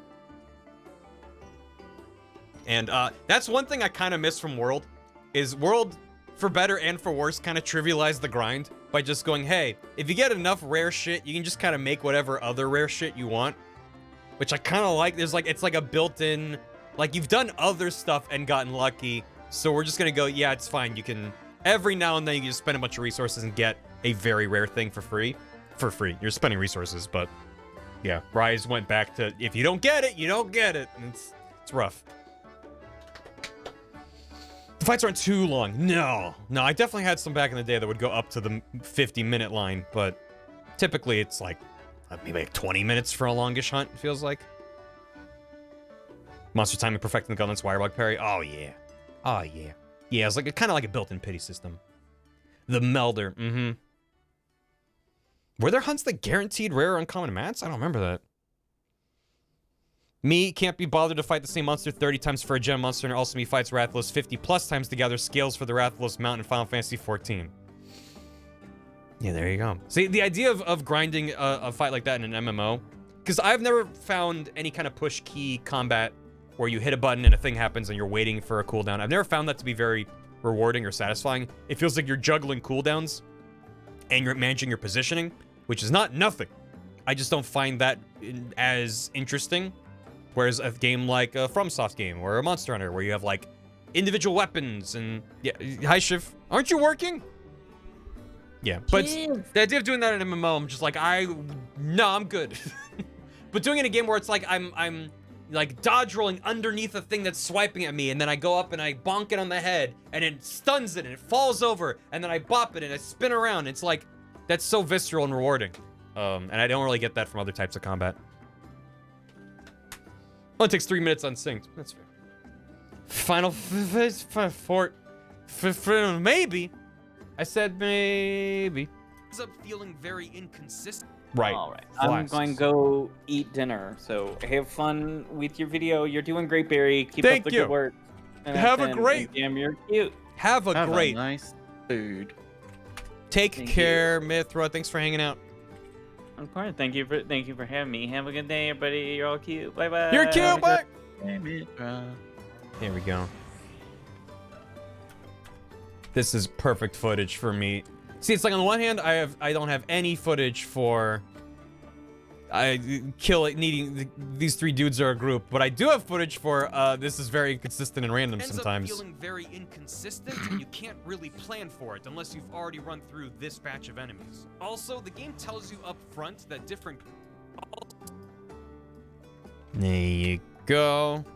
Bring that back a bit. Feeling very inconsistent, and you can't really plan for it unless you've already run through this batch of enemies. Also, the game tells. Did you know, Gam? Did you know? No. I didn't know about what is this called? The slip tool, or rather, I didn't understand how fucking good it is. Oh no, what is it? Well, I think I've seen you use it. It's the Y key. No, I don't use that. What? I never use that. Well, the slip tool's real nice. It's one of the only tools I don't use because I don't know what it is. So I was intimidated by it because it seems complicated, and I was like, I don't know what that is. So in the past, if I wanted to retime some footage, the in and out points, it's like, okay, well, I'll just like drag this over and like drag this back, and then I'll rearrange it or whatever. The slip tool just does that without you moving anything. Yeah, Todd's having a bad time. You gotta slip. So it's like I can see the in and out points as you use it. And you drag it and be like, oh, I want this to end right after, let's say. Right after that window opens up. I hate this. I hate this. And now you know I could have used this so many times. And then there it is, and then you get to the end and it's like, there's that menu. Because it shows you. And also you can use like the waveforms too. To like just click and drag and be like, I want that to be there. And there it is. I slip every 5 seconds. Be careful, Todd. It's slippery out there. Slap my knee. Yeah, isn't it fun to use the same software every day for 7 years and then be like, that thing that's right here is really good? Yeah. I mean, it's one of those things where it's like, oh, well, you know, the program didn't tell me about it. And it's like, because the program has a fucking... I don't want to read the manual. In the same way that I've been using it for years, but for several years, I never used the rolling edit tool, which is N. Because again, I was like, I don't know what that is. That sounds complicated. All it does. Don't. Do you not know what the rolling edit is? It's the other tool that I don't use because I don't know what it does. The rolling edit tool.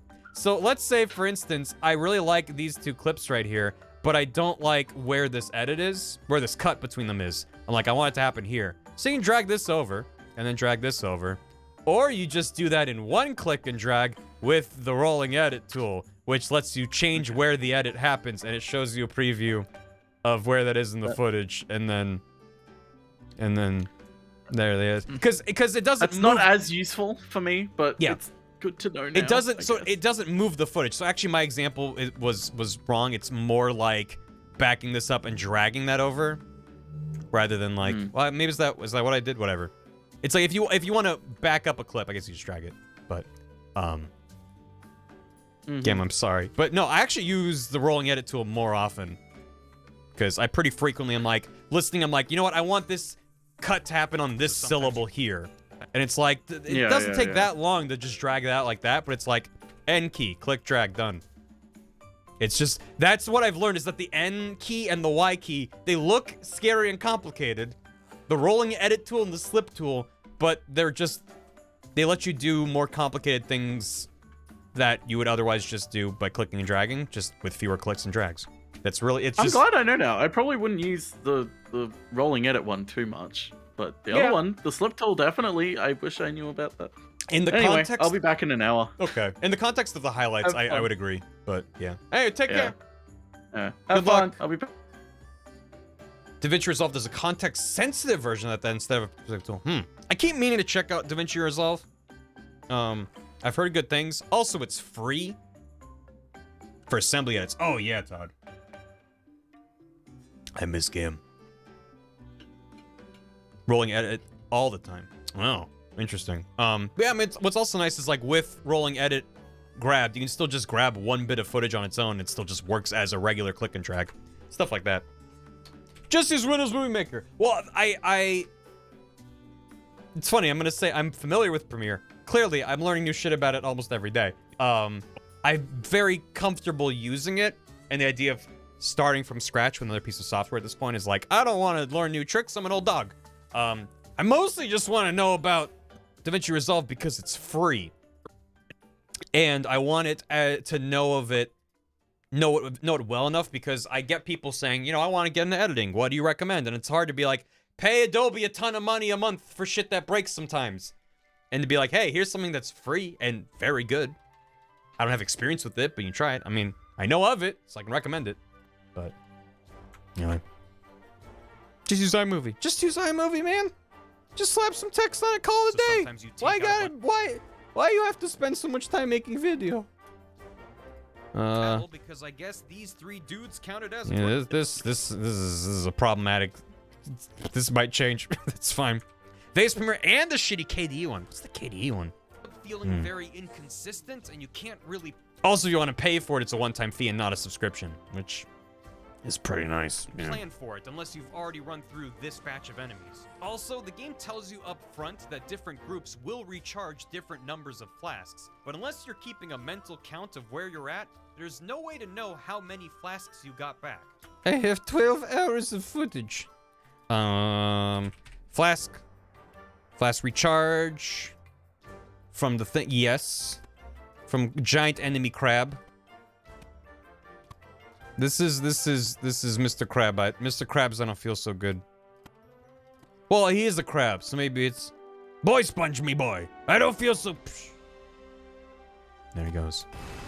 He's fine, though. He loves it. This is his favorite thing.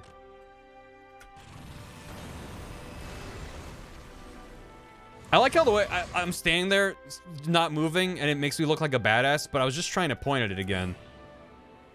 And I was trying to remember what the shortcut was. Yeah, point at him. Point at him. Sponge boy, me boy. Sponge boy, my sponge. The game tells you up front that different groups will recharge different numbers of flasks, but unless you're keeping a mental count of where you're at, there's no way to know. Kind of wish there was just a little +2, +1 in the corner or something. Yeah, that's probably better for that. Kind of wish there was just a little +2, +1 in the corner or something. Oh, and if all your flasks are full... Except I do press triangle and then that goes away. Oh, and if all... your flasks are full and you take out a group, you don't get anything. It should just fill you up. That's... Oh, I forgot about that. Good work, me. Oh, and if... Also, now that no one's in the call, I can turn up the volume of Premiere a bit more. I didn't want there to be too many conflicting voices on top of each other. All your flasks are... Spoy me noi hoy! Spoy hoy me noi! Oh, and if all your flasks are full and you take out a group, you don't get anything. It should just fill you up like half a flask's worth. Nitpicks notwithstanding. Half a flask's worth is a weird tongue twister. And I did include this. Just fill you up like half a flask's worth. Still maybe a little bit quiet. There you go. I should get caught up on alerts. No, remember SpongeBob? No. I remember. Sworth. Wes Fox, thank you for 34 months. Hope you're having a lovely day. Celebrating my brother getting out of the hospital. Hey, glad to hear it. That's awesome. Hope everything continues to go well. Rand Cossack with soup. Here to deliver a daily SOUP report, Mr. Barry. Can I please see my iguana son again? It's been so long. There he is. You see that pixel behind the chat? He's even harder to see now with the gap between those messages being smaller. Soup. Kicks Art Fia, thanks for 8 months. 8 whole months. VJ Bots gifted a sub to Sea Pupper. Welcome, Goku. Mithra gifted a tier 2 to Witchy Snake. Not quite historical gaming with 2 years. Who allowed me to be here this long? I don't know. But you have a house key, so now you can do whatever you want.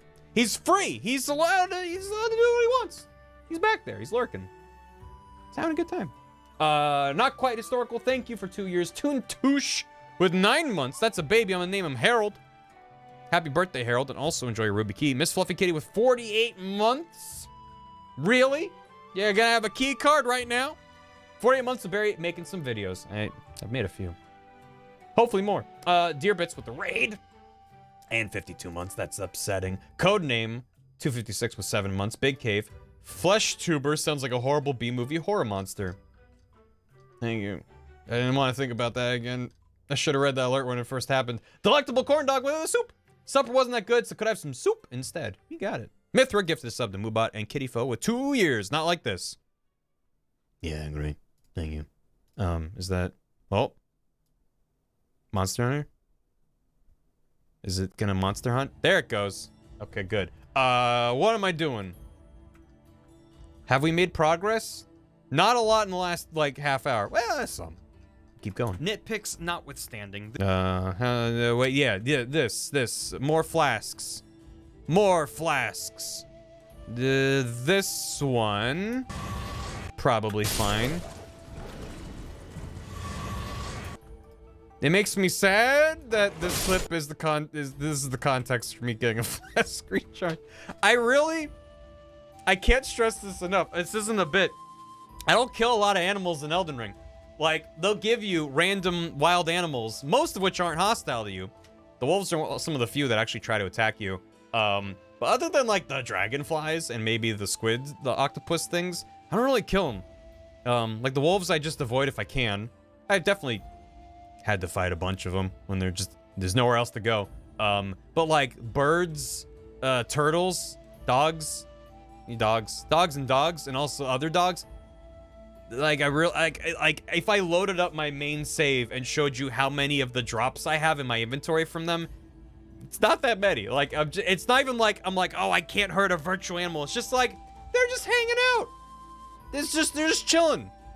I'm not gonna run up and do a murder. They're fine. But yeah, there you go. Yeah, well, it's the footage that I have, so here I go being sad. Sorry. Which one's real? Oh, when I'm talking. Of flasks. And then I'm talking, and that's all the way down. That different groups. Just be glad I'm not doing a lot of animation in these editing streams where it's just like different numbers of. And I'm just doing that over and over. Different numbers. Shout out to those Kingdom Hearts editing streams where I just did that for a million hours.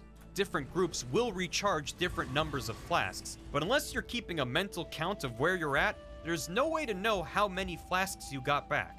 Kinda wish there was just a little +2, +1 in the corner. I think I'll use different footage for that one. Also, the game tells you up front that different groups will recharge different numbers of flasks. Nah. But unless you're keeping a mental count of where you're at, there's no way to know how many flasks you got back. Kinda wish there was just a little +2, +1. It's a bit unsatisfying to see me walking up to a shiny and not grab it, but if you've played the game, all these shinies are the same with these bowls, so it's probably fine. Kinda wish there was just... I have no idea how. I don't either. Probably have weird dreams. Prow a boulder. Prow a boulder. Different numbers. Different numbers. Is there an explanation why the sheep can spin dash? Because they watched too much Sonic cartoons when they were kids. Back. Kinda wish there was just a little +2, +1 in the corner or something. So I don't think I have any more flask recharge footage. Nope. Yeah, I already used all of recharge I got. Well, does that exist in the map? Did they tell you where the enemies are that give you flask recharges?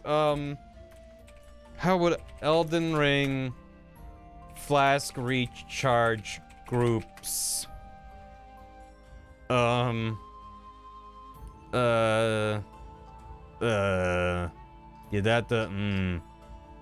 Need footage to run before your point is made a little later in the clip. I mean, I could. You mean using the slip to move it like that? Different. Just so there's less footage of me running around aimlessly at the end. I could. I mean, I like this syncing up like this. The game tells you up front that different groups will recharge different numbers of flasks, but because it's like different numbers of flasks, and I got more flasks back. But I could push it. I could nudge it. See how that feels? Also, the game tells you up front. Well, not immediately. I try to not have my cuts be extremely jarring. The game tells you up. So maybe we gotta push it further. Also, the game tells you up front that different groups will recharge different numbers of flasks, but unless you're keeping a mental count of where you're at, There you go. Oh, no. keeping a mental count 4 to 5 of where you're at, there's no way to know how many flasks you got back. Kinda wish there was just. Yeah, that works better.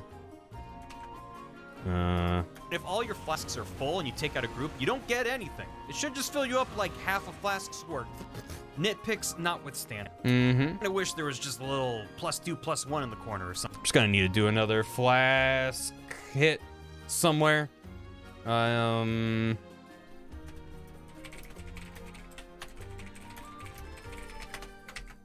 doing the death ring. Dozy do, and there you go. Yep. Picks not with. Welcome to my life. The life of an editor. Just a little +2, +1. Picks notwithstanding, this. You no longer understand what any words mean or are after doing this for a couple years. Time to, and then snoring is gone. I'm glad. Thank you. System is so good. Oh yeah, that was fun. I became an air raid horn and I crashed Premiere. Good times. Picks notwithstanding, this system is so good. It keeps you out exploring for longer stretches of time, and it rewards you for taking out groups of enemies, for opting into conflict. Because hey, guess what? This game isn't all castles and trenches. The developers can't always force you into engagements when you're on a horse in a field. There's an idea in game design that I have decent footage for that. I don't know where it is. Do I have group? Wait, would it be giant? Giant, charging the giant, riding past the giant. Yeah, this. Just riding past this whole procession of dudes and being like, bye. Not fighting you right now. So that works. See ya. for longer stretches of time, and it rewards. Hey, guess what? Because hey, guess what? This game isn't all castles and trenches. The developers can't always force you into engagements when you're on a horse in a field. There's an idea in game design that if you let them... If you let them, they will hang out. Oh yeah, I've been there for 69 years. 82, 83. Titanic quote. The editing experience. I think it was 83 years in Titanic. So good. It keeps you... It's been 83 years. And she throws it into the soup. Exploring for longer stretches of time, and it rewards you for taking out groups of enemies. So I just need more footage of fighting dudes. Well, I got plenty of footage of fighting dudes. Problem is a lot of it's inside of dungeons and stuff. But now there's these dudes here. Yeah.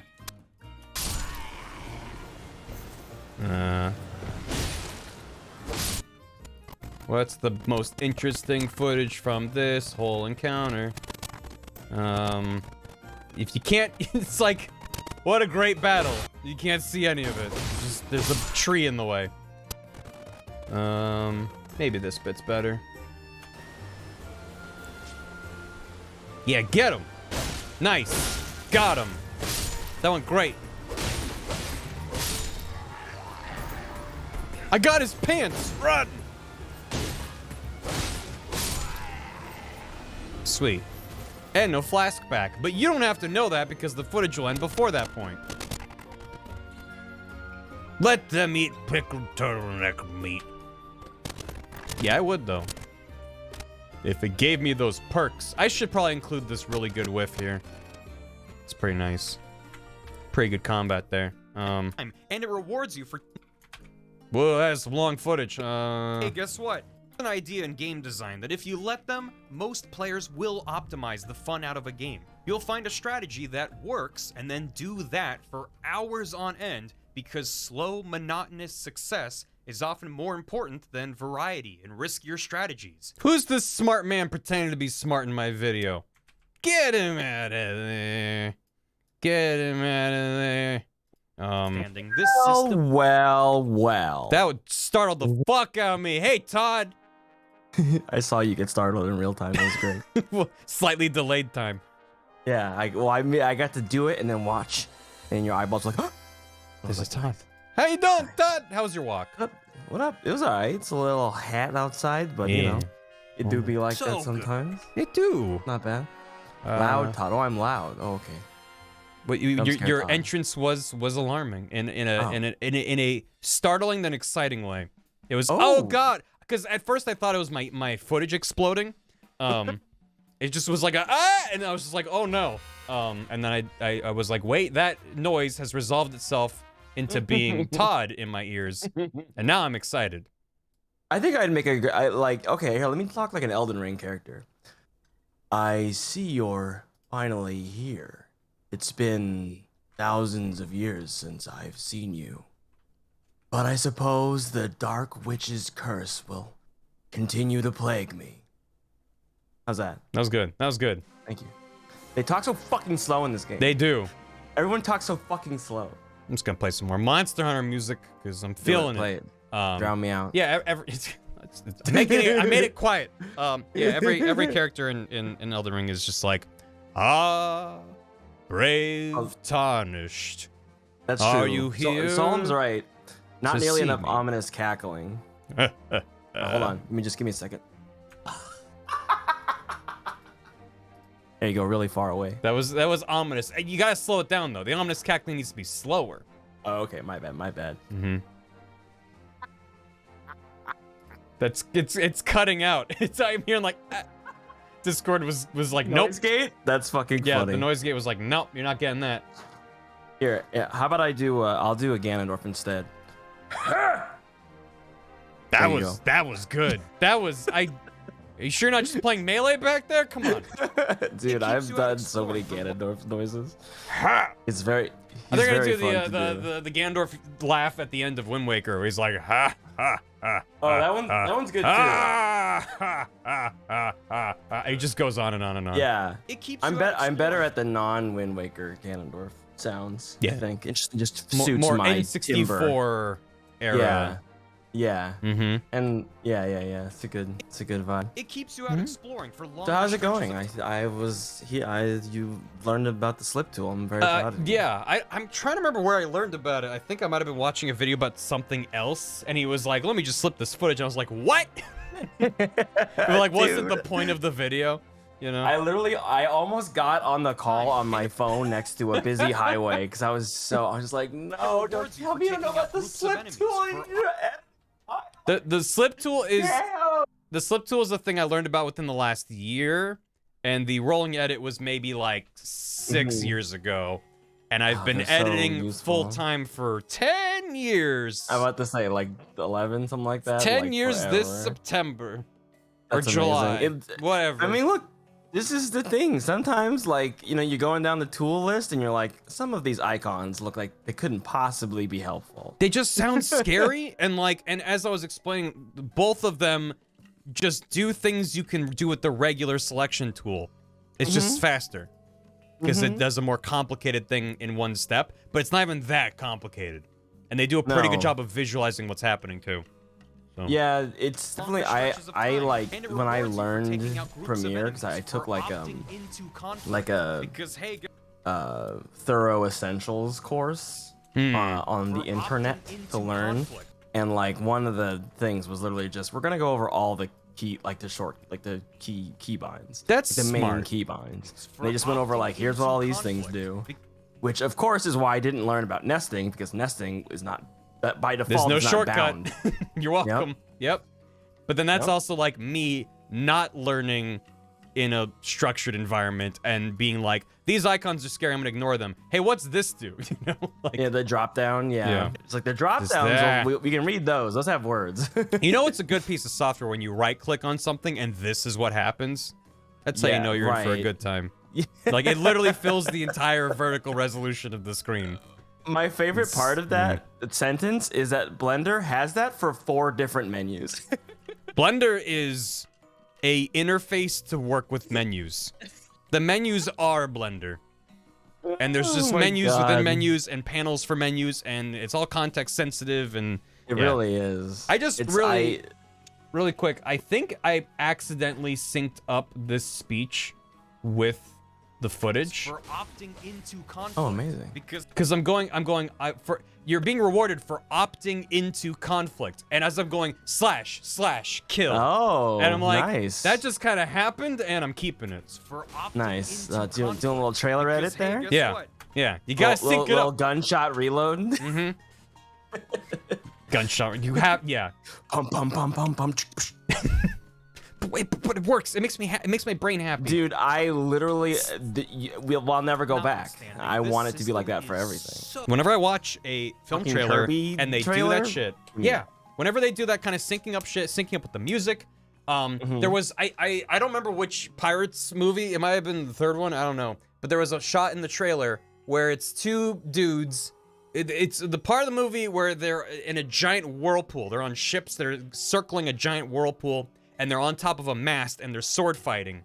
And it was synced up with the music, which doesn't happen in the movie. It's synced up for the trailer. In the movie, I think they're just fighting.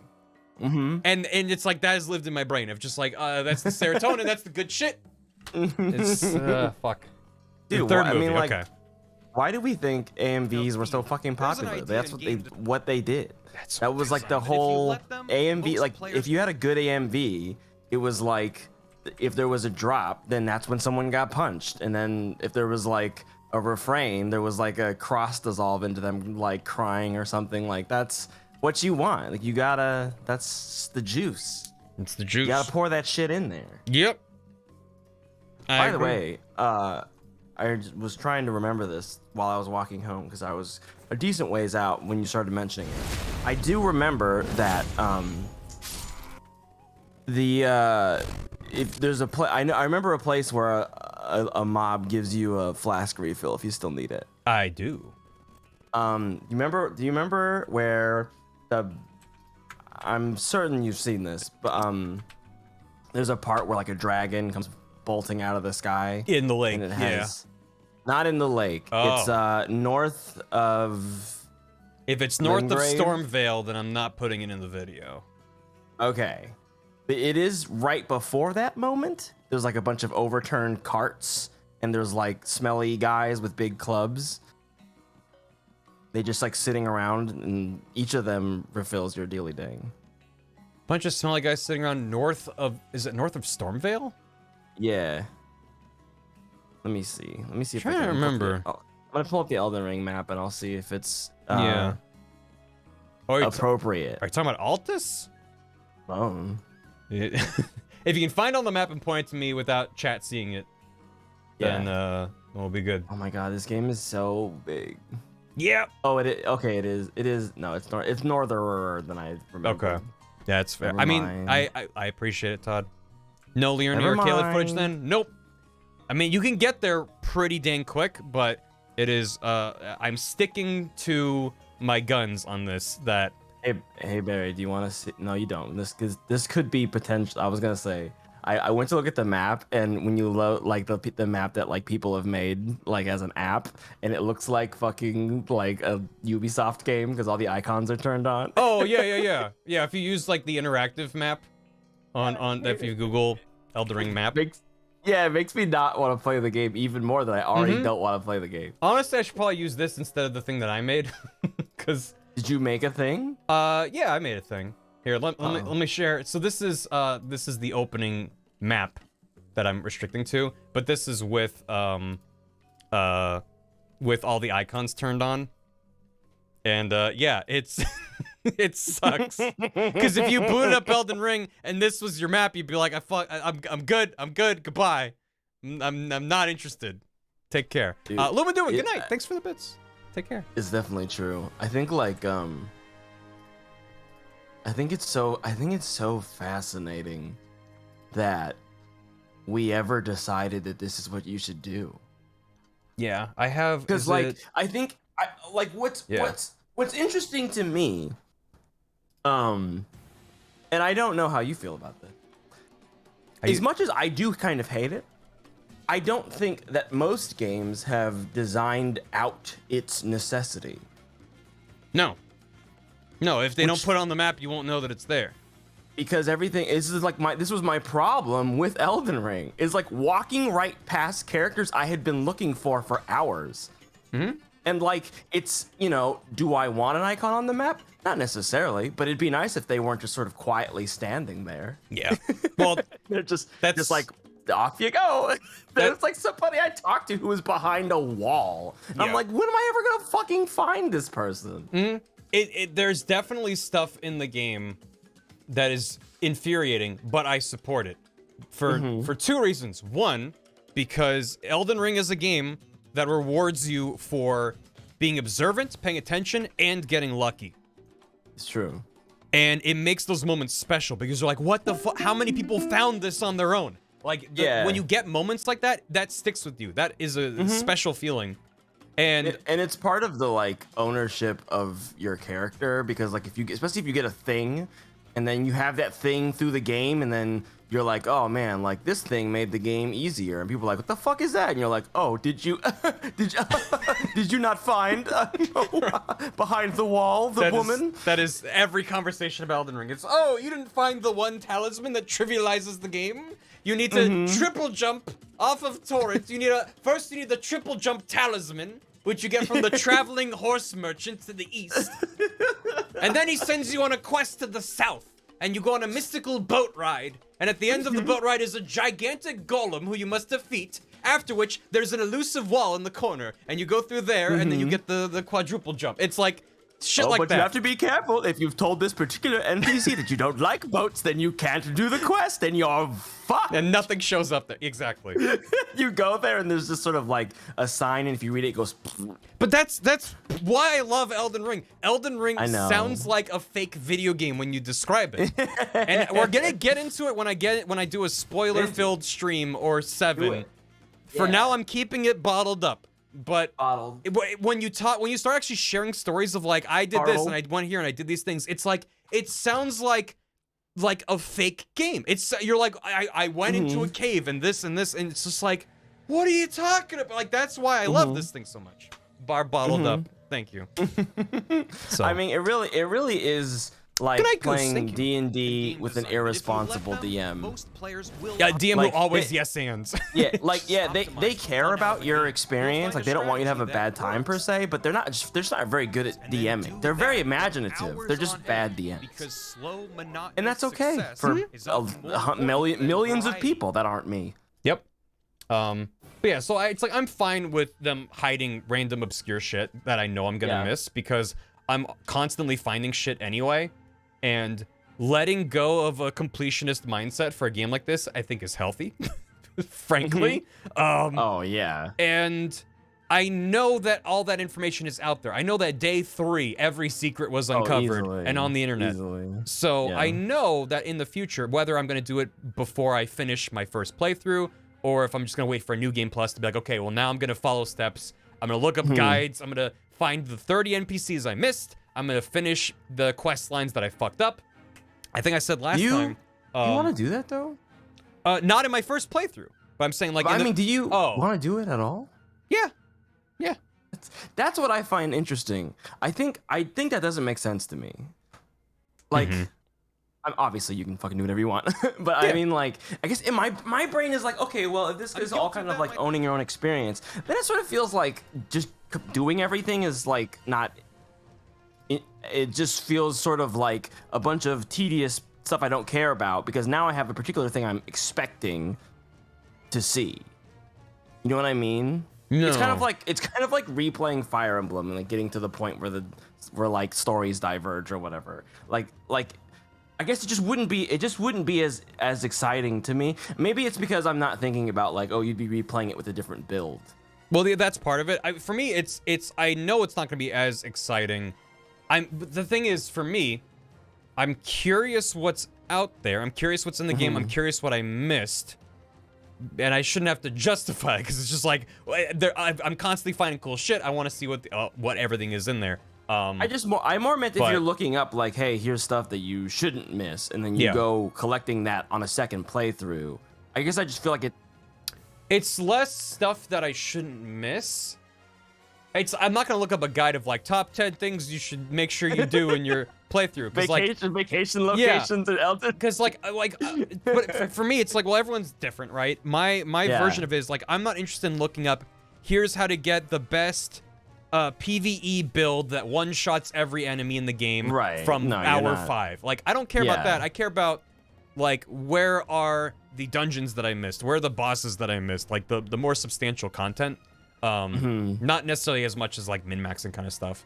But I'm curious about the stuff that I know that I've missed, because I know that I missed things. But I don't, it's like, I still want my first playthrough to be pure. I want it to be like, this is my run through the game, not looking shit up unless I'm like, I just am going to die unless I Google this thing because I don't understand, which I've done a couple times. But 99% of the time I'm like, I don't know where this NPC went and I'm not gonna look it up. They're gone. I don't know where they are. But it's like first time playthrough is barely using the internet. Second playthrough is, okay, now I'm using the internet. Now all those things where I'm like, what is up with this? Now I'm just gonna Google it because it's like, now I just don't care. Okay. So that's kind of what I was. Maybe that's a better way of phrasing it. Curious about. Yeah. Okay. Cool. All right. That makes more sense to me. That makes more sense to me. Again, you can do whatever. You could, not that you have to. I mean, you know, I just want to understand because my brain can't access. Well, the thing that I don't understand, it's like there's no wrong way to enjoy a game that you bought or whatever. Like you can do whatever the hell you want. The thing that I don't understand is someone who on their first playthrough are following guides. If it's your first FromSoft game, I understand it a bit more. I still think Elden Ring is maybe the most approachable FromSoft game, but yeah, you're just gonna need help because like the game is they give way more information than, from what I understand, that they've ever given before. Yes. But it's still like, it's still obscure as fuck, and there's a lot of stuff they don't explain. They don't give you the ability to level up right away. Like, so if you're like, I'm running around and dying and I don't know what I'm doing wrong, you know, it's like looking up a guide, especially to help you with the first like couple hours, is I probably encouraged if it's your first FromSoft game. Whereas I've played enough to know like I can't level up, but I will be able to if I just keep going. And then it sort of resolves itself. But I want to play it right the first time so I don't waste time. Okay, like I get I understand you put right in quotes, but it's like the idea, it's like I don't have that much time. I'm only gonna play this fucking game that's huge once. So I'm gonna do it right. And it's like, I get that, but like now you're playing it the same as everyone else. I don't get it because what do you mean? What do you mean not waste time? I feel like these games are about wasting time. I agree. I think like the idea, it's the grueling pain of squandering your efforts, of getting smushed, as you said, into paste. Yeah. And then it turns into payoff. Yeah, but I think it's the idea that I think partially is human nature and partially played into by internet YouTuber culture of like the clickbait thumbnails of like incredible builds and one shots everything and like crazy secret what, like that kind of shit. It encourages people to be like, well, like because I didn't do that in my playthrough, I feel like I'm missing out on something, which I strongly disagree with. It's like every part of what I love Elden Ring is that people's paths are so divergent. That's so cool to me. If everyone looked up a guide, then we'd all be walking into the same final boss with the same build and the same stats and the same armor. It's like, that's boring. And the game embraces multiple playstyles. Yeah, some playstyles will be more efficient or better than others. And if you're min-maxing, you'll be better than if you're like, I'm just going to toss some points into this because I feel like it. Right. But it's like, but then you have a story to tell of like, yeah, I beat this boss without any of these things. Or I didn't know about all this stuff and I still did it. It's like, I find that stuff much more interesting. Mm-hmm. Word. I get that. I think. What? Oh, go ahead. Oh, sorry. Yeah, Cray West. I felt like these games all explicitly encourage you to look up info online, replicate the Schoolyard Zelda 1 Secrets experience online. I think that's why they have. I think that's where the message system came from. It's the message system is like a Schoolyard thing because it's like there's something over here. It's not. They can't really, you know. You can spoil stuff with the messages, but it's always within their bounds. It's like they'll tell you there's a boss over here, but you won't know anything too specific about it. Yeah, depending on like what messages you get. You might get 3 messages that just say, I hate this and I'm in pain. Or you might get 3 messages that are like, there's a boss, they're weak to this. Good luck. Do that for Yeah. You never know. It's like, try Frost. And you're like, okay. Noted. And it's like, try Frost, and it's not that they're weak to Frost, the person just doesn't know. Yeah. They're like, maybe this will work for you, I don't know. Once somebody's to walk through is Earthbound because you can get lost for a long time. Don't get me wrong, I have used walkthroughs quite a lot. Not so much now that I'm an adult. Definitely back in the day, I was on GameFAQs all the time looking up stuff, especially if it was a tough game, or if it was like an RPG where you had resources to manage. And I was like, well, you know, is it gonna be safe for me to? I mean, it's the RPG hoarding problem of like, can I use my good shit now? Or is there a boss right after this boss? Like, sometimes I'm looking up shit that I haven't done yet just to, like, know roughly what I'm in for. So I'm not knocking the idea of using a guide. I'm not knocking the idea of using a guide for Elden Ring. Just to me, if you've played other FromSoft games in particular, and you're playing a game like Elden Ring, following a guide and, like, making sure you did everything before moving on, that's not how I would want to do it. But it's as I preface this by saying there's no wrong way. If you're enjoying it, do it. You don't have to justify it. Yeah, but if you're in the call with out me, of I'll be like, I'm gonna poke you on it. So yeah, that's the difference. Yeah, I poke Barry on things all the time. Just inviso booping him into the ether. Yeah. a field. As I inviso dig myself into a hole. Yeah, but you find the video down there, so it's worth it. Oh, hold on, let me dig for that video. I'm go digging. We're gonna find it. It's somewhere down there. Old JRPGs know where to go. Yeah, exactly. I think it's nice. I think like it's one of the very interesting experiences that I've been having. I think I've talked about this a million times already, like about my tastes crystallizing as I've gotten older. That's also is like I feel like I've talked to a million people my age, our age, who are like, you know, whether or not they like or dislike an open world game is another thing, but it's kind of like I feel like everyone's kind of on the same page. I wish I could just run around and fuck around and pick any world. It's like, I would love to play Elden Ring if it were like this fun, silly game where I could do whatever I wanted.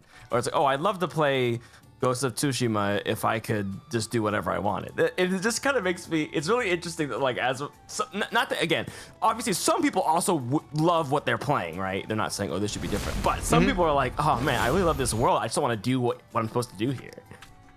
I think it'd be so much fun if we could find some way to just put all open world games into some one big mechanics box where you just run around and fuck around in any open world game and it just works somehow. A friend of mine was like, they're a game dev and they were like, my ultimate goal in life would be to put every single 3D game into Tony Hawk Pro Skater.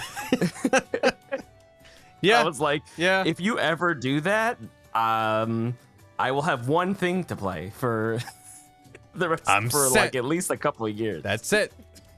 Just fucking be so amazing. Someday. I'm trying to make a montage. That's a very specific. I mean, you're not wrong. It's a very specific thing. Yes, go ahead, Barry. I'm trying to make a montage of backstabs because I'm talking about the idea that if you let them, players will optimize the fun out of a game and they'll just do the same thing over and over, even if it's not interesting or fun because it works. And I'm like, this isn't entirely fair because it's not how I played this game, but I'm just making a montage out of backstabs because it's like, it is the optimal strat in most situations. It's usually a good idea to just pick off a guy at the periphery and then move in to fight more dudes. So it's like, this is maybe not fair of me. In game To design, just be and if like, you let them, here you go. most players I don't will think it's optimize unfair. I the fun think out it's of a true. game. You'll find I think your point is right, even if it's not how you played the game. I mean, I definitely do lots of backstabs in the game, but it's like the idea that you'll find the idea is that if you were able to just perfectly stealth through and backstab every enemy, that is the best way to play Elden Ring because you're never in danger.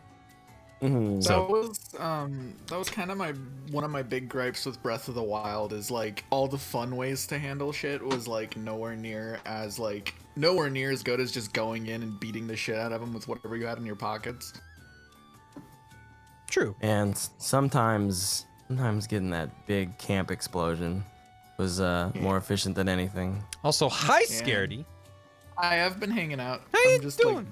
I am under the assumption, and pray tell if I'm wrong, that it's your birthday. Yeah. Happy birthday, Scaredy. Happy birthday. Thank you. I figured that out when I went to work, and someone was like, "Is it your birthday?" And I'm like, "Is it?" Scaredy is such a detached soul. He cares not for material calendar dates. No, I'm just oblivious. Do you not know what day your birthday is, or did you not know what day today was? I did not know what today was. Okay. Oh, okay. That's fine. I'm frankly, look, you know what? They're both fine. It's fine. I do forget my birthday sometimes. Yeah, you can be born whenever you want. It's just a number. What, your age? No, the day you were born. Oh. Yeah. Both. fun out of a game. You'll find a strategy that works, and then that was good. I worked opening shift, and then I finally got home, and I'm like, yeah, I'm gonna be productive, and then I fell asleep for 4 hours. Oh. That's that. I mean, you rejuvenated your cells, so that's good. Yeah. Your cells are nice and spicy now. You got some spicy cells. Yeah, I like some spicy cells. Is often more important there you go. than variety and risk your. And then instead of being productive on real projects, I'm just playing around in PicoCAD because I really enjoy the software, and Blender makes my brain hurt, so I don't use that. Blender does make my brain hurt. I love Blender. It makes my brain hurt, and I love it. I'm guilty of that myself. I get the appeal of it. It just does too many things at once for my taste. I like my things to be very specific and do one thing, and then I can like get really good at doing the one thing I need to do. Sorry, I'm getting distracted by working. What are you working or something? I'm trying. Why? Don't let me stop you. I always feel like I need to justify, like, if I'm suddenly not responding if someone's talking to me. Barry, entertain us. I know. Trying. I've made some progress today though. I was at like 7 minutes into the video. Now we're at 12. Which there are gaps. There you go. There's some gaps, right? Let's be real, but it's not that bad. Yeah, that's fine. Yeah, well, not only have you done that, you've also entertained us. Well, I wouldn't be that brash, so bold as to presume. Do it for you. Okay. Well, you weren't here earlier, so yeah. For all you know, it was and now really that awkward. I'm here, I got here and I was instantly entertained. I'm like, oh my god. Here's a question: should I include this message where he's pointing at the butt, saying "Try finger's butthole," and then I stab it? I'm gonna go ahead and say yes. Okay. A yes from Todd. That's how you know it's a good yes. Is often more important than variety and riskier strategies. I'll take that. You know, fun. Let me just scamp him. Syncing that up with me going, you know, fun as I impale him. You know, fun. That's art, baby. Is often more important than variety. Let's bring that back. Is often more important than variety and riskier strategies. It's on screen long enough for you to read it, but not so much for it to be like, that's the point of this clip. Then variety and riskier strategies. You know, fun. I mean, I'm guilty of that myself in countless games. And whenever I see incentives There you go. Incentives to take on riskier strategies. What would that look like? Fighting some dudes, probably. Are there? What's the point you're making? I'm talking about the fighting enemies to recharge flasks, and how it's a risk versus reward that I love because they're incentivizing you to take on extra risk and fighting dudes and So so how it works in Elden Ring? So Elden Ring has predefined groups of enemies that they don't tell you. And sometimes you kill a group and it's not, and sometimes you kill 2 dudes and it is. It's a little bit arbitrary, but the theory goes that there's groups of enemies, and if you take out every single enemy in the group, you get rewarded with flask refills, which are your health potions or your mana potions. That'd be pretty dope. It's excellent for an open world game. Promote it. It's especially for an open world game where every time you heal, the fucking everything comes back. That's kind of fighting gamey. A little bit. Like, sure, yeah. Man, this when I came to this area in my casual first time playthrough, I lured a single dude away and then killed him, and then lured a single dude away and killed him. And it took a very long time, but then I did it. And for this, I was like, I bet I could take him. I wasn't even like, I'm gonna go get myself killed for the video. But I just ran in, and it did not go well. And it's like, okay, I was a coward, yes, but I got results. And this is just immediately like, oh god, oh god, oh god, oh god. That's the way to do it. It's like, okay, I can take out one dude. Nope. Yeah. Get in there and live. Live a little. Yeah, there's the big boy. Big boy's scary. Yep. I mean, this is the thing, is that like, it's like, I mean, that's all I want to do. Is hop in there and mess up some shit. I lament that 2 people in this game can be too much. I'm like, that's bullshit. Oh yeah. Leave me That's alone. Todd, that's literally, I'm not gonna explain where I am in my solo playthrough because I'm very, very far in the game, but I literally got into a situation where I entered a room and saw a guy and went, whoa, okay, whoa. And I backed away because I fought one of those dudes before and was like, all right, I'm not sure I want to opt into this right now. And then a second guy walked out from behind a pillar. And I was like, oh, I think I know 2 that guys. exact fight. Maybe. That you're talking about. You might. Would you say what color the guys are? They were golden. They were golden boys. Okay.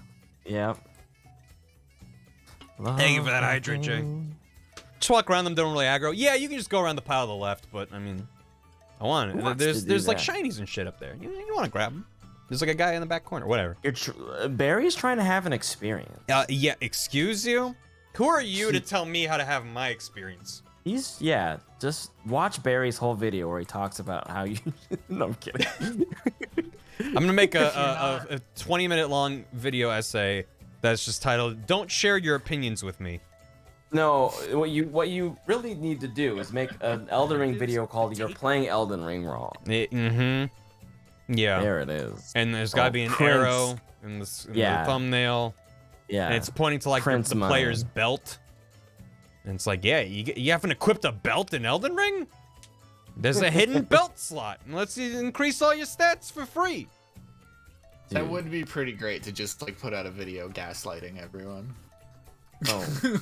Don't you say it like that. To take on that it would be pretty funny, just like, hey, did you know about this? And then you just see how many people like try to start the new playground rumor, but for Elden Ring. Be like, Trying to fucking Goku and Smash the kids. It's messed up, man. Yeah. I'm the silly child that watched the scary Let's Play before bed, even though my mom told me not to. Well, you're safe here. Maybe. Barry might be scary sometimes. I might be a little scary sometimes. Ooh, Barry. I might have people join the call very abruptly from time to time, but other than that... I did that. That was me. That was me. I spooked you out. Yeah, no, this is actually good footage for this. So I'm gonna use it. Even though Use that footage. Doesn't end well, but it's cool. As long as I include enough footage to be like, oh no, oh no, oh no. Like, it's just... There's plenty of oh no in that. Because the context of the audio is like, you know, you're taking on that extra risk, and you know, you're opting into it, and you're not just avoiding all the encounters. And it's like, in the footage shows, this is why you shouldn't take on this extra risk. To take on that extra bit of risk. So, yeah. I think that's good. Are you gonna, you could, I guess it depends on, Also, for my money, I haven't been here for the whole editing process, but I feel like if that's the point, if that's the end of your point, you could have a little breath as you die. So I die much further into the clip. I might use the dying footage just later on in something else. Gotcha. So also there was a flask drink in there, as I was like, oh god, need to heal. There you go. Might use that in the flask section somewhere. Chugging the flask. I do become scary, Kramer, it's true. The flask section is the Game rather than more everything. westernly part of the bar. Also, for my money, this is a You're not allowed to order anything in mugs or cups. They all just pour it directly into your flask. And everyone has really massive mustaches. Sounds fun. And Barry's there explaining version of Bloodborne's Elden Ring combat to all the handlebar mustache men. Also from They're like, yes. Bar mustache. Also, for my money, this is Bar stash is good. Bar stash. Yo, as someone who doesn't like open world games, do you have any recommendations for how to how to play and enjoy this game? I combined enjoy and play into employ. Employ. I put 5 hours in, I'm not enjoying it. First of all, it might not be for you, and that's fine. Second of all, I put 85 hours in, and I only enjoyed maybe 10% of that. So frankly, you're doing just fine. Yeah. It can be a bummer to be like, I keep trying to like this thing that everyone else likes, and what am I doing wrong?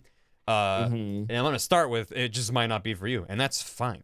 But as for what you might be doing wrong, it's hard to say because Elden Ring's a big, complicated game, and there's a bunch of stuff relatively early that if you don't do makes the game artificially harder. Not in like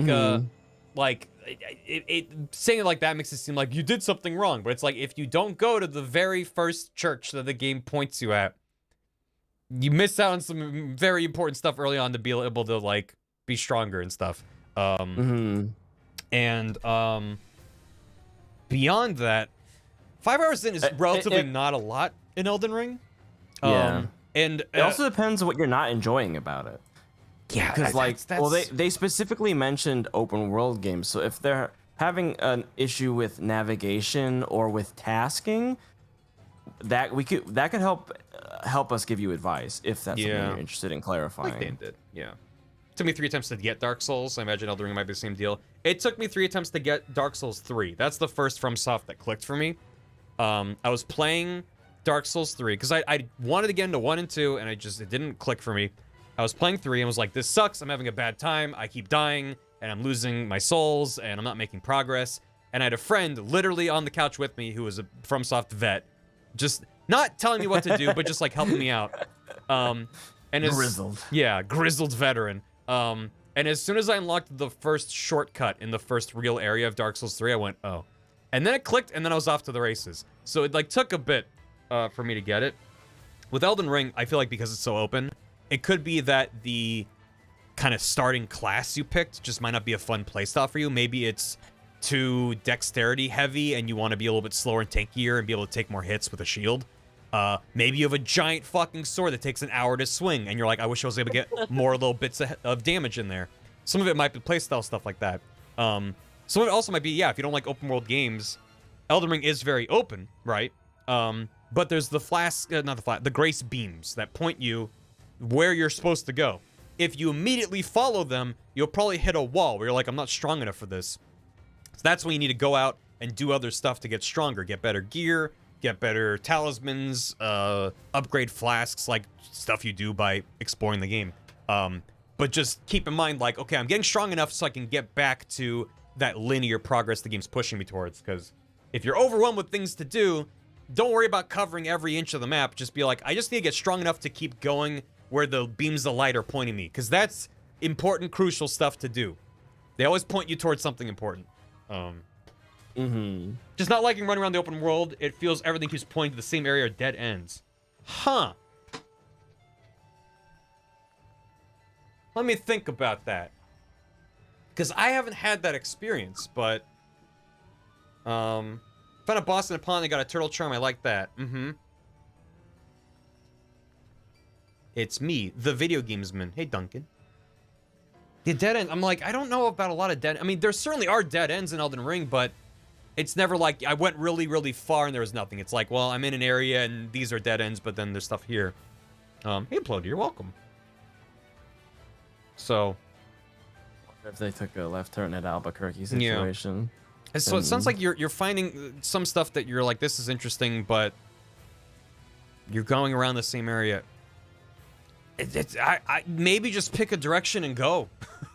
If you're running around the same areas and you're like, there's not a lot here to do, go somewhere else. I'm trying to figure out what might be going on. Well, the lack of quest pop-up stuff, you never get a sense of progress. Well, yeah, the game doesn't do anything to help you with stuff like that, with like a quest log. But in the more immediate sense, you need to just look at a thing and be like, I'm gonna go there and see what that is.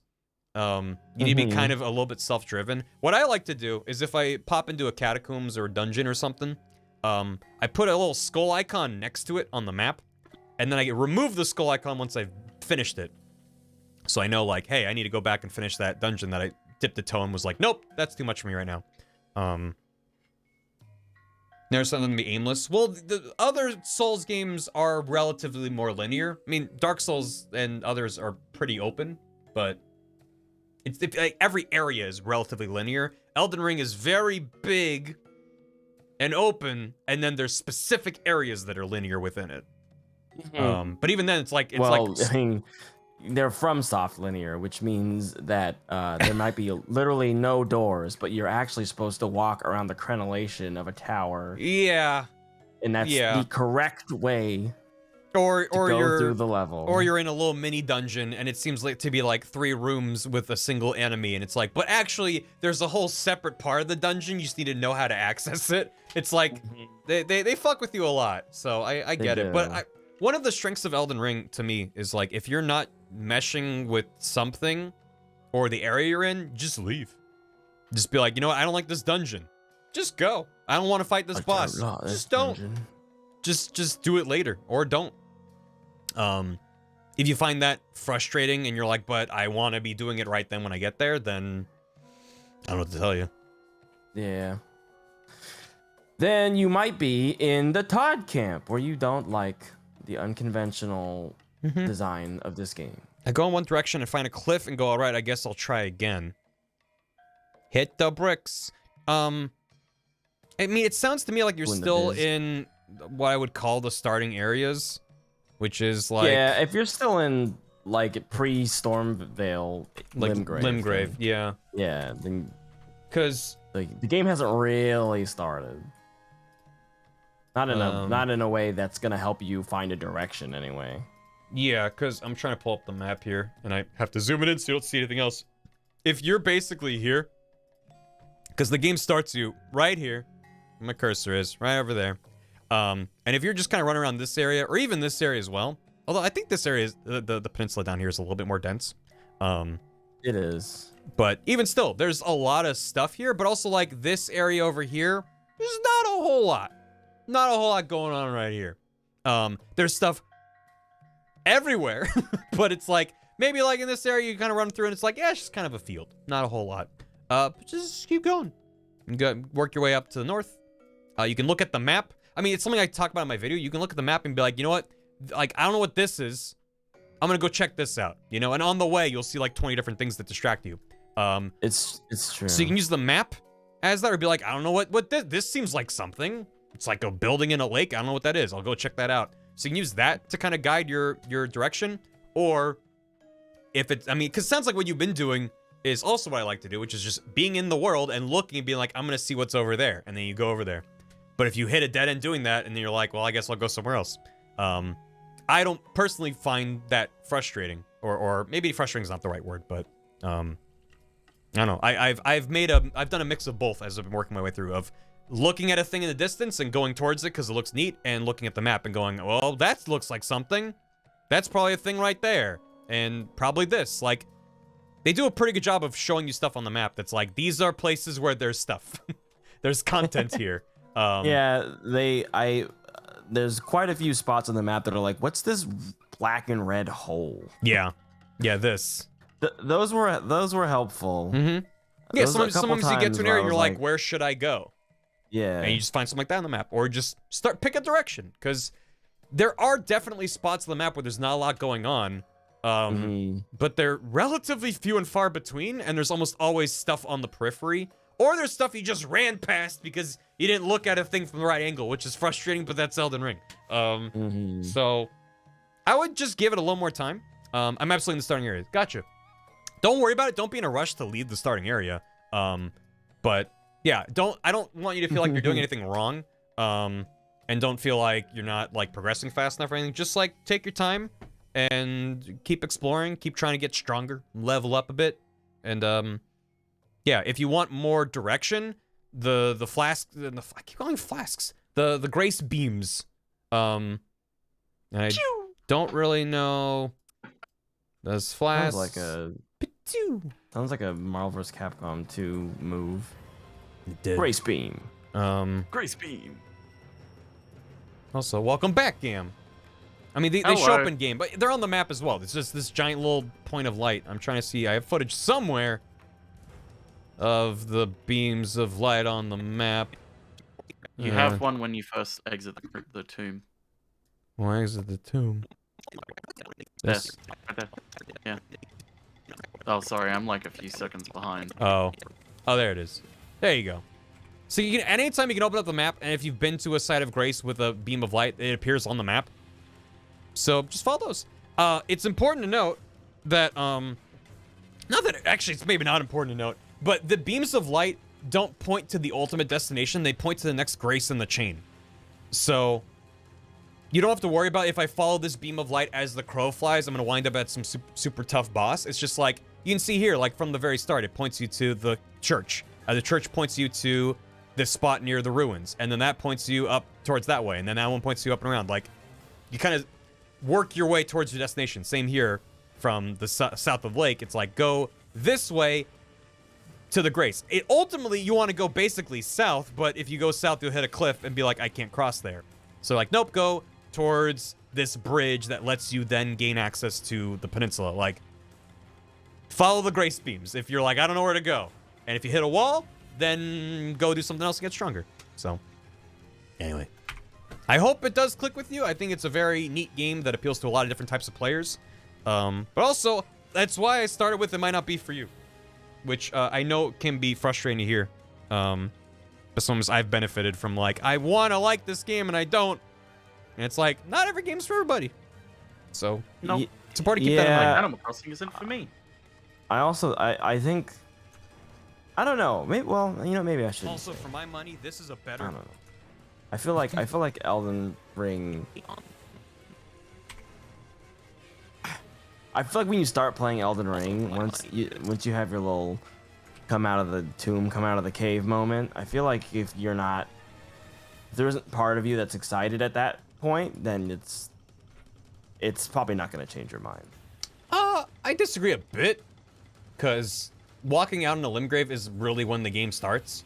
Everything else up until that point is just tutorial, and even then there's that's lots. That's what I said. Oh, I thought you said like that. If that's not for you. Yeah, when you come out of the when you have your come out of the tomb moment. When you first walk out in a limb grave, yeah. Yeah. That's what I mean. I mean when you have that moment and you get to see everything that's like laid out in front of you, and you've gone through all the other parts of the game up to that point. I think if you're not already like, okay, well, let's see how it goes. Like if you're not at least a little optimistic there's probably not going to be a point where you go, oh wait, never mind, I'm actually super into this. I think the game's already shown you a little bit of what's going to be in it. Yeah. Throughout the rest of the game. I still feel like there's some stuff in the opening hours in terms of gaining access to extra systems and stuff beyond just like look at dudes and fight dudes. I feel like once you sort of get it, it's not just like, because okay. There's the level ups and yeah, and also just the way Elden Ring is as an open world game, that it's not the Ubisoft or Bethesda kind of Western model of open world game. They don't cover your map in a million icons, that kind of stuff. I feel like you really need to like get out there and start exploring and finding stuff and seeing what the types of rewards are before you might be like, oh, okay, it's this is how it works. But yeah. Now we're Elden Gaming. There you go. Perhaps. Thanks, Elden Gaming. Engaging with the game rather than avoiding everything. Sponsoring this video. I'm all in. Also, for or my subbing money, with this Twitch is a better. Prime. But I don't know. As I said, it took me several games to understand FromSoft and be like, oh, now it's fun. Now I understand why people suffer to get through this. Why they suffer. This is why they suffer. Where is me fighting the dude? I just like hitting the big guy with funny words. That is a fun time. The Monster Hunter's for you. Yep. I don't know why I bounce off. Well, not bounce off of. That makes it sound like I don't like Monster Hunter. I have a great time every time I play Monster Hunter, but I always only play it like twice and then I never pick it up again. And I'm like, why? Why don't you play this game? You like this game. And then I don't. Because you don't like it? I do like it. Nah. Your body is telling you. How's that song go? Your mind's telling you yes, but your body's telling you no. That was about Monster Hunter, right? Yeah, that was about Monster Hunter. Exactly. Yes, I know. They're Like, going for completely different like how Walking on the Sun was about climate change. That song was actually about Monster Hunter. No, I don't know. I think it's very easy to play a game and like the game, but not actually be in the mood to play it. Like me, I find that. Yeah, Oh, I think that's me with the thing is Yakuza. I have fun when playing it, but I don't have the itch. I love the everything about Yakuza, but I never want to play it. Mm-hmm. I love watching people play it and like talking about some of the dumb characters and stuff that I know from it, but like I never want to play it myself because I was like, I don't have time, it's too big, and the combat doesn't look like my kind of thing. Mm-hmm. I quite enjoyed my time through Yakuza 0. But I do feel like I finished it and I was like, I'm good. I mean, that's what I said at the time. I was like, people were like, oh, okay, so now you're gonna do like Yakuza 6 now and play, and it's like, Yakuza 27. I mean, I'm not ruling out as never because I did enjoy 0, but like, I don't feel like I need more. There was a Yakuza cup in my soul, and I filled it, and I didn't know that cup was there. So maybe there's another cup. I'm not gonna rule that out. And all of chat went, you chose wisely. Yeah, and you chose wisely. But I was like, all right, it was fun. You've abandoned Nugget never. Thanks for the hydrate, Sonic. I think like at least in terms of like at the level of polish of like Yakuza 0 and beyond, that cup will never be full for me. Never. I will always enjoy open world games like that. God's cup runneth over. I didn't play enough Bloodborne for my footage here. Oh, you want to play some Bloodborne? Yeah, let's play some Bloodborne. Cause I'm talking about how I prefer the flash system and the recharge and all this stuff to Bloodborne's system of attacking to get some of your health back. Yeah. And I'm like it's really good if you're already good at the game.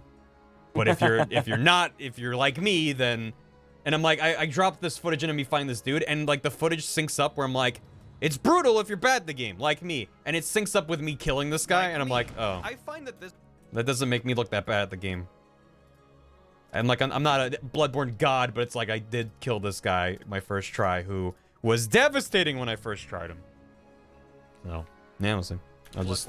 attack to get some you of get your too much health Elden back Ring system. bones in you now. I think I still have Bloodborne downloaded on the PS5 though, so I'll just run into a boss and get killed. No, they're going for completely different experiences. But that system is excellent. Bloodborne's good. I like it. That system is I excellent. like the Bloodborne. As much as I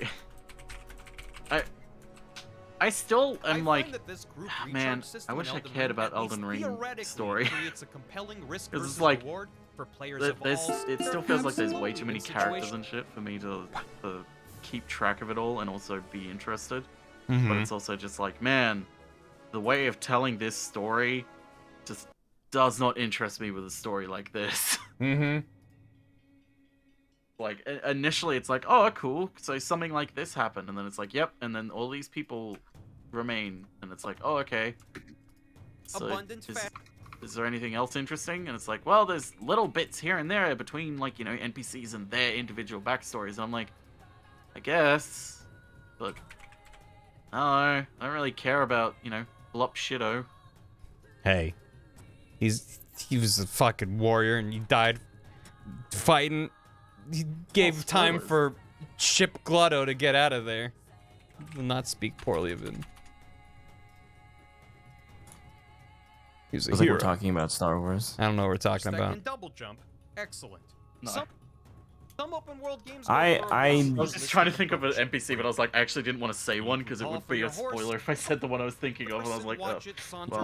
Well. Next name on my list. Yeah, I mean, I also, unsurprisingly, I also don't prefer the way the story is told. Plus, also the Some way people that you really can love just it. miss NPC like storylines. Yeah. I'm still pissed about the one where I was like, okay, I'm gonna go back and do this NPC storyline, and it was like, oh, by the way, this is the last time you get to speak to me alive. Next time you come back, I'm dead, and you fucked up my story. It's like, oh, cool, thanks, thanks, Elden Ring. Great game. I think I would really love it if they redesigned like a GTA game with Dead Rising watch. everything happens in real time. If you're just too late to stuff, like the game just completely falls apart. And by the end of GTA, you've only done like 3 missions, and basically you just like go home and you're like, oh, that was a weird day. Yeah, you accidentally soft lock the quest, so it's like all you can do is just either restart or you just like, oh well, now I have to set up a life in this city. Yep. Yeah, exactly. You have to move on. I'm not of organized crime anymore or anything. I have to set up my own life. Yep. First of all, Bryson Robot said, if Bloodborne resets you to 20 vials every time you rest at a lamp or die and nothing else changes, how do you feel? I would like it better, but I feel like at that point that fundamentally changes what Bloodborne is. And It does. I don't want bit. Bloodborne to change for my benefit. You know what I mean? Not what Bloodborne can do. Hold on, But Barry. what Hold you on a can second. do Wait with a minute. Bloodborne. You just have integrity? Of course I do. No, I Where did this come from? Oh my god. It's like I can respect what Bloodborne is about, and it's entirely about nudging the player to take on a certain playstyle. It's a playstyle I'm extremely bad at, and I found very brutal to get better at. But that is the point of Bloodborne, is to play in that more aggressive style. And so to be like, oh, you get flasks back for free. It's like, yeah, that's not the core of that kind of aggressive mentality, but flasks or blood vials being consumable in Bloodborne, I will stand by how I feel that it makes it very, very tough when you're starting out, because you feel like you're being punished just for taking damage. But it's the game's way of saying, hey, you know what's a free way to get health back? Attacking the enemy. It's the game pushing you towards that same design goal of getting the player into a certain mood and a certain style. So I can just look at that and be like, that all makes sense, and that's very internally consistent. Yeah, I don't think it's for me. I'm gonna have my friends carry me through Bloodborne, and I'll have a great time. And it was a lot of fun. I'd do that all over again. So I do love that inherently anything that you basically anything you don't like about those games can be circumvented by the friend that you'll probably have that's inevitably played it 30 times already. And it's they dream of being able to help. It's like people in Monster Hunter who will help you do like baby high rank stuff, even though it's like, you know, a cakewalk for them, but they do it because they love you and they just want to play the game more and more and more. But and for those players who are like, I've played 5,000 hours of Bloodborne, it's like the way that the game is set up to reinforce that playstyle absolutely fucking worked for them, right? And I don't want that game. I don't want Bloodborne. That's why I said, like, I don't want Bloodborne to change for my benefit. It's like that game is so special for so many people, and for me to be like, I want it to be easier because I'm bad at it. It's like, no, I'd rather just say I prefer the way Elden Ring does it. I prefer the way Dark Souls does it with rechargeable flasks. I do prefer it, and it's opinion. This is an opinion piece. You know what? So I'm You know fine what's saying. great? If Bloodborne ever comes to PC, someone could just mod flasks in. Yeah, they could. That'd be interesting. And then we could force you to play through Bloodborne all over again. Again. And see if that changes your feeling on it. Bloodborne with a decent frame rate? That's nonsense. Get out of here. My entire computer didn't like me sassing Bloodborne. Also, so this part, this is the traversal section. I kind of skipped over some of this because I haven't made any progress. And it's just all footage I need to be more specific with. Traversal. The start of this is me talking about the fact that Torrent is the best horse in any video game, because I'm like, you know, some games give you they're more realistic, and so you have a horse and you call for it and you have to watch it walk over to you. Some games teleport the horse behind you when you call it, which I think is how Ghost of Tsushima does it. And I have a fuck ton of Tsushima footage when I was making a video about Tsushima, so I'm just gonna dig around there and find it. I need a game where the horse never teleports and always walks towards you.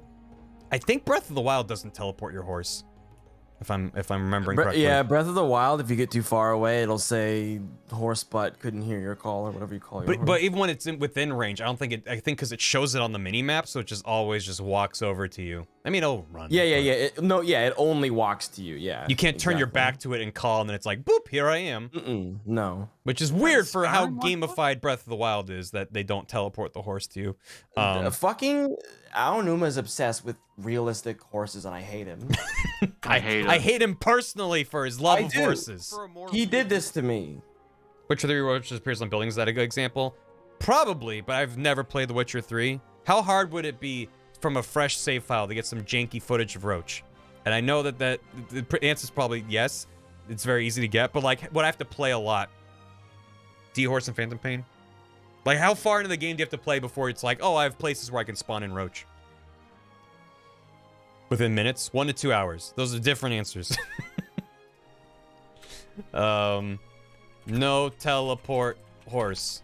Breath of the Wild. Does Skyrim? Skyrim doesn't teleport. Well, it only teleports when I think you go to a fast, like, Witcher 3. fast travel. D-Dog exists with D-Horse Snow. You'd have to play quite a bit of Phantom Pain. I mean, I could boot up my save, probably. Oh god, why would you do that? Yeah, I don't want to do that. Okay, Breath of the Wild and Witcher 3 is probably fine. For a horse teleports behind you, I'm gonna say Tsushima, because I can't think of another one off the top of my head that teleports a horse behind you. Does Red Dead do it again? I don't know how Red Dead does it. Also, I think Assassin's Creed also teleports the horse behind you. They do. Teleport horse. Tsushima. Maybe an Ass Creed. Odyssey, definitely. Witcher 3 does teleporting horse? Right. Yeah, that was literally the time about teleporting. What are other games that... Maybe Red Dead doesn't teleport the horse? I wouldn't imagine Red Dead. I don't remember, because all of my entire time with Red Dead 2 I haven't played leaked a out of my single brain. second of Red Dead 2, but everything I know about it makes me think that they do not teleport anything in that game.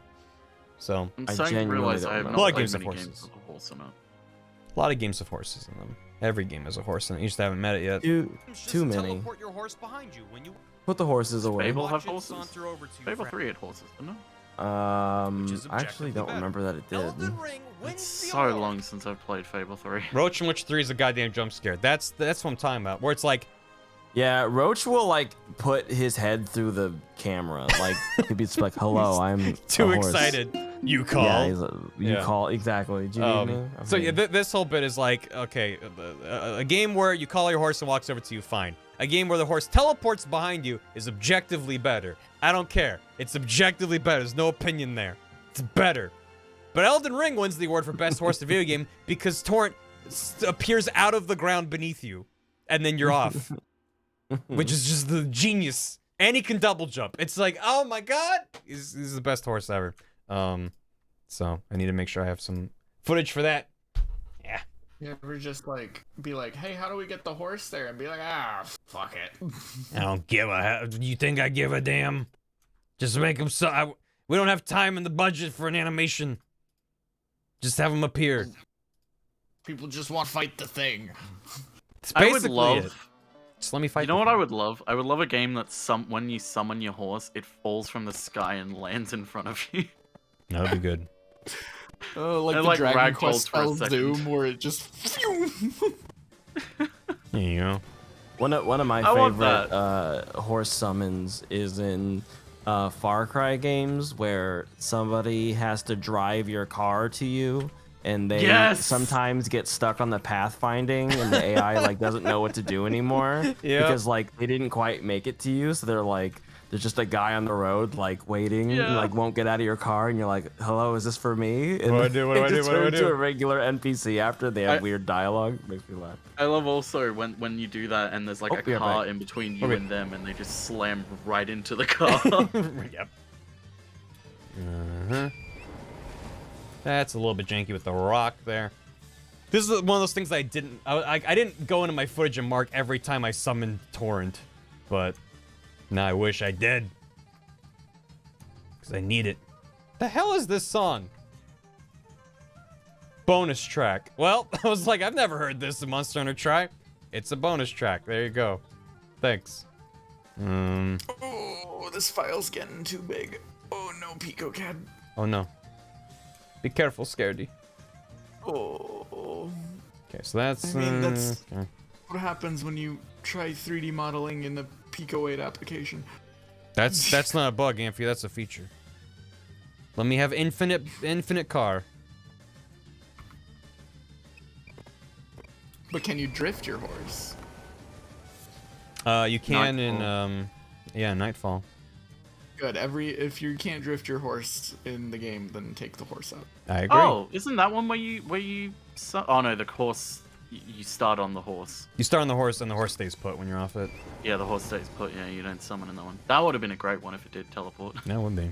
Any excuse to show off footage of Nightfall. Exactly.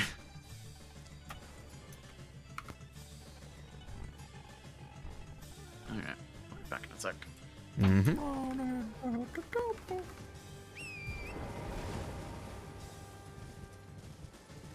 There he goes. Maybe this works. Elden Ring wins the award. Completely unrelated, but since I brought up the Dragon Quest spell Zoom, my favorite thing about that is because the way it works, for anyone who doesn't know, it's your fast travel spell in the Dragon Quest series. And it's just really funny that, like, for a lot of the older games, if you try to use it, because how it works is it, like, sends you shooting into the sky and then you safely land wherever you're thinking of. So in a lot of the older games, if you try to use it, like, indoors or in a cave, you just slam your head on the ceiling. That's excellent. Always a fan of shit like that. Bless you, Torrent. There's like a monster you meet at one point in one of the games who's like, haha, I distracted you and made you waste time. Later, nerds. And then he casts Zoom and knocks himself out on the roof. And then if you try to interact with him again, it's just he's unconscious. And then you can just go. It's very good. Elden Ring wins the award. Just for thinking best about open horses reminded me of that. Yeah. Horses falling from the sky.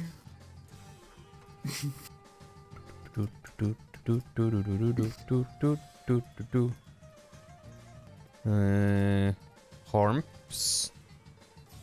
Haunts. There he goes. Doing Haunts things. I'm looking for a very specific type of horse summoning. Where the camera isn't doing fucking weird stuff. Actually, maybe that's okay. I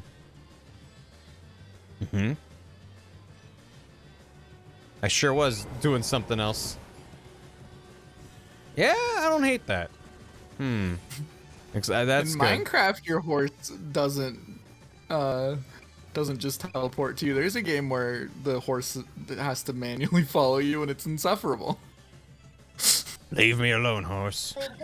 They make you go to the horse. I'm gonna undo all that. Well, maybe. Torrent. A massive pet peeve of mine is stamina in looks. open world, rather than being a Do I 15 want, seconds, like- because largely get a pass because they're making it feel closer to a Diplomius count as a horse with an asterisk. Ring wins the award for best open world horse. Yeah, maybe. World horse.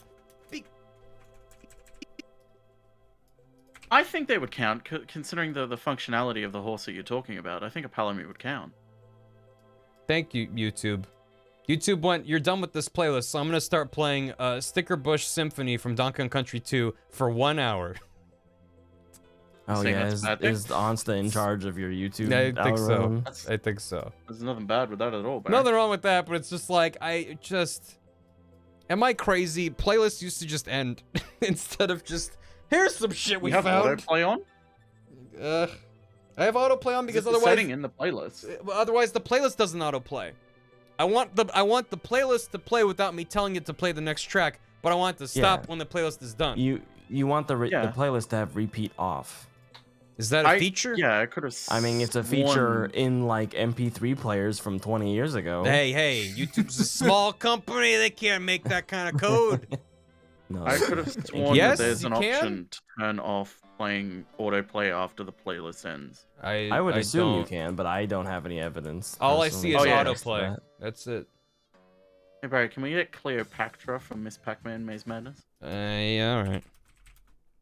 There's separate autoplay options? Where? Please tell me. There you go.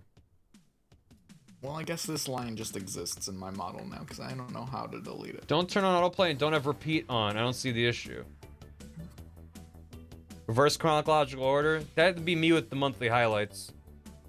Which I'm aware of the fact that it's in reverse chronological order, but it made sense to me. It makes sense to me. Because I'm like, yeah, someone might want to watch all the highlights in order of when they happened. There is an add-on you can get on Google Chrome that reverses playlists. I just wish but there was a it's built-in janky. feature. Just be like, let me... There should be one. There's a lot of things that should be built in YouTube. I should be able to drag, or I should be able to select what's gonna, like, if you're using an auto-generated YouTube playlist, you ever click on a video and you're like, make a mix for me, and they'll just like grab a bunch of random shit. I wish you could just grab shit out of that playlist and be like, skip this one. Because like I'll grab like a random 80s new wave song. I'm like, I'm gonna listen to this while I brush my teeth. And then it's like, all right, made a playlist for you. Hey, do you want the next track to be that new Gorillaz single you listened to the other day? And I'm like, no, the rest of this playlist is 80s jams, and then you're just dragging some random shit I've listened to recently on top of that. I should just be able to be like, nope, skip that. But it's like, now I gotta babysit my phone. And it's like the more obscure that like the music that you have in there gets, like the more confused it is on where to put it. So you get like the most mismatched crap. Yeah, they're like, we don't know how to make a playlist out of this because you're a sample size of 1. So here's stuff from your history, I guess. Because it pops up out of the ground. Here's something that you've never listened before, but we think it'd be neat. Bless you, Torrent. A massive pet peeve. Just gonna leave that fudge. That's fine. Alright, I got a bounce. I am gonna go write some stuff down. Have a good right. Good hanging. I am gonna listen to you guys talk. Well, except when I'm writing. I'll just I'll unmute when I'm tired of writing and I want to hear my friends talk. I hope you have a great time. Thanks for hanging, Todd. Of course. Bye, folks. Happy birthday, Scaredy. Thank you. Bye, birthday, Todd. I'm gonna go too, because I have to go to my appointment now, so... Goodbye, have Gam. fun. Thanks for hanging out. Finish your video. I'm done. The video's done. It's out. Yeah, There it upload is. it now. Hmm? Come on. It's just gonna have a lot of, nothing happening. That's fine. Who needs a video, honestly. Yeah. I Make don't it a trust the podcast. auto-generated mixes. I use them a lot because I'm lazy. And sometimes they work great. Every now and then it actually works as like a real playlist that I would want, where it's like, here's some stuff you haven't listened to, but it seems to overly rely on my recent history. Or it just grabs stuff and I'm like, I don't want to listen to this. Yeah. What's a video? I don't know. Yeah. I don't know. I am decently pleased with the progress, because we were like here-ish. And if I look at it like this, it looks like not a lot.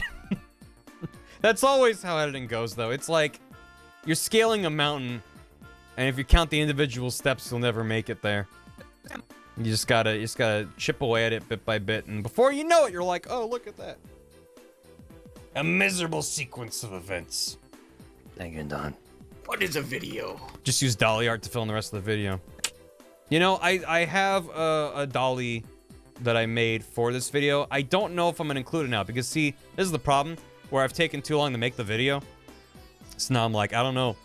People, like, dolly's not really a thing anymore that people are talking about frequently. So I was like, you gotta Internet feed... trends go too fast. They go too fast, but I was like, you can feed Torrent and all the berries. There you go. He's got him on his head, and this one's got a long neck, and like they make me happy. Yeah, that's the heat of the universe. Yeah. Pretty good. You don't like Top Mill? He's got a long neck. He's reaching down. People still talk about Dolly, right? So it's like if I put this in the video, people are like, "Wow, you put a Dolly in your video in fucking July." That's very much a May meme. Ugh. So we'll see. We'll see how I feel. Well, yeah, his nose is coming in hand. Don't worry about it. There's also this one. I'm like Facebook. I don't know the memes until no one cares anymore. Yeah. This one feels like he ate the berries and is like, hey, give them back. That's good. Make the whole stream just Dolly Mini. There you go. Like this one generated a heart, which is also good. So that's fine. That one's a small horse wearing a tie. Anyway, Uh-oh. Massive pet peeve of mine is stamina in open world games. Boy, is it ever. What's a good? Yeah, I mean this is probably fine. Boy, I sure do hate stamina. Here's Breath of the Wild. Well, huh? Yeah, it's fine. Oh, I forgot they're making a sequel to that. Which is apparently coming out this year. I'm not sure if I believe Chad, them. did you know they're making a Breath of the Wild 2? So they claim. Stamina. They're all good horse. Stamina in games, yeah. I know I ran out of stamina while I was capturing this footage. But where? That looks pretty empty. Oh, didn't quite. Oh, there you go. I'll just include that.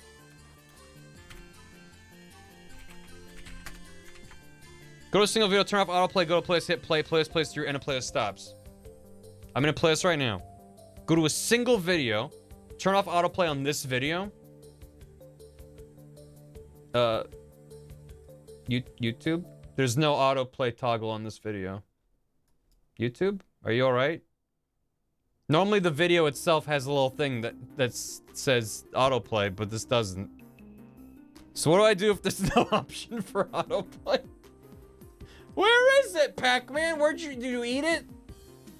Go to a single video. So I'll just we'll go here. Go back to Monster Hunter. Turn off autoplay. Now go to a playlist. We'll go back to Pac-Man. Hit play. Play all. And what if I just like click on the end of the video? Then it auto plays. Back to Cleopatra. And now if I go to the last track, game over. I'm gonna go to the end of that. It didn't autoplay. You just changed my life for the better. Thank you. Holy shit. This is huge. Problem is, I'm sure they're just gonna randomly toggle autoplay on and off on me, but hey, that's progress, baby. I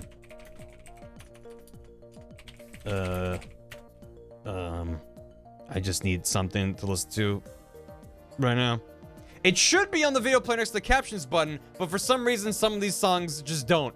They just don't have that button. I know where it is, and I was able to find it on a different video, but just gotta loop that. No, we'll just have a Mega Man.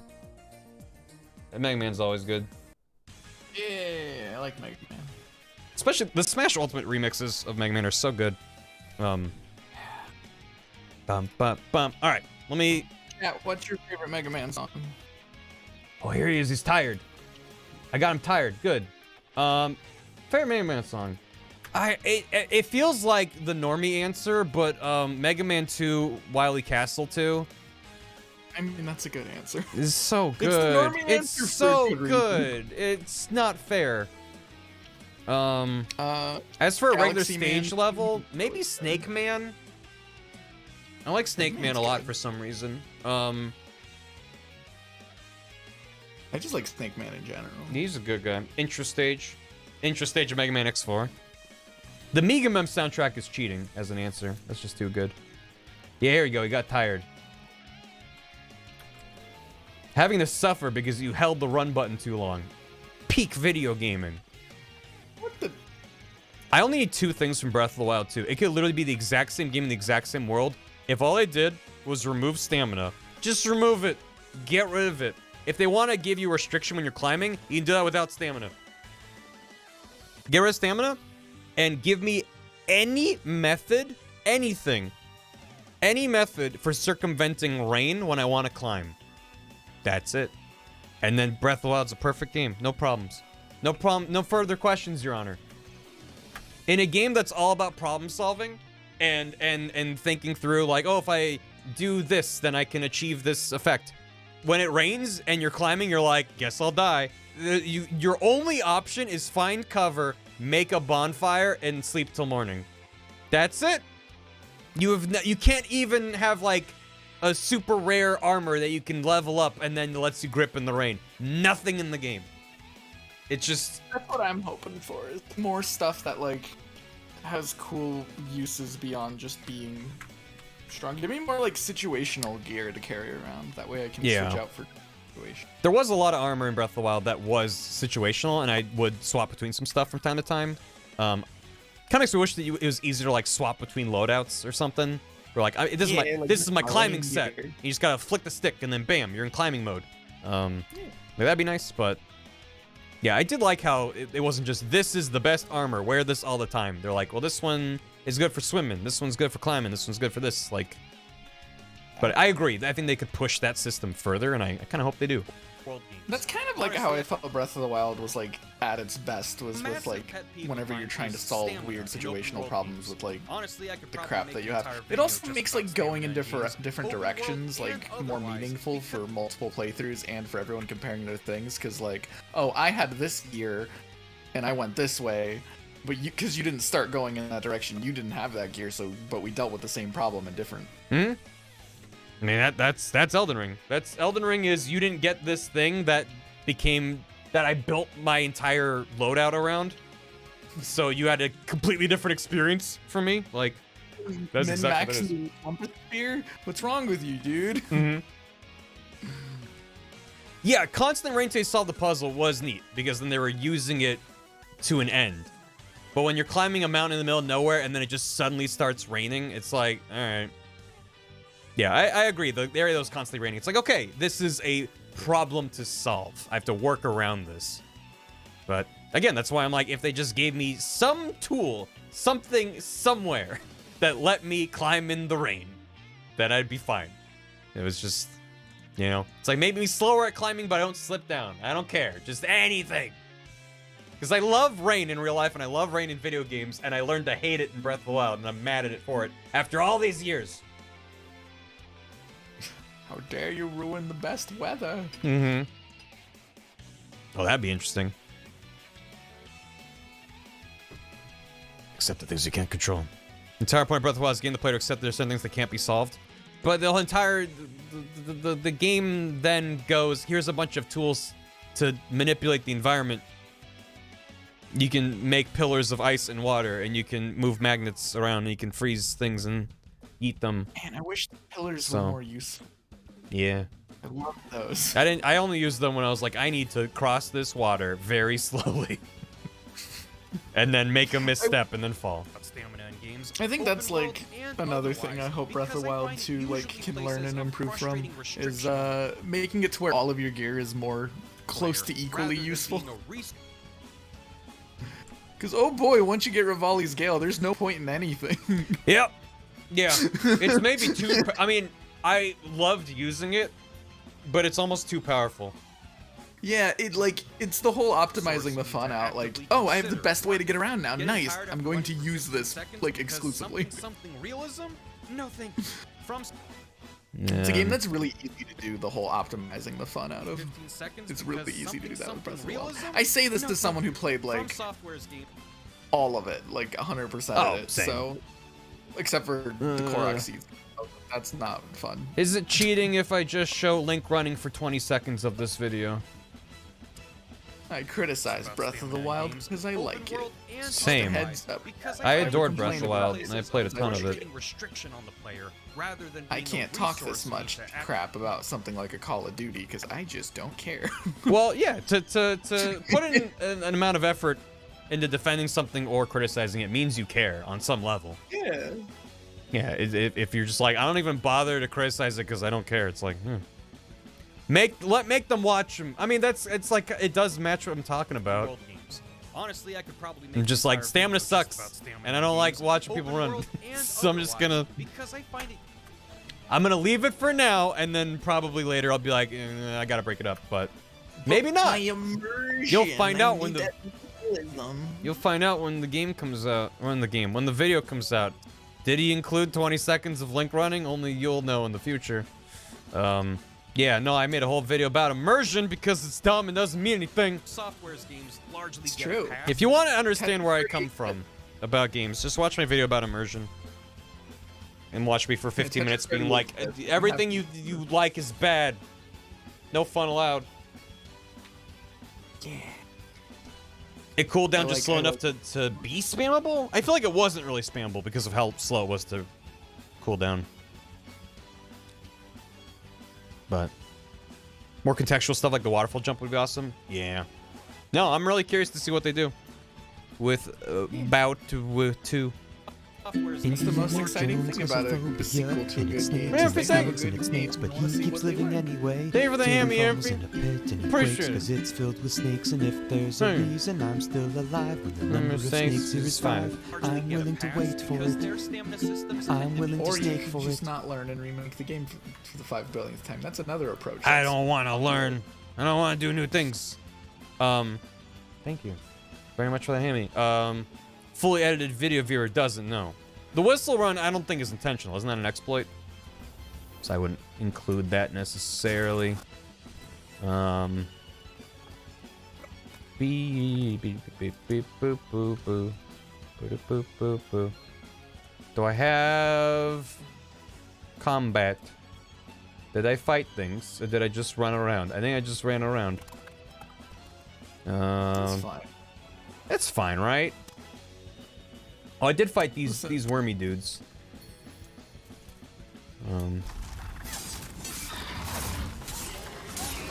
Seems distracting that I have a fire sword, but that's what I had.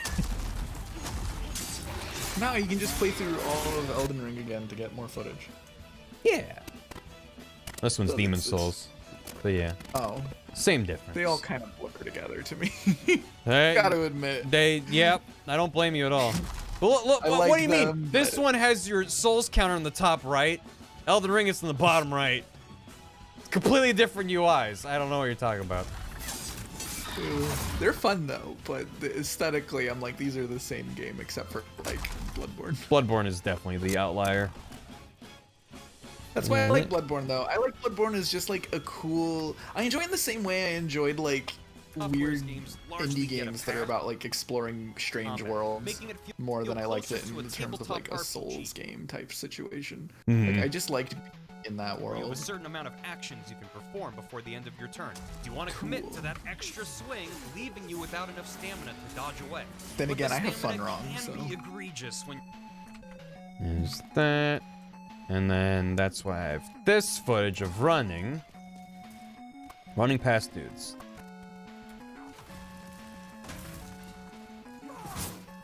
Ow. He did slash my butt there. It's fine. You don't need one of those. It's the not my arrow key. Man, I could probably or somewhere more comfortable to do this with, but instead I've chosen to suffer through several hours. It's time to suffer. Let's see. This is where all those dudes are. Yeah, that works. This isn't even a place you do a boss run. I don't care. I just needed footage of running past enemies. Anyone familiar with Demon Souls would be like, wait a minute. It's like, listen. You've seen how much time I spend making these things. If I made every bit of footage 100%, it's like, you have to get it and you get the point. and move on. I don't go out of my way to make people frustrated, but it's like sometimes I just have to, just gotta, if I captured every game I played, then sure, but I don't. Plenty of time just to take another stab at a boss. Pun You know, intended. that costs hard drives. It costs many hard drives, and I don't have that many hard drives. Be egregious when you're sprinting through That's an too area many with hard plenty drives. of time just to take another stab at a boss. Pun intended. In Elden Ring, you There you go. usually have a site of grace close to the boss, but more importantly, you don't consume. Oh, no, don't grab that for. Do I have a good stamina footage? No. That's gonna be fun to find. Not gonna worry about that right now. Consumes combat. Sense. No, not really. Is a good game design. If it's irrelevant outside of combat, don't make me think about it. Much in the same way that you. That's maybe a decent place to leave it for now. If I zoom out and you ignore all the gaps in footage, looks like we got a lot done. Instead of like, a decent amount. It's coming together. That amounts a lot. Don't even think of Sekiro in terms of a Souls game, even though it was made by FromSoft. Sekiro feels very different. There's a reason I don't really bring it up for reference very often. This is kind of one time I bring it up in the video specifically. I need to capture footage of it for that one bit. I might toss in a little bit of extra footage of Sekiro on there, but probably not that much. No clip footage channel exists for people to use. There are resources out there. Yep, absolutely. And I appreciate it. The thing is, for one, I like capturing the footage myself if I can. For not any special reason other than it's just like, yeah, it's nice to be like, that's my footage. It's all, I made this. But if I use footage from a channel or a source, I always credit them. So just check the description to be like, how much of the video.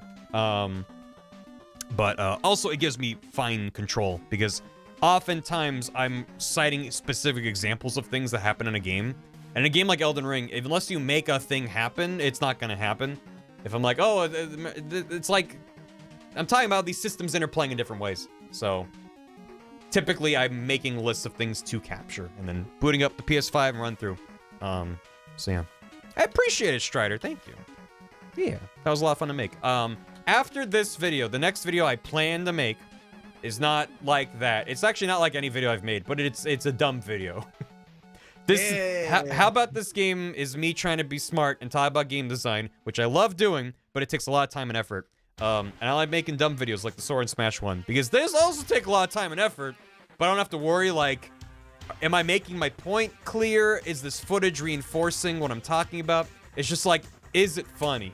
That's the only question I have to answer at every stage of development is it funny? So I've had a dumb idea for a bit that I'm gonna make at some point. Plan to make it after this, probably. So, appreciate it though, thank you. Lubin Dubin, thanks for 36 bits. Night chat, take care. It's a Ghost Party with 37 months. Bex the Wizard with 9 months. Ruby Kina Baby. Wygoram, thanks for 29 months. Hooray.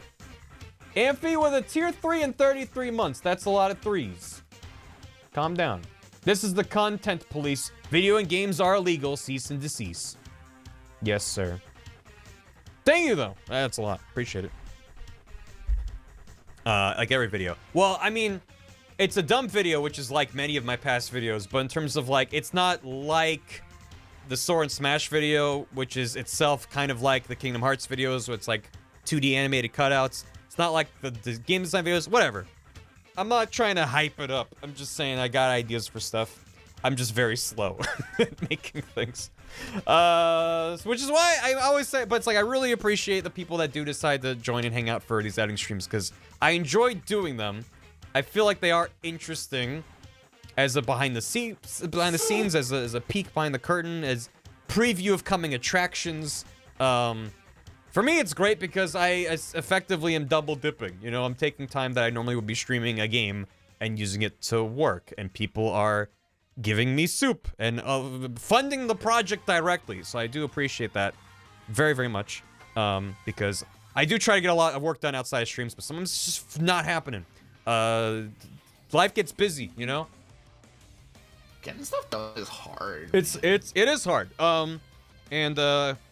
I really do appreciate people who decide to hang out and support me even for stuff like this, because I know it's not everyone's cup of tea. obviously. All I have to do is look at view counts on the editing VODs, like me editing Death Stranding for like weeks on end. Just look at the view counts on those, and you'll be like, oh yeah, like it's fine. I do like mixing it up. I like doing different types of things, and like we are talking about earlier, not everything's gonna be there for everyone. So a lot of people aren't gonna be interested in watching this, but for those that are like, I'm fine, put it on the background and chill. Thank you, because I'm able to get some shit done, and we're able to hang out and have a chill stream, which is nice. And maybe you'll learn an editing trick or two. It's true. Yeah. Listen, those are personally my favorite kind of streams. I like that kind of stuff. I like them too. I don't like to do it all the time. I do like to space them out, but it's nice. And speaking of editing tricks and stuff, I do have a command for, I think it's tutorial. Yeah, which at some point I may hypothetically do a tutorial stream where it's not I'm working and maybe you learn a thing or two. The whole point of the stream, if it happens, would be I'm here to teach you all the random shit that I know. So if you have an idea of like, how do you do that thing? There's a Google form. It's the different form than the one to recommend me a game to play. It's specifically for, I have a thing, or like, I want to know how you make YouTube thumbnails, or I want to know how you do stuff in After Effects, or how did you make that text go swoosh using Blender and 3D stuff? I made this text go swoosh. There it goes. I think are neat. So it's like, I could talk about that if people want to know. Whatever it is. I'm not promising I'm even gonna do the stream. I think it'd be a fun thing to do. For a while I was thinking of doing it as a video that I was gonna produce. I'm like, it makes sense to do as a stream because I can answer questions in real time. But I want to know, going into something like that, what people are most interested in. So if you have any ideas about stuff, things you're interested in, whether or not I've brought up on stream or talked about it, if it's questions about any part of the process, emotes, you know, streaming assets, Twitch stuff, anything like that. It would be, I think, an interesting type of stream to let people know all the random shit I know. As long as it comes up, yeah. I'm just here for concurrent viewer count. That's very kind. Thank you. But I'm already partner, so I'm not worried about concurrent viewer count. I just appreciate it. Lord Chargo, thanks for a year. Enjoy your mildly cursed skeleton king. That's a full year. Thank you. Jackie11, thanks for 32 months. And a smiley face. Thank you. Always a fan of seeing smilers in the chat. Little Star Warrior, thanks for 49 months. Hoon with 13 months. Venus Varnus with $1 redo. Amphi with a hammy. Watching Link run sucks because he doesn't have a good butt. He's got an okay butt. Could be better though. There's probably mods, right? Toon Link has a good run cycle. He does have a good run cycle. I almost reached over to Google Link butt mod Breath of the Wild, and I didn't do it. I'm showing restraint. There's the ability to edit using skills teacher into highlight tutorials. Oh my god, that's too many layers, Viola, man. Making an editing tutorial while editing, asking editing questions, which then have to be... That's also why I don't want to make an editing tutorial video. Because it would just become a recursive loop. And as I'm editing it, I'd be like, oh shit, I should include that in the editing video that I'm making. So I'd rather do a stream of it. That's just how the sausage gets made. Yeah. So Kitsune, I did. There was an editing video on Grump Out, but that video, and this is kind of why I've ever since then wanted, because that video was never meant to be a tutorial. That video was meant to be behind the scenes. It kind of is a tutorial for how to do a lot of basic stuff in Premiere.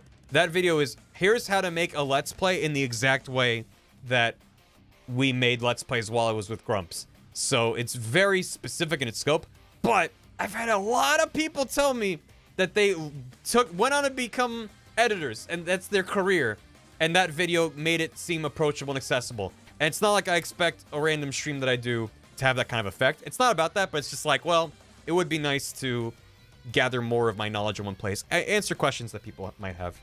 Because I'm self-taught, and I've learned a lot from watching random shit on the internet, and I want to pay it forward.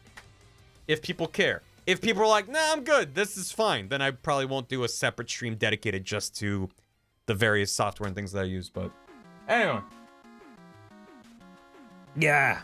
It was the push. Well, yeah, and it is like a nice side effect that when you see someone do stuff like this, it makes it sometimes more accessible. Sometimes you're like, this is black magic, what's happening? I'm overwhelmed, but I feel like that video was really unintentionally a very good tutorial of going, here are some very basic things of Premiere, dragging some stuff around, syncing up audio and video, doing a couple little animation things of keyframes and moving around PNGs, nested sequences, which apparently was a big deal to a lot of people, which is great. Stuff like that. Audio? Thank you. Yeah, audio's tough. I mean, I struggle with audio to this day. I always do an audio pass. In case you were wondering with this, once I'm done with basically the video part, then I'm gonna go through, because what I have right now, if I double click this, which opens this up, and I grab this little diamond here, and instead of clip keyframes, I go to track, volume, you can adjust the volume for an entire track. So everything that's in here is minus 12, roughly, decibels. Which is nice, because it means I can drag in Elden Ring footage, which is loud as fuck, and I don't have to adjust the volume of every single clip. But it means that the quiet clips are really quiet, and the loud clips are still a little bit too loud. It's not perfect. I don't have any kind of fancy normalization on there or anything. So I'm gonna go through the video once things are kind of locked down, and then go, okay, this needs to be louder, this needs to be quieter, balancing that out. Also adding cross dissolves, because for example, this is going from this to one frame to being like this, and every single time I cut footage, I'm adding in this. I'm not doing it yet because the video is still in flux and things are changing. But once I have it figured out, you gotta drop that tiny little cross dissolve. That crossfade. It's not a dissolve. The crossfade on the audio. You don't have to, but I'll notice if you don't. Gonna mostly Because without that, there's an audio pop, and no one hears it other than me, apparently, because I've tried to shut off in the past, and people are like, I don't hear what you hear. But it's fine. I hear it in people's videos constantly, where they mashed up 2 bits of audio without doing a crossfade, and it makes a pop, because the waveforms are just clashing. There's no transition between them. It has to be just a frame or 2. It doesn't have to be much, but that is enough to ease that transition. And then it just smoothly blends. You don't hear it as a fade, it just is smooth. And I want more people to do that when they make shit for YouTube, because it's so easy to do and people don't hear it or care, or they hear it and they don't know, whatever. It is a bit of editor's ear, absolutely. It's because I know where it comes from and how easy it is to fix. So I'm like, please. If you see a cut happen and the audio just sounds weird, it's hard to describe. I call it a pop or a click, but it's just like a weird clash of the audio. Do it for me. I hear stuff like that too, yeah. I mean, I know I'm not the only one. It just seems like most people don't really hear it because, yeah, when you do it for a living long enough, your brain explodes. Ringus Tingus with 100 bits. I have a challenger for best horse. The horse class and nobody saves the world turns into a pretty good horse. That is a very solid answer. Exavarin, thank you for 38 months. Ophaluf with a soup. If Song Request was still available, I would actually sing a ditty about how life morbs on long after the thrill of Morbin is gone. And this is why Song Request is taking a break. Thank you.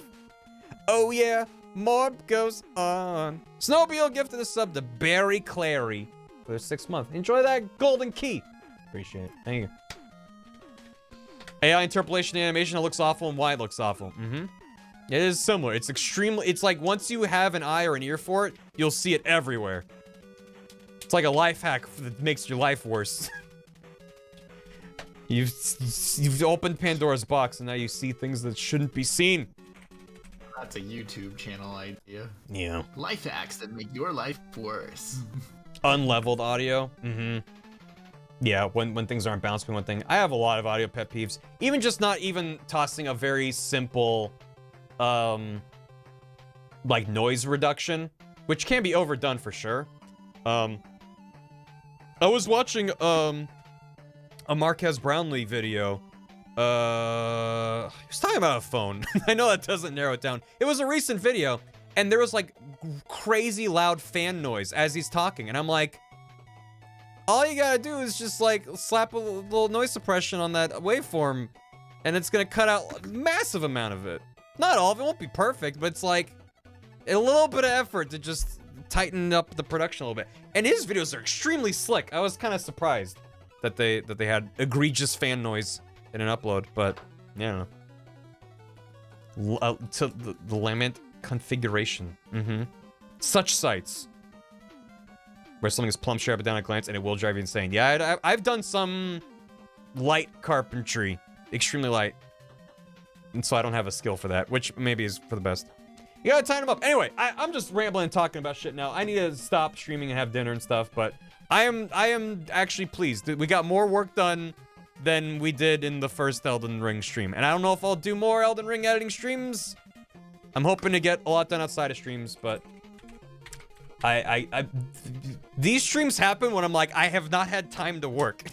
And I need to get at least some stuff done because this thing needs to exist. The video does not deserve this amount of production. It's a fine video. I'm excited about it. I hope it's good. But it's like, man, I just gotta get it done. There's a lot to do. We're gonna go have a little raid, have a little see you later. Do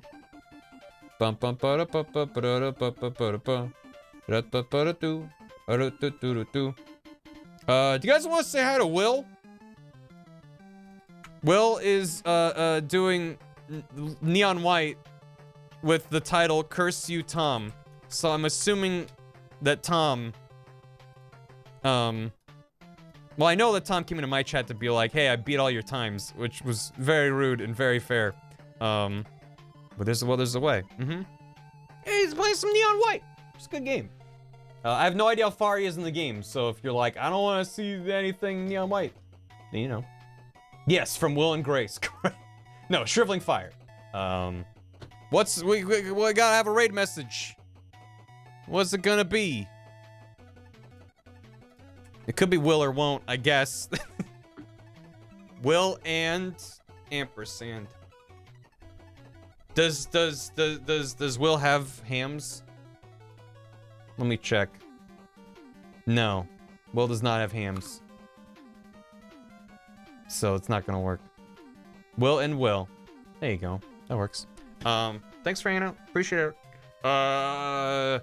Thursday, Friday, and Sunday streams are probably gonna be group games with a bunch of people, so look forward to that. There's gonna be some fun times, and if it isn't that, then you know that someone couldn't make it, and then we had to cancel, which is why I don't give specific details in advance. Anyway, appreciate it. Have a great whatever the hell day it is.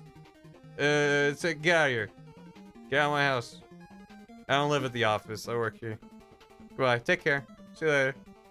Bye. Go say hi to Will. Hey, VOD watchers, I hope you enjoyed this chill editing stream. Take care. I did make a few very minor adjustments to the chat thing based off feedback from VOD watchers. So thank you. Please keep it coming. I know I can't make everyone happy, but damn it, I'm gonna be like, let's find a happy medium. Taking that feedback. If the text is still too small, let me know. But it looks like it can fit in like maybe another half a message than it did before. I don't know. I didn't actually check. It feels tighter to me, but maybe it's placebo effect. Anyway, I'm gonna shut up. Take care. Bye. You want to say anything, Scaredy? I'm a good VOD watchers. I'm one of you guys. That's true. Happy birthday, Scaredy. Bye. Thank you.